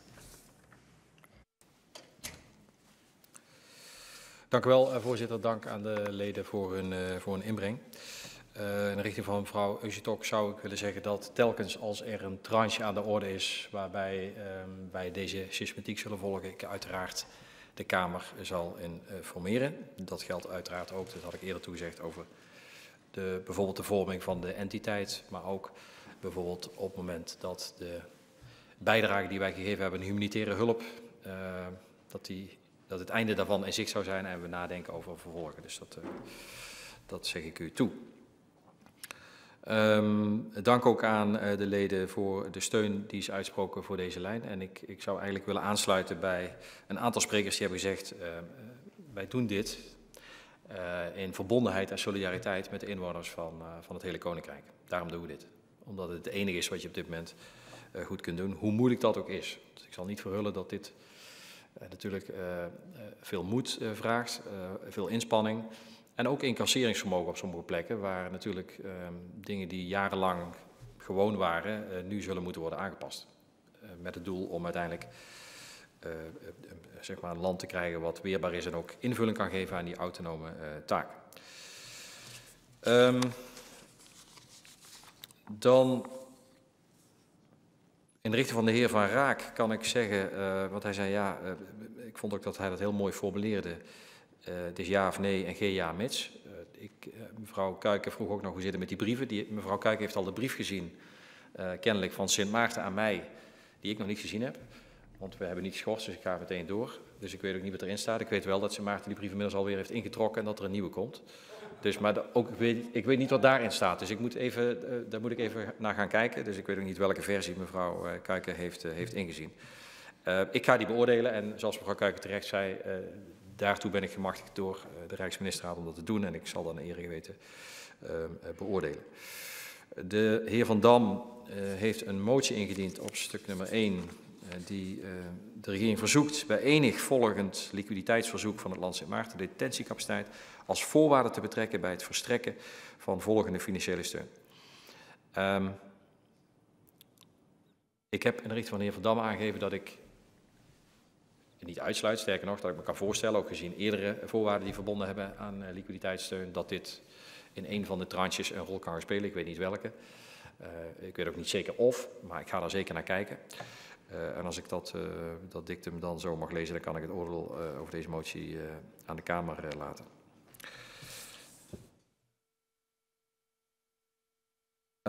Mevrouw Kuijken die sprak over de Christoffelberg. Ik moet dat toch even corrigeren. Nou ja, het is in de goede traditie van mevrouw Diertens is het de Sint-Christoffelberg. Dat is wel even belangrijk om te vermelden. Want ook die uitspraak van mevrouw Diertens, die heeft mijn moeder mij ook al eens verteld. Mijn oma ook nog. En Sint-Christoffel, dat is de patroonheilige van de reizigers, zoals u weet. Dat is iemand die kan worden aangeroepen in geval van nood. Dus ik vind ook wel de beeldspraak van Sint-Christoffel op dit moment een hele terechte. Maar aanroepen is één, maar we zullen zelf ook iets moeten doen. En volgens mij is dat ook wat we allemaal te doen hebben op dit moment in collectiviteit. Dan tot slot de motie van mevrouw Diertens, waarin de regering verzocht wordt om in samenspraak met de Aruba, Curaçao en Sint Maarten een gemeenschappelijke commissie in te stellen die de Rijksministerraad informeert en adviseert over de te nemen maatregelen op de eilanden met betrekking tot de coronacrisis. Daarvan heb ik eerder al gezegd dat ik daar op dit moment geen noodzaak toe zie. Het is uiteraard zo dat de gevolmachtigde ministers in de Rijksministerraad de landen vertegenwoordigen, ook op basis daarvan, ook de gesprekken die ik zelf heb met de minister-presidenten, zeg maar, hun opvattingen geven over de voorgestelde plannen ook de komende tijd. Dat wij heel nadrukkelijk de regeringen gevraagd hebben om in de volgende tranches zelf met voorstellen te komen. Om te kijken hoe we deze crisis te boven kunnen komen. En ik eerder heb aangegeven dat ik niet zo'n hele goede ervaringen heb met commissies en de tijd die we nu eigenlijk niet hebben. Dus ik zou deze motie willen ontraden, voorzitter. Mevrouw Diertens. Ja, zoals ik aangaf, gaat het mij ook niet om het te vertragen. Maar ik denk gewoon dat het straks zoveel werk is, dat er eigenlijk ontzettend veel moet gebeuren en ook actie moet gezet. U spreekt heel vaak over van, ja, ik lever voorwaarden, ik wil graag dit, maar het ontbreekt aan implementatiekracht, aan een daadkracht, aan het doorzetten. Dat komt ook uit het rapport van wat net de kleine eilanden, grote uitdagingen. Dus dat is ook mijn motivatie om daar dus meer bij te zetten. Niet alleen financieel controleren van hier heb je een zak met geld en zoek het maar uit. Maar hier gaat het ook om hoe kunnen wij ook anderen dan de politici betrekken om die economie en die gezondheidszorg, om die weer vlot te trekken. Ik wil mijn motie wel aanhouden. Oké. Maar dat is de intentie van deze motie. Het is niet de intentie om te vertragen, om die verantwoordelijkheden nu weer ergens anders neer te leggen. Dat gemaakt, mevrouw Nee, Diertens. voorzitter, het is geen sinds uw intentie, dat weet ik ook, daar ken ik u heel goed voor. En volgens mij is uw intentie heel nobel, alleen het gevolg van deze commissie zal zijn dat er vertraagd wordt. En ik wijs toch maar even ook op het groeiakkoord en de voortgangscommissie, de paritaire commissie die we daar hebben ingesteld, die zelf ook tot de conclusie komt van, ja, weet je, op het moment, er zullen toch gewoon dingen moeten gebeuren aan het bureau, in het parlement. Er zullen besluiten in de Raad van Ministers moeten worden genomen. En als die niet genomen worden, ja, dan kun je monitoren en dan kun je erover praten, maar dan gaat het niet sneller door. Dat is mijn zorg en daarom moet ik hem ook ontraden. Niet omdat ik zou twijfelen aan de intenties van mevrouw Diertens. De motie van mevrouw Diertens op stuk nummer 2 is aangehouden. De heer Van Raak, een korte vraag. Ja, de brieven die Curaçao en Sint Maarten de uiteindelijke versies die ze sturen, zou de staatssecretaris die ook met ons kunnen delen?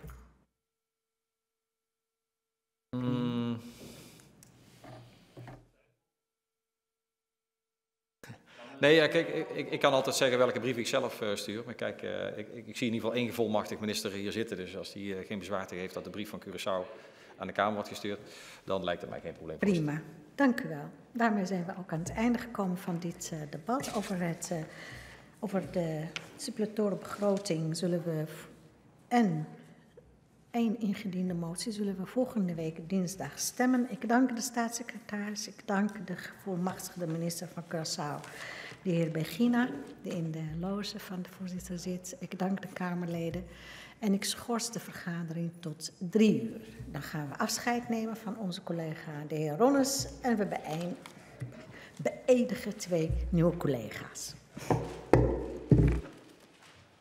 De vergadering van de Tweede Kamer is op dit moment geschorst.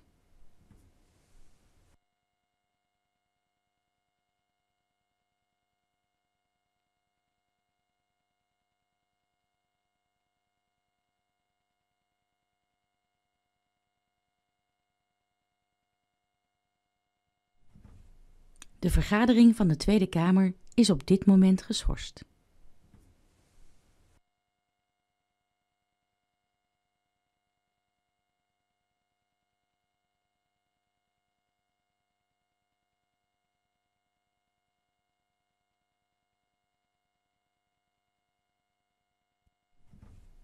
De vergadering van de Tweede Kamer is op dit moment geschorst.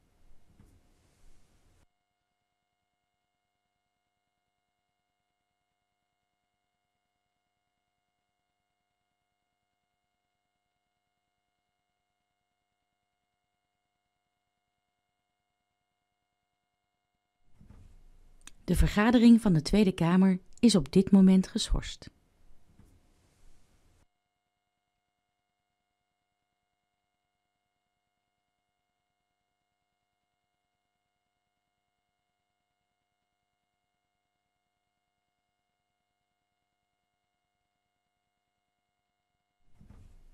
De vergadering van de Tweede Kamer is op dit moment geschorst.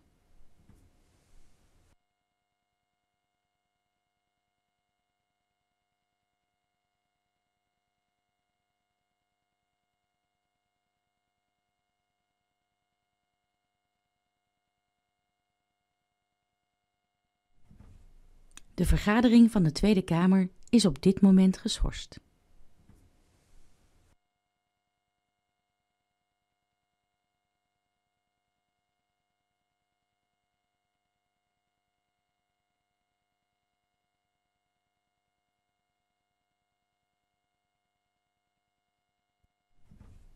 De vergadering van de Tweede Kamer is op dit moment geschorst.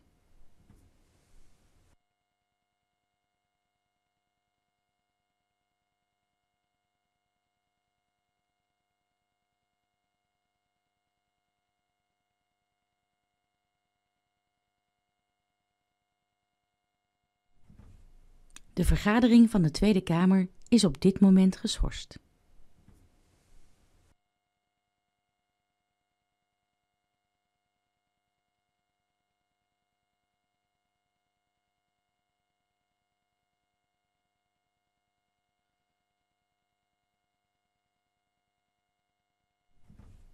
De vergadering van de Tweede Kamer is op dit moment geschorst.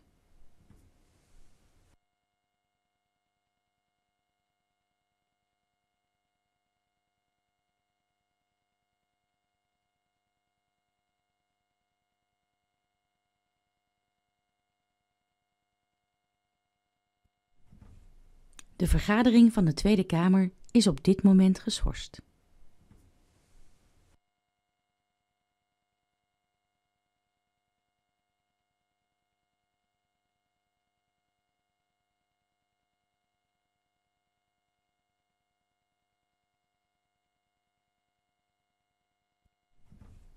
De vergadering van de Tweede Kamer is op dit moment geschorst.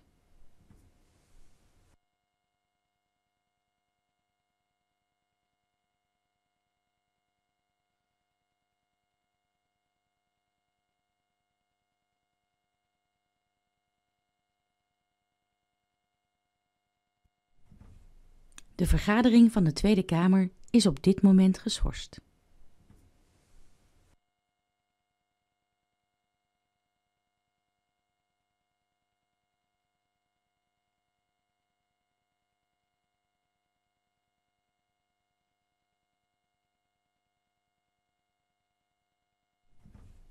De vergadering van de Tweede Kamer is op dit moment geschorst.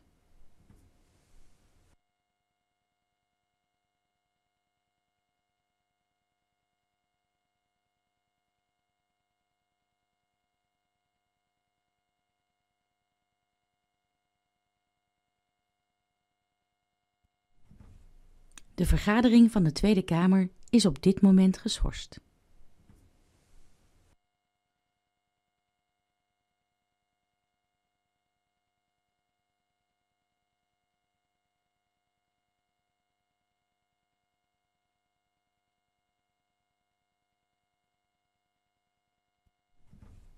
De vergadering van de Tweede Kamer is op dit moment geschorst.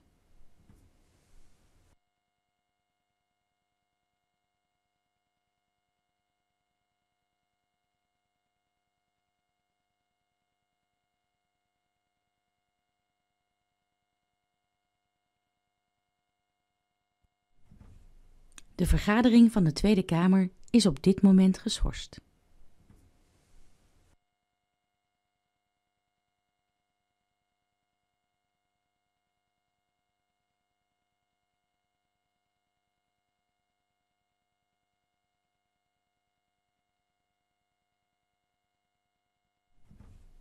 De vergadering van de Tweede Kamer is op dit moment geschorst.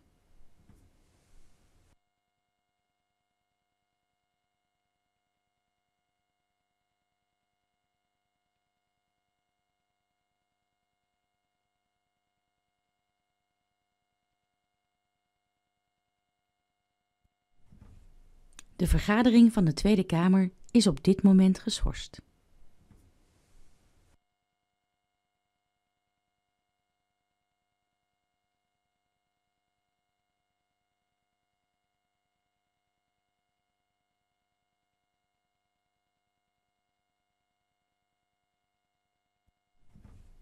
De vergadering van de Tweede Kamer is op dit moment geschorst.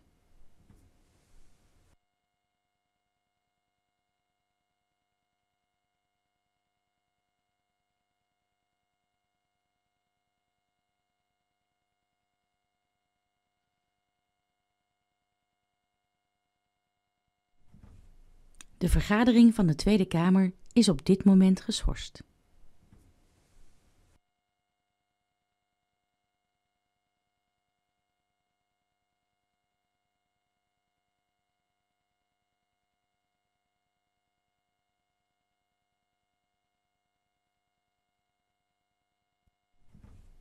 De vergadering van de Tweede Kamer is op dit moment geschorst.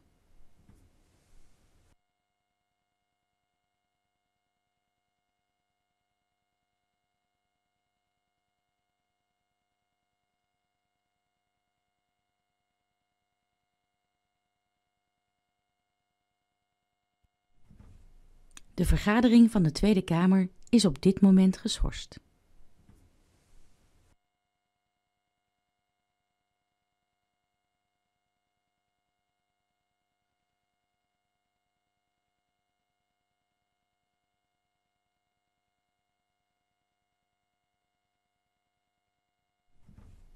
De vergadering van de Tweede Kamer is op dit moment geschorst.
Ik heropen de vergadering. Aan de orde is het afscheid van